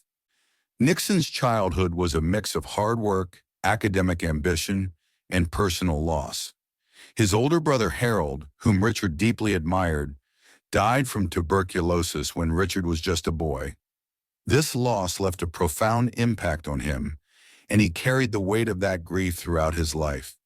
Yet it was this early exposure to hardship that shaped Nixon's character, instilling in him a fierce determination to succeed, no matter the obstacles in his path. Nixon's rise to power began in the political realm, where his ambition was as unyielding as his work ethic. After attending Whittier College, he went on to study law at Duke University, where he distinguished himself academically. Upon graduation, Nixon returned to California and soon became involved in politics. His first major political breakthrough came in 1946, when he was elected to the U.S. House of Representatives, marking the beginning of his long and tumultuous journey in public life. It wasn't long before Nixon gained national attention. In 1950, he ran for the Senate and won, defeating the popular Democrat Helen Gahagan Douglas in a bitter campaign. Nixon's political career seemed to be on an unstoppable trajectory, and his reputation as a fierce anti-communist grew. His high-profile role in the House Un-American Activities Committee, HUAC, helped cement his place in American politics, as he became known for his fervent stance against the spread of communism. It was during this time that Nixon earned his infamous reputation as a staunch and relentless figure in the battle against communist influence, particularly during the Red Scare. By 1952, Richard Nixon had become the vice presidential running mate of Dwight D. Eisenhower, a position that would elevate him to even greater prominence. The Eisenhower-Nixon ticket won the election, and Nixon became Vice President of the United States. During his 8 years in office, Nixon's influence grew, and he developed a complex relationship with President Eisenhower. While Nixon served as a loyal vice president, he was also positioning himself for a future in the highest office of the land. In 1960, Nixon sought the presidency, facing off against the charismatic young senator from Massachusetts, John F. Kennedy. It was one of the closest in American history. The televised debates between the two candidates became iconic. Nixon, who had been battling illness, appeared pale and weary, while Kennedy looked youthful and vibrant. Many historians believe that these debates, broadcast for the first time on national television, played a pivotal role in shaping the outcome of the election. Nixon lost the race, but he was far from finished. The loss only fueled his ambition further, and he vowed to return. Nixon's second chance came in 1968. After a period of political exile, he launched another presidential campaign, and this time the country was ripe for change. The turbulent 1960s, marked by the Civil Rights Movement, the Vietnam War, and widespread social unrest, created a climate in which Nixon's promises of law and order resonated with voters. His appeal to the silent majority, the Americans who felt alienated by the growing protests and social changes of the time, proved successful. Nixon won the election and was sworn in as the 37th President of the United States in January 1969. During his first term, Nixon focused on several key issues, most notably the Vietnam War and the Cold War. He introduced the policy of Vietnamization, aimed at gradually withdrawing American troops from Vietnam while increasing the role of the South Vietnamese military. Nixon's approach to the Cold War, which included his historic visit to China in 1972 and his policy of détente with the Soviet Union, marked a shift in U.S. foreign policy. These moves helped ease tensions between the superpowers and were seen as diplomatic triumphs.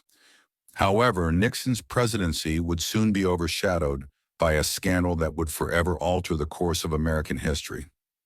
In 1972, 5 men were arrested for breaking into the Democratic National Committee headquarters at the Watergate complex in Washington, D.C. As investigations into the break-in unfolded, it became clear that Nixon's administration had been involved in efforts to cover up the crime. The scandal deepened as it was revealed that Nixon had authorized a range of covert actions to undermine political opponents, leading to widespread public distrust.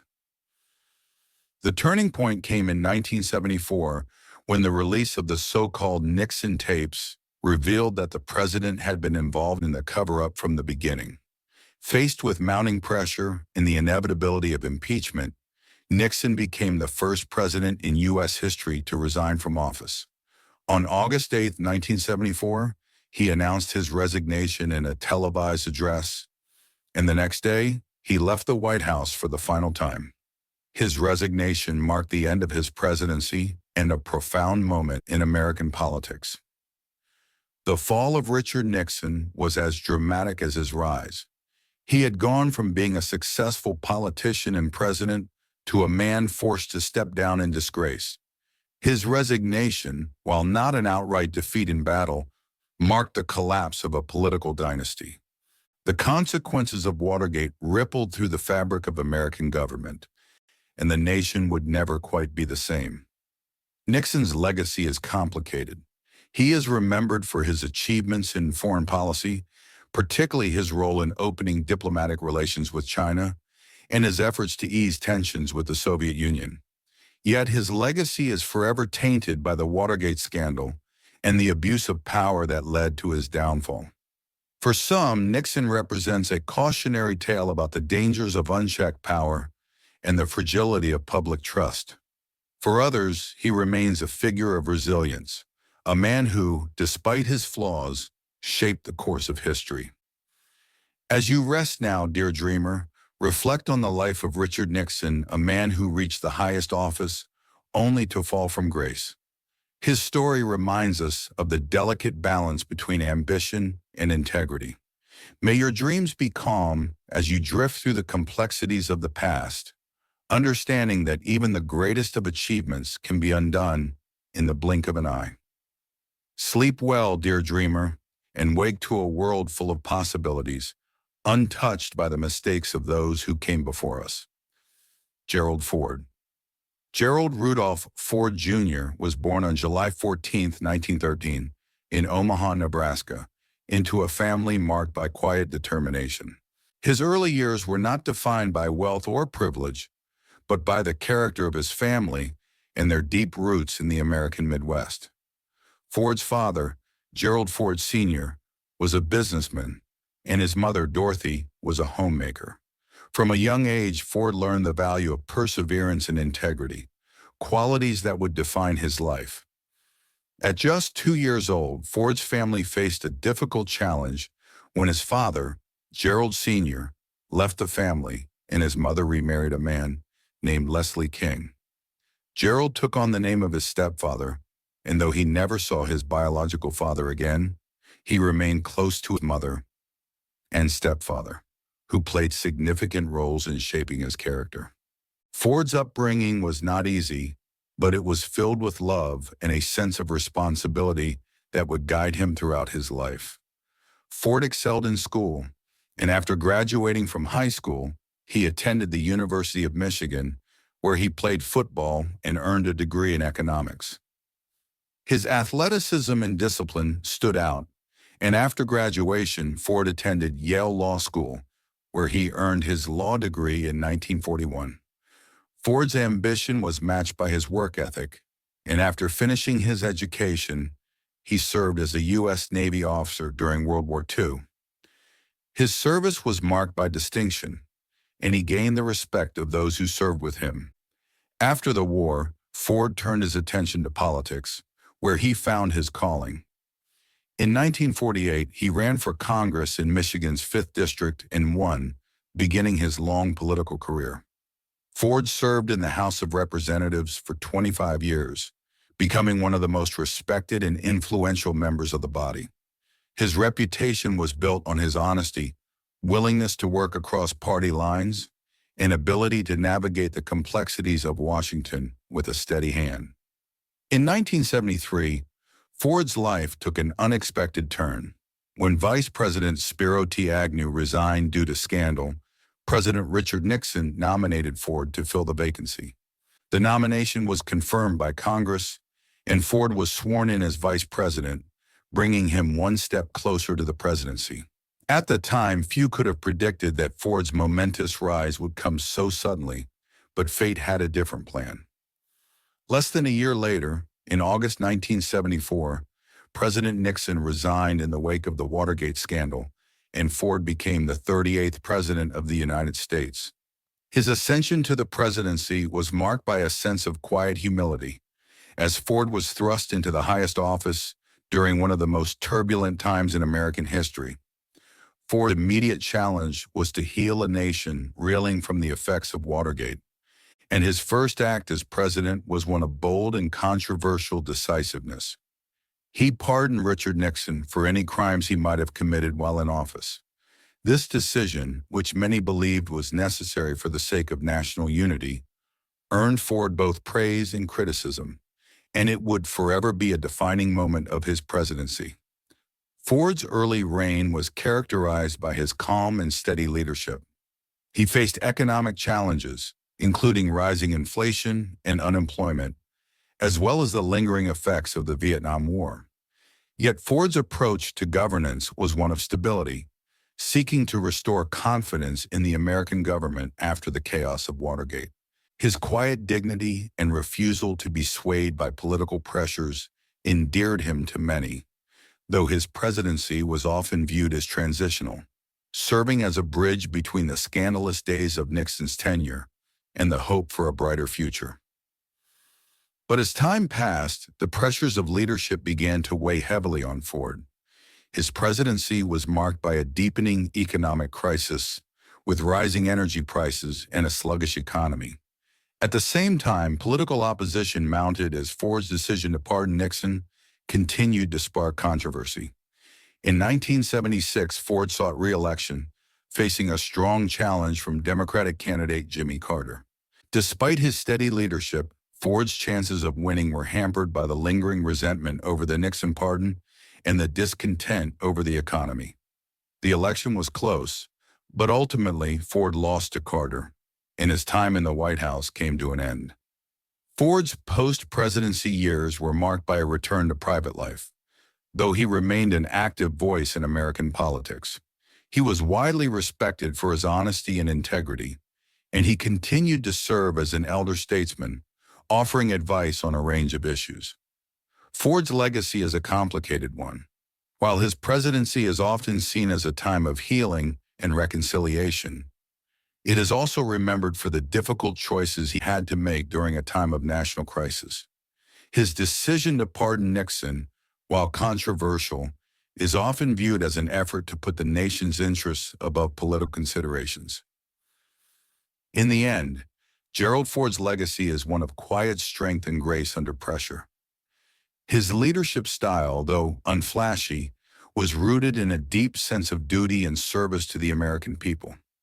Ford was a man who rose to the highest office not through ambition or political maneuvering, but through a combination of circumstance, character, and the trust of his countrymen.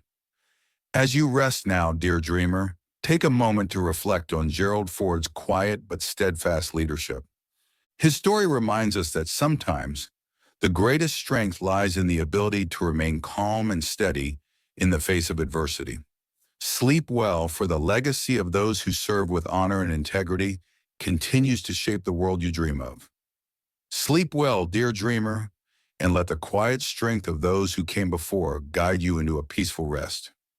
Jimmy Carter. James Earl Carter Jr. was born on October 1st, 1924, in the quiet town of Plains, Georgia. His early years were shaped by the simple, yet profound values of the Southern farm life. Growing up on a peanut farm, young Jimmy learned the rhythms of the land, the sweat of hard work, and the importance of family and faith. The Carter family lived modestly, but their lives were rich with love, purpose, and a deep connection to their community. Carter's childhood was marked by the guiding presence of his mother, Lillian, a registered nurse, and his father, Earl, a farmer who instilled in him a strong work ethic and a sense of responsibility. But it was his mother, with her unyielding compassion and tireless dedication, who left the most lasting imprint on young Jimmy's heart. Her example of service and care for others would be a guiding force throughout his life. Growing up, Carter excelled academically and athletically, showing a particular talent for mathematics. He attended the United States Naval Academy at Annapolis, where he graduated in 1946. After serving in the U.S. Navy, Carter returned to Georgia, where he took over the family farm after his father's passing. Though the life of a farmer was deeply ingrained in him, Carter's interests and ambitions extended beyond the soil. He entered the world of politics, driven by a deep desire to make a difference. In 1962, after a decade of managing the farm and becoming an active member of his community, Carter ran for and was elected as a Georgia state senator. His rise to political prominence was steady, marked by a commitment to progressive ideals, fairness, and the betterment of all people. Yet it wasn't until 1970, when Carter ran for the governorship of Georgia, that his political journey truly began to take shape. As governor, Carter focused on civil rights, education reform, and environmental protection, showing a commitment to improving life for all Georgians. Carter's leadership style was one of humility, compassion, and pragmatism. He made a name for himself as a reformer, willing to challenge the status quo for the sake of fairness and justice. But his most defining quality was his authenticity. He did not speak in political platitudes. Instead, he spoke from the heart. He believed in honesty, integrity, and the power of personal responsibility. In 1976, the nation was weary. After the Watergate scandal and the tumult of the Vietnam War, Americans longed for a leader who could restore integrity and moral clarity to the White House. Carter, a relatively unknown figure on the national stage, offered that hope. His campaign was built on promises of transparency, peace, and a return to ethical leadership. His message resonated with a weary public, and in one of the closest elections in history, Jimmy Carter defeated incumbent President Gerald Ford to become the 39th President of the United States. Carter's presidency was marked by his deep commitment to human rights, both at home and abroad. He worked tirelessly to broker peace in the Middle East, securing the Camp David Accords between Egypt and Israel, a historic achievement that earned him the Nobel Peace Prize in 2002. He also worked to address the growing energy crisis in America, pushing for energy conservation and the development of alternative sources of energy. His focus on human rights was unwavering, and he worked to bring attention to the plight of oppressed peoples around the world. Yet Carter's presidency was not without its challenges. The Iranian hostage crisis, in which 52 Americans were held captive for 444 days, cast a shadow over his time in office. The economy, too, struggled with high inflation and rising unemployment, making it difficult for Carter to achieve his domestic goals. Despite his efforts, he faced increasing criticism from both the left and the right, and in 1980, he lost his bid for re-election to Ronald Reagan. After leaving office, Carter retreated from the political spotlight, but his work was far from over. He and his wife, Rosalind, dedicated themselves to humanitarian causes through the Carter Center, working to promote peace, eradicate diseases like guinea worm disease, and advance the cause of democracy and human rights around the world. Carter's post-presidential years were marked by his selfless devotion to others, a testament to the values he had held since his childhood on the peanut farm. Carter's legacy is one of quiet, steadfast service. He may not have been a president of great political triumphs or sweeping legislation, but his leadership was grounded in compassion, humility, and a deep moral conviction. He showed the world that true power lies not in the ability to command, but in the ability to care for others, to work tirelessly for peace, and to seek justice with unwavering persistence. As you close your eyes now, dear dreamer, reflect on the life of Jimmy Carter, a man who, though not always recognized by the grand headlines of history, demonstrated that quiet, humble service can leave the deepest and most lasting impact. His story reminds us that true greatness lies not in fame or fortune, but in the ability to do good in the world, no matter how small or unnoticed the acts may seem. Sleep well, dear dreamer, and let the gentle spirit of compassion guide you into peaceful rest. Ronald Reagan. Ronald Wilson Reagan was born on February 6, 1911, in the small town of Tampico, Illinois, where the humble beginnings of his life set the stage for an extraordinary journey. Raised during the Great Depression, young Ronald, or Dutch, as his family affectionately called him, experienced firsthand the struggles of a working-class family. His father, Jack Reagan, a shoe salesman with a warm heart and a tendency to struggle with alcohol, and his mother, Nell, a devoutly religious woman, provided a balance of strength and kindness in young Ronald's life. Reagan's early years were marked by a series of challenges. His family moved frequently, never quite able to settle down. Despite this instability, young Ronald's love for stories and performance grew. He was captivated by the radio and the world of movies, dreaming of one day being a part of that vibrant world. Though he was a shy and introverted boy, his charm, confidence, and talent for storytelling would later become his greatest assets. He attended Eureka College, where he found his true passion in acting and public speaking. There, he was active in drama, and it was in those early performances that he first discovered the power of using words to captivate and inspire others. After college, Reagan's career began to take shape in the entertainment industry. He became a Hollywood actor, initially taking on bit parts, but eventually landing leading roles in a number of films, most notably in the 1940s. His affable personality, good looks, and ability to connect with audiences made him a household name. However, despite his success in film, Reagan's heart began to lean toward politics, as he found himself drawn to the changing political landscape of post-war America. His rise to power began in the 1950s as he became more active in conservative politics. Initially a Democrat, Reagan's views shifted over the years as he became disillusioned with the direction of the party.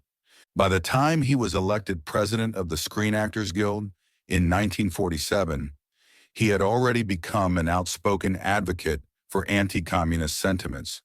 As he became more involved in political causes, Reagan realized the influence he could wield as a leader and the importance of championing the conservative cause.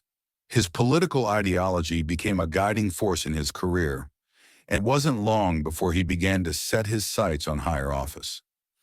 In 1966, Reagan made his first foray into elected office, running for governor of California. His message, one of fiscal conservatism, strong anti-communism, and government reform, resonated deeply with the American public, and he won the governorship by a landslide. As governor, Reagan made waves by pushing for tax cuts, stricter welfare policies, and a crackdown on student protests. His tenure as governor of California set the stage for his presidential ambitions, as he became a prominent voice in the growing conservative movement. In 1980, after years of building political momentum, Reagan ran for president of the United States. His campaign focused on restoring the American economy, strengthening the military, and opposing the perceived threats of communism abroad. Reagan's charismatic presence, optimism, and ability to connect with the American people propelled him to a landslide victory over incumbent Jimmy Carter. Reagan's presidency began with high hopes, as he promised to restore American greatness and reclaim the nation's sense of pride. His early years in office were marked by bold and decisive action. He pushed through a sweeping tax cut, arguing that reducing taxes would unleash economic growth. He also strengthened the U.S. military and pursued a hardline stance against the Soviet Union, famously calling the USSR the evil empire, and increasing military spending to build up American defenses. His foreign policy took center stage with the strategic push to end the Cold War, and Reagan's hardball negotiations with Soviet leader Mikhail Gorbachev eventually led to the signing of key nuclear arms treaties, ushering in a new era of cooperation between the two superpowers. However, Reagan's presidency was not without its challenges. His economic policies, while aimed at revitalizing the American economy, also contributed to growing deficits and income inequality. His administration was also marred by the Iran-Contra scandal, a complex political and military situation in which senior officials secretly facilitated the sale of arms to Iran and used the proceeds to fund Nicaraguan rebel groups. While Reagan's involvement in the scandal was disputed, it cast a shadow over his final years in office. Despite the controversies and struggles of his presidency, Reagan's legacy remains largely defined by his role in ending the Cold War and his ability to communicate optimism and hope to the American people.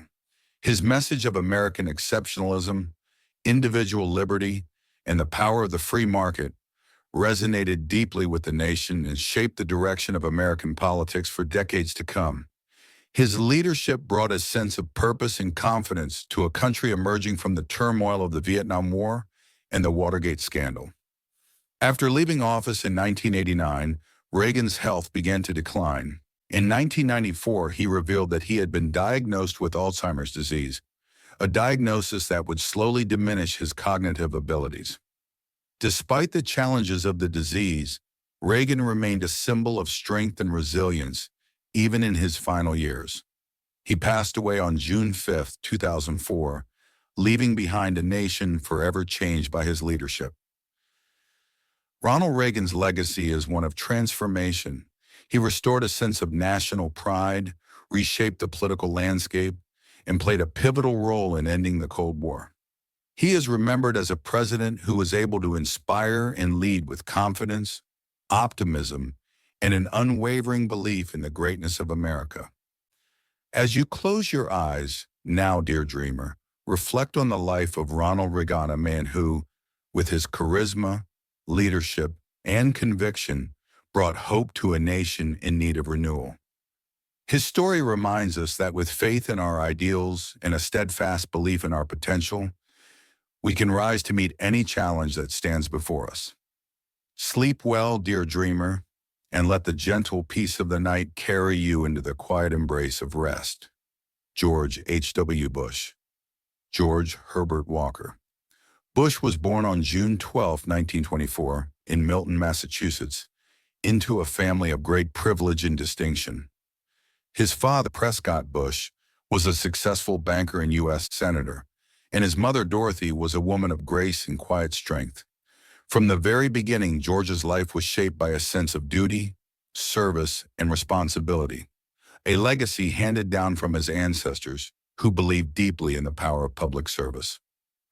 As a young boy, George was not drawn to the luxuries his family's wealth might offer, but rather to the notion of service to his country. He entered the United States Navy at the age of 18, driven by a deep desire to contribute to the war effort during World War II. He was the youngest aviator in the Navy at the time, and he flew combat missions in the Pacific. On one of his missions, his plane was shot down, and he was forced to bail out over the ocean. Rescued by a U.S. submarine, George's brush with danger only strengthened his resolve and sense of duty. After the war, George attended Yale University, where he excelled academically and also became the captain of the baseball team. His time at Yale was formative, helping him to refine his leadership skills and develop a deeper understanding of the world around him. Upon graduation, he married Barbara Pierce, the love of his life, and together they had 6 children. The Bush family would come to symbolize both public service and close-knit family values, with each member supporting one another through the highs and lows of life.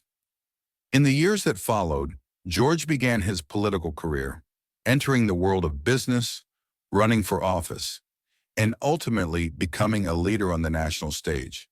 His path was not one of immediate fame or fortune, but rather a steady climb fueled by his commitment to his values and a belief in the power of service.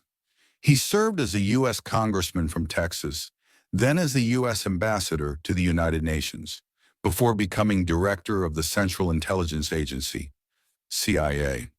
These roles gave him invaluable experience in foreign policy and national security, all of which would prove essential in the years to come. In 1980, after a brief but unsuccessful bid for the Republican presidential nomination, George H.W. Bush was chosen as Ronald Reagan's running mate. As vice president, he worked in tandem with President Reagan, especially on foreign policy issues, and forged a strong friendship with his president. During this time, Bush's quiet determination, coupled with his diplomatic expertise, gained him recognition not just as Reagan's trusted partner, but also as a skilled leader in his own right. In 1988, after 8 years of serving as vice president, George H.W. Bush ran for president. His campaign focused on a promise of continued prosperity, a stable hand in foreign affairs, and the commitment to uphold the values that had guided the United States through decades of challenge and change.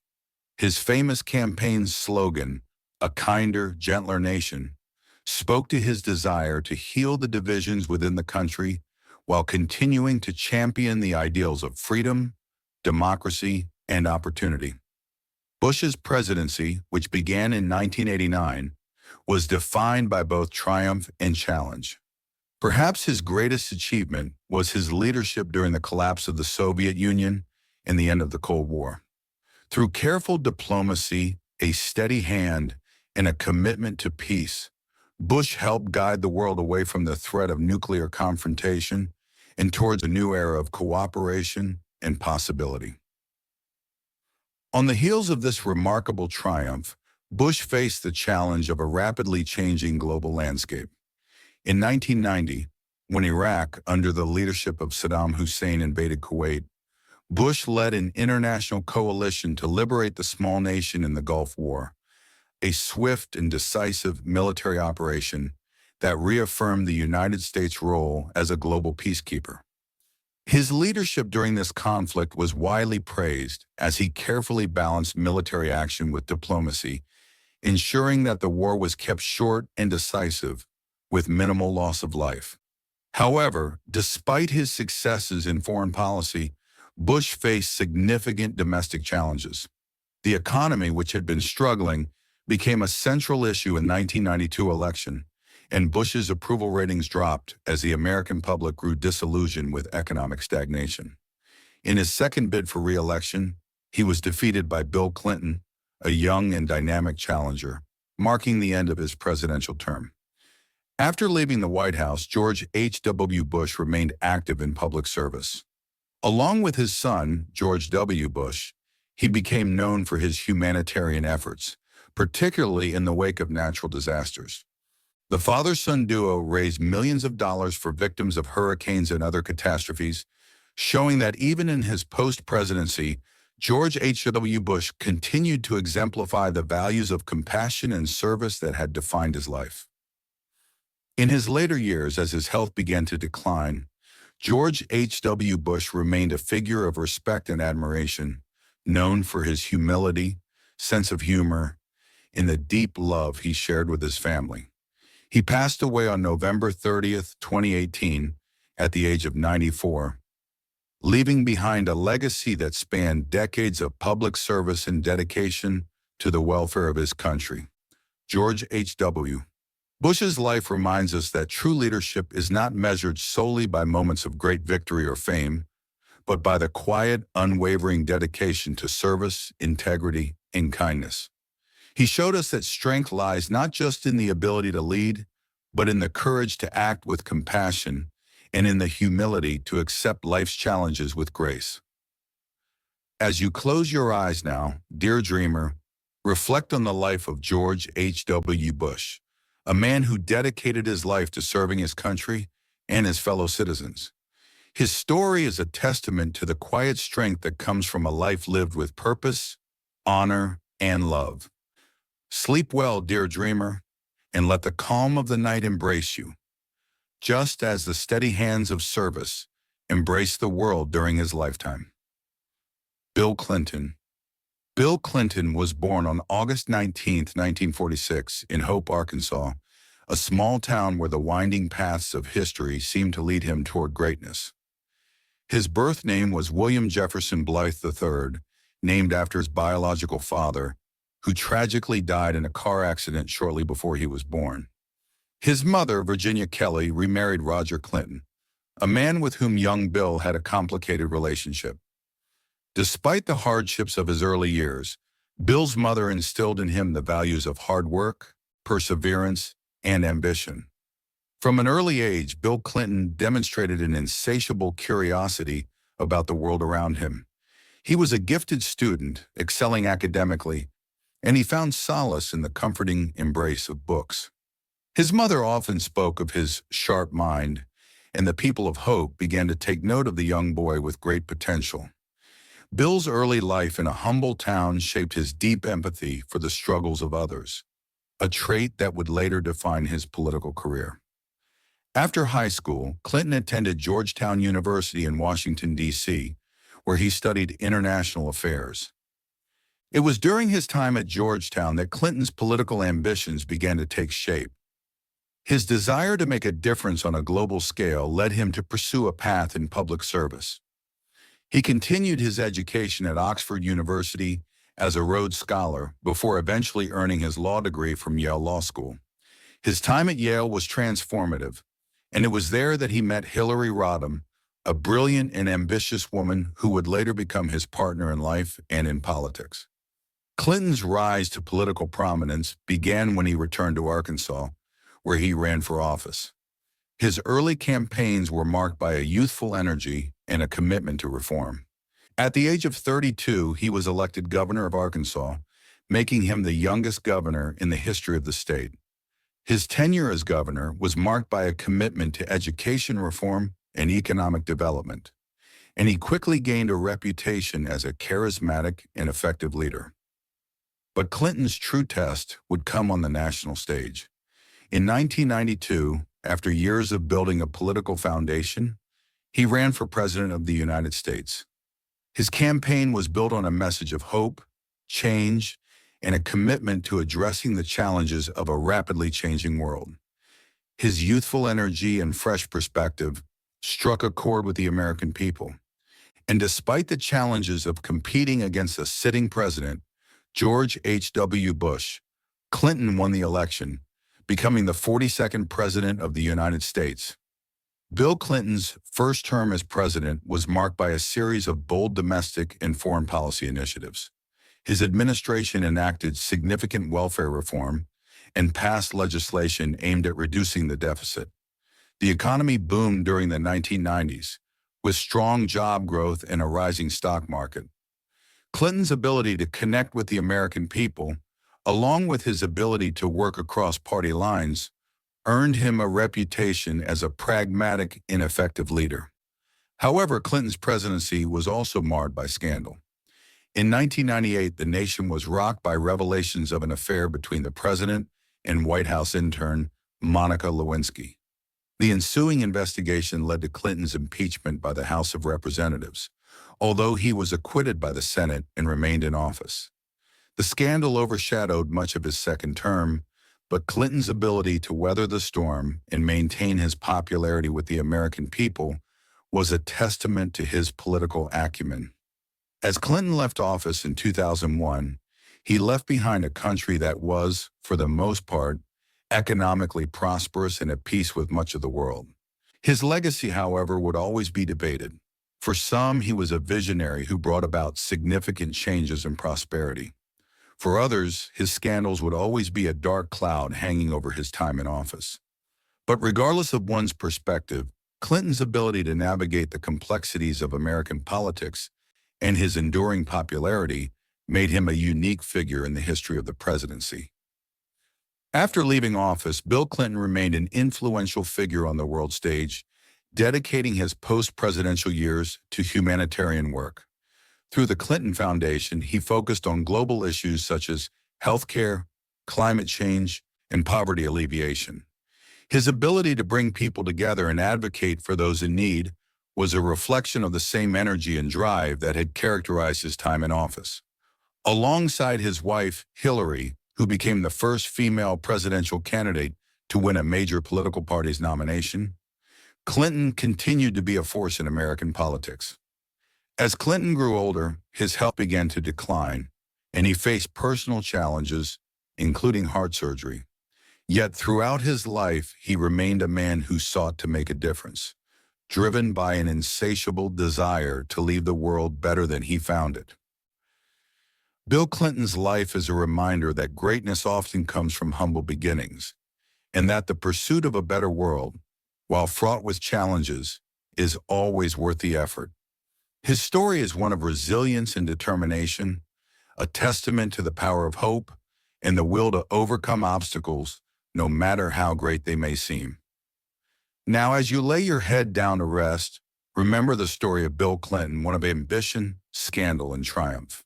A man who, despite his flaws, sought to change the world in his own way.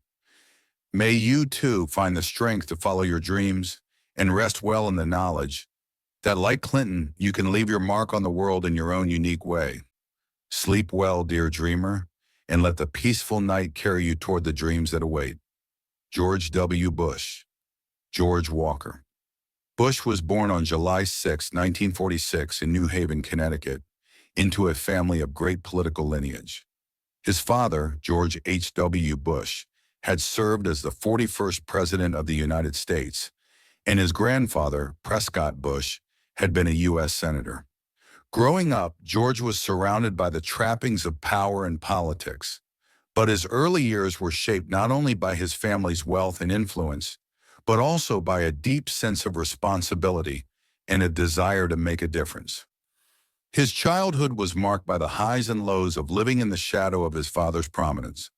While his father served as director of the Central Intelligence Agency and then as vice president, young George experienced the complexities of growing up in a political family. Despite these pressures, he found solace in sports, particularly baseball, and developed a reputation as a carefree yet driven young man. It wasn't always smooth sailing, however. George struggled with academics early on, and his relationship with his father's high expectations was sometimes strained.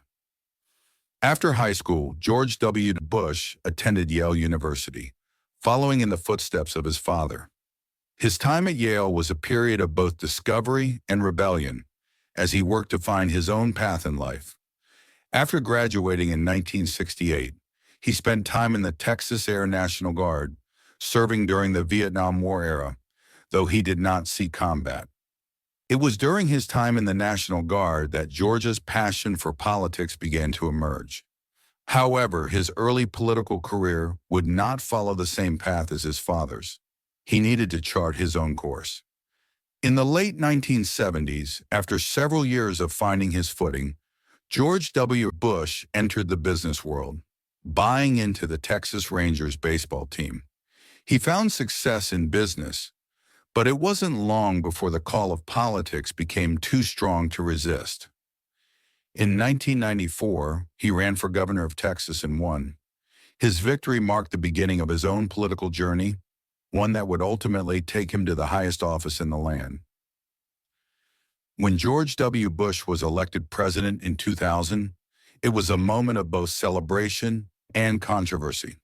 The election was marked by a highly contentious recount in Florida, and it was not until the Supreme Court intervened that Bush was declared the winner by a narrow margin. His victory over Vice President Al Gore was followed by a sense of uncertainty in the country, as many Americans were divided on whether he was the right man for the job. As president, George W. Bush's early days in office were filled with promises of unity and reform. He proposed tax cuts, education reform, and Medicare prescription drug benefits. However, it was the events of September 11, 2001, that would define his presidency. The horrific attacks on the World Trade Center and the Pentagon shook the world, and in the aftermath, President Bush found himself leading the nation through its darkest hours. The attacks on 9/11 marked the turning point in George W. Bush's presidency. He became the symbol of American resilience and strength, and his resolve to fight terrorism, both at home and abroad, set the course for the next chapter in his leadership. The decision to invade Afghanistan in 2001, followed by the invasion of Iraq in 2003, would dominate his second term in office. While his leadership in the face of terrorism garnered praise, the wars in the Middle East would also lead to deep divisions and controversy within the nation and across the world. The period of conflict and division would come to define much of Bush's presidency. His approval ratings fluctuated, and as the war in Iraq dragged on, many began to question the justification for the invasion and the cost of the conflict. The aftermath of the Iraq War, along with the financial crisis of 2008, further complicated his legacy. The bursting of the housing bubble and the subsequent recession led to widespread economic turmoil, and President Bush's response to the crisis, while decisive, was not universally praised. As his second term came to a close, George W. Bush left office in January 2009 with a mixed legacy. He had led the nation through the horrors of 9/11, but his presidency had also been marked by war, division, and economic collapse. His personal character, often seen as grounded and compassionate, contrasted with the polarizing policies of his administration. Yet despite the controversies that surrounded him, he was respected for his steadfastness in the face of adversity and for his belief in the American people. In the years following his presidency, George W. Bush stepped out of the political spotlight, focusing on personal projects and humanitarian efforts. He became an advocate for veterans and those affected by the wars in Iraq and Afghanistan. He also took up painting, finding solace in the quiet art of expression.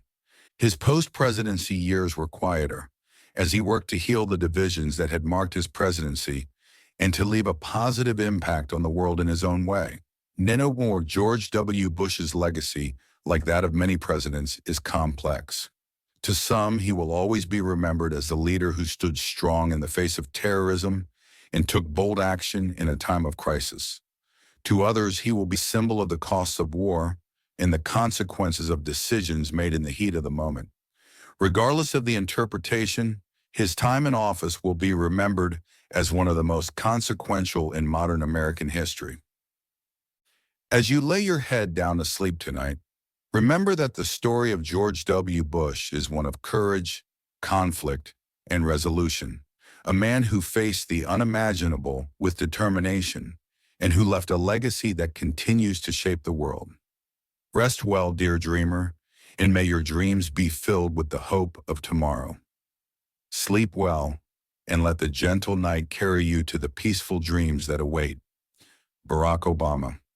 Barack Hussein Obama II was born on August 4, 1961, in Honolulu, Hawaii, to a family with a rich tapestry of diverse cultural and geographical backgrounds. His father, Barack Obama Sr., hailed from Kenya, and his mother, Stanley Ann Dunham, was an anthropologist from Kansas.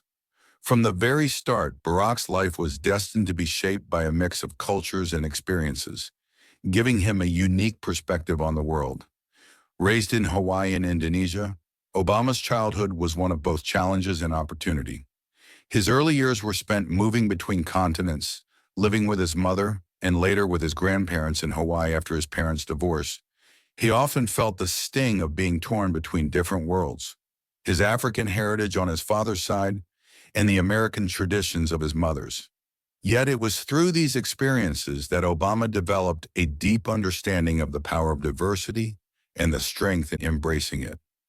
He excelled academically, attending Occidental College in California before transferring to Columbia University in New York City.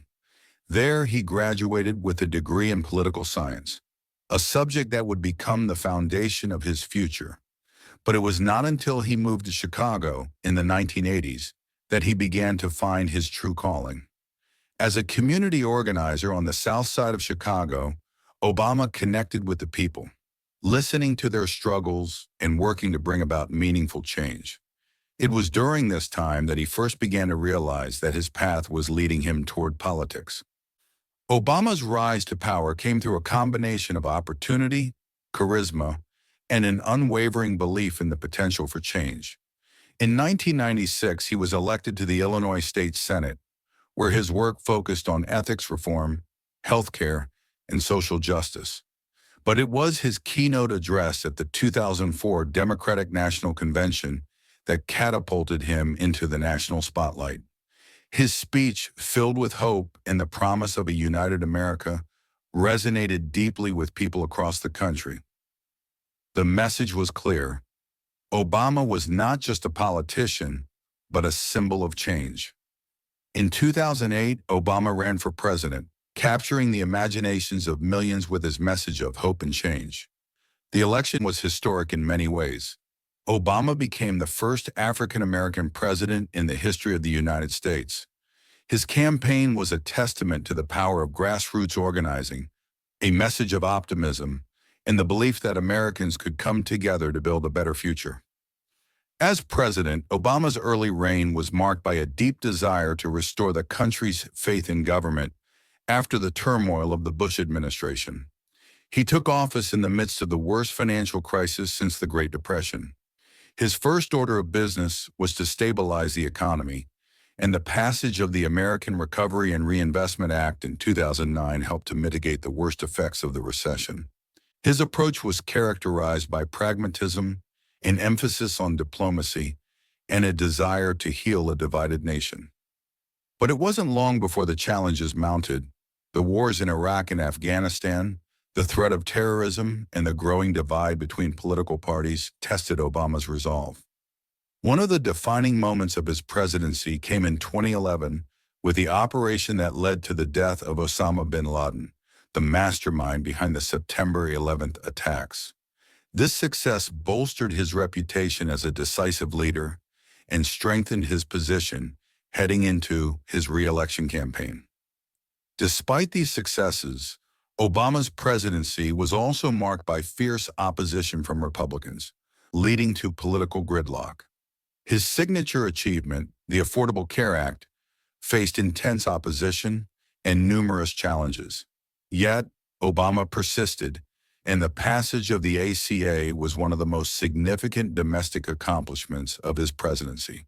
Still, the legacy of this law remains divisive, a symbol of his fight for universal health care, but also a reminder of the contentious nature of American politics.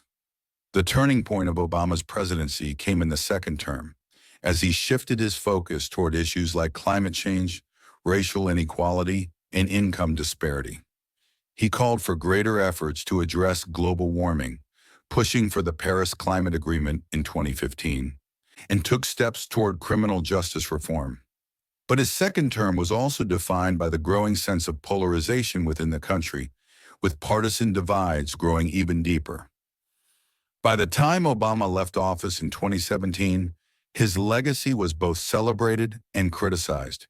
He had navigated a country through one of its most difficult economic times, enacted sweeping reforms, and sought to restore America's standing on the world stage. Yet the challenges he faced were far from over, and the political landscape was left deeply divided. His presidency had been marked by both hope and frustration, by moments of triumph and moments of conflict. But perhaps the most lasting impact of Obama's presidency is the inspiration he provided to so many people, particularly to young people, people of color, and those who had long felt marginalized. He proved that change was possible, that progress could be made, even when the odds seemed insurmountable. And though his presidency ended amidst political strife, his message of hope, unity, and the belief that, yes, we can, will echo through the years to come. As you drift off to sleep tonight, think of the quiet power of Barack Obama's story.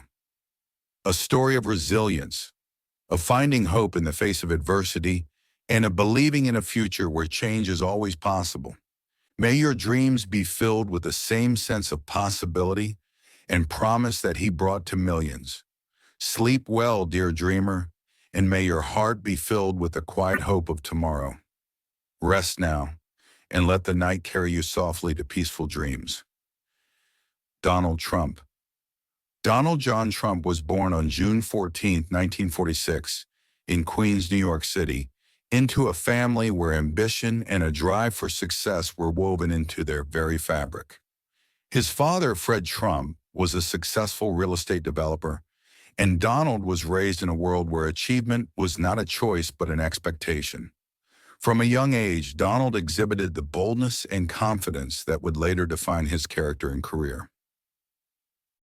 Growing up in a family of privilege, Trump attended private schools and later graduated from the Wharton School at the University of Pennsylvania in 1968, a place known for producing some of the country's most successful business minds. But it was not through books or classrooms that Trump would truly learn. Instead, it was in the bustling world of New York real estate that he would carve out his path. Trump's rise to power came through a combination of inherited wealth, high-profile real estate ventures, and an unrelenting desire to make a name for himself. After taking over his father's business in the 1970s, Trump quickly expanded its portfolio, moving into Manhattan and making ambitious plans for iconic buildings. His early successes in real estate, like the development of the Trump Tower, cemented his place as one of the most recognized names in New York. It was during the 1980s and 1990s that Trump's public persona began to take shape. With his flashy lifestyle, distinctive appearance, and a knack for self-promotion, he became a regular figure in tabloids and on television. His brand was synonymous with wealth, power, and luxury. But beyond the glitz and glamour, Trump was a man whose ventures were often marred by financial difficulties, bankruptcies, and legal battles. Still, he always seemed to rebound, whether through new business ventures, media appearances, or the infamous reality TV show, The Apprentice, which launched him into a new realm of fame. But it was not until 2015 that Trump's political ambitions began to take flight. In a move that shocked the political world, he announced his candidacy for president, positioning himself as a political outsider, one who could challenge the establishment. His campaign was unconventional, marked by bold rhetoric, controversial statements, and promises to make America great again. Despite the doubts, his message resonated with millions who felt disillusioned by the political system. The 2016 election was a turning point in American politics, with Trump defying expectations and winning the presidency in a surprising victory against former Secretary of State Hillary Clinton. His rise to power was propelled by a wave of populism, appealing to those who felt left behind by globalization and political elites. His presidency from the very beginning was a whirlwind, marked by unprecedented moves, sharp rhetoric, and a polarizing style of leadership. In his early reign, President Trump focused on fulfilling many of his campaign promises. He pushed through tax cuts, rolled back environmental regulations, and took a hardline stance on immigration. His administration saw the appointment of conservative judges to the federal courts, including the Supreme Court, securing a lasting legacy in shaping the judiciary. His foreign policy was marked by an America First approach, withdrawing from international agreements like the Paris Climate Accord and the Iran nuclear deal, while also engaging in direct diplomacy with North Korea. However, his time in office was also characterized by controversy, scandal, and divisions within the country.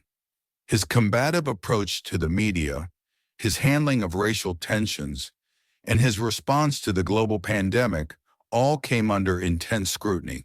But it was his impeachment in 2019, followed by a second impeachment in 2021, that would become a defining chapter in his presidency. Though acquitted both times, the events cast a long shadow over his time in office and fueled the already existing partisan divides. The turning point in Trump's presidency came in 2020 as the country faced the COVID-19 pandemic, a crisis that tested the resilience and unity of the nation. Trump's handling of the pandemic, his frequent downplaying of its seriousness, and the politicization of the public health response led to widespread criticism. The pandemic exacerbated the divisions within the country and contributed to a sense of instability that lingered through the remainder of his term. In November 2020, Trump lost his bid for re-election to Joe Biden, but he refused to concede, falsely claiming widespread voter fraud. This denial of the election results set the stage for the violent January 6, 2021 attack on the U.S. Capitol, an unprecedented event in American history. The Capitol riot, fueled by Trump's rhetoric, led to his second impeachment, making him the first president in U.S. history to be impeached twice. Trump's fall from grace was as swift as his rise. From the heights of being the leader of the free world, he found himself caught in the tumult of legal battles, public disillusionment, and the shadow of the insurrection. His legacy remains a topic of fierce debate, with some hailing him as a champion of populism, while others condemn his actions as a threat to American democracy. Historically, Trump's presidency represents a stark reflection of a divided America, a country torn between two ideologies, two visions of its future. His tenure brought to the forefront the deepening rifts in society, but it also sparked a conversation about the direction the country should take moving forward. While his actions sparked division, his presidency has undoubtedly changed the political landscape forever, leaving a lasting impact on the national conversation. As you drift off to sleep tonight, think of the tumultuous story of Donald Trump's journey. A journey that embodies the complexity of leadership, the fine line between triumph and failure, and the power of words to shape the world.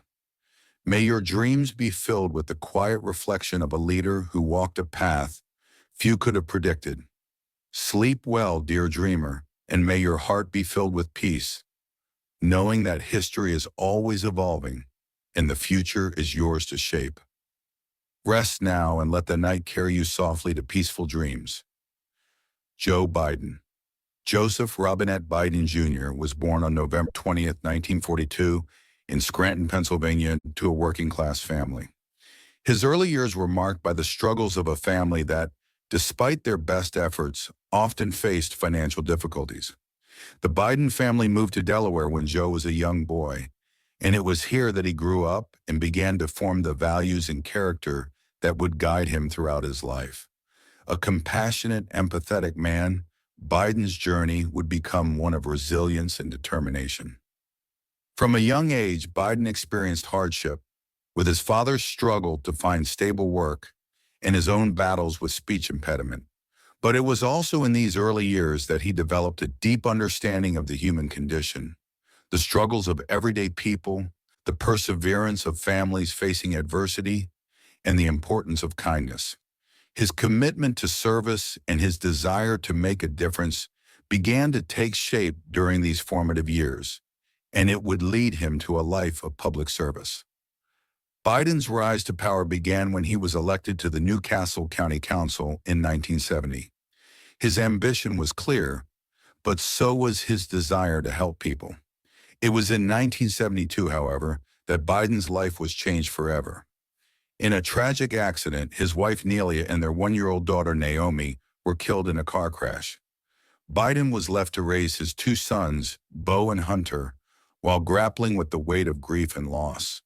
This tragedy could have broken many, but for Biden, it became the catalyst for an unwavering resolve to serve, to heal, and to lead. Despite this immense personal tragedy, Biden's political career continued to soar. In 1972, he was elected to the U.S. Senate at the age of 29, making him one of the youngest people ever elected to the Senate. His political rise was a testament to his determination, and his work in the Senate quickly earned him a reputation as a compassionate, effective legislator. During his time in the Senate, Biden focused on issues like criminal justice reform, foreign policy, and the protection of civil rights, making a name for himself as a leader who could bridge divides and bring people together. Biden's early years in the Senate were marked by a genuine desire to build consensus, to find common ground, and to be a voice for those who often went unheard. His ability to work across party lines, to forge relationships with Republicans and Democrats alike, earned him respect on both sides of the aisle. His foreign policy expertise grew, and he became known as a strong advocate for American interests abroad, particularly in relation to NATO and the conflict in the Balkans. But as the years passed, Biden began to face the challenges of age, personal loss, and political divisiveness. His leadership during the Obama administration, as vice president from 2009 to 2017, was a defining chapter in his life. The friendship and partnership he developed with President Barack Obama became one of the most enduring and powerful political alliances in modern history. As vice president, Biden was the emotional heart of the administration, always advocating for the American people, always reminding those around him of the importance of unity, compassion, and hope. The turning point in Biden's life came when in 2019, he decided to run for president.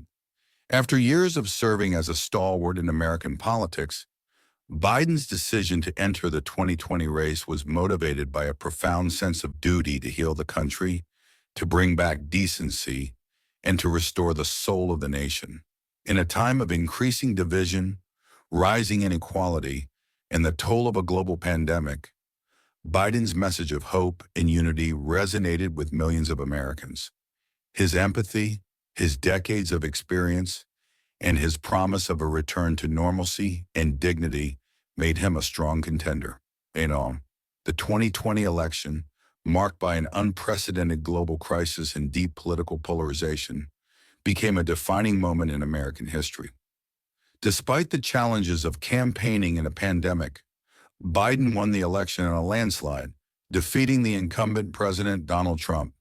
His victory symbolized a desire for change, for a return to civility, and for a government that would serve the people, not the other way around. Biden's presidency began amid deep divisions and an ongoing health crisis.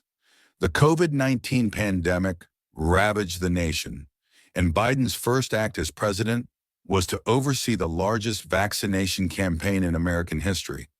His administration focused on delivering relief to families, strengthening the economy, and tackling climate change. But as with all leaders, challenges abounded. The turbulence of the political landscape, the continued divisions in the country, and the complexities of foreign relations tested Biden's leadership at every turn. His presidency has been marked by a commitment to rebuilding America, to restoring the middle class, and to addressing systemic injustices that have long plagued the country. The American Rescue Plan, which provided stimulus checks to millions of Americans, was one of the first major legislative accomplishments of his presidency. Biden also focused on issues like infrastructure, healthcare reform, and climate change, seeking to create a more equitable society for future generations. However, Biden's presidency has not been without controversy. His handling of the U.S. withdrawal from Afghanistan in 2021 faced criticism, particularly after the chaotic scenes that unfolded as the Taliban regained control of the country. His approval ratings have fluctuated, as they often do for presidents in times of crisis, but his deep commitment to the nation's well-being has remained constant. Historically, Biden's presidency is still being written, but his legacy will undoubtedly be one of resilience, empathy, and unity. He has spent his life dedicated to public service, to improving the lives of others, and to healing the wounds of a divided nation.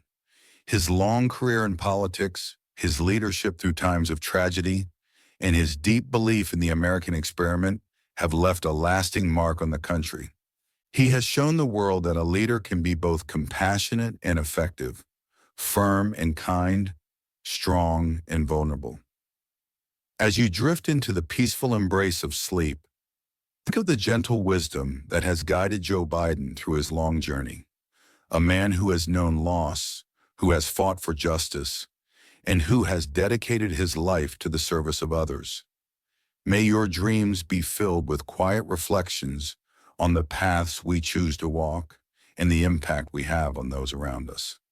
Sleep well, dear dreamer, for the night holds the promise of peace, and the future awaits you with open arms.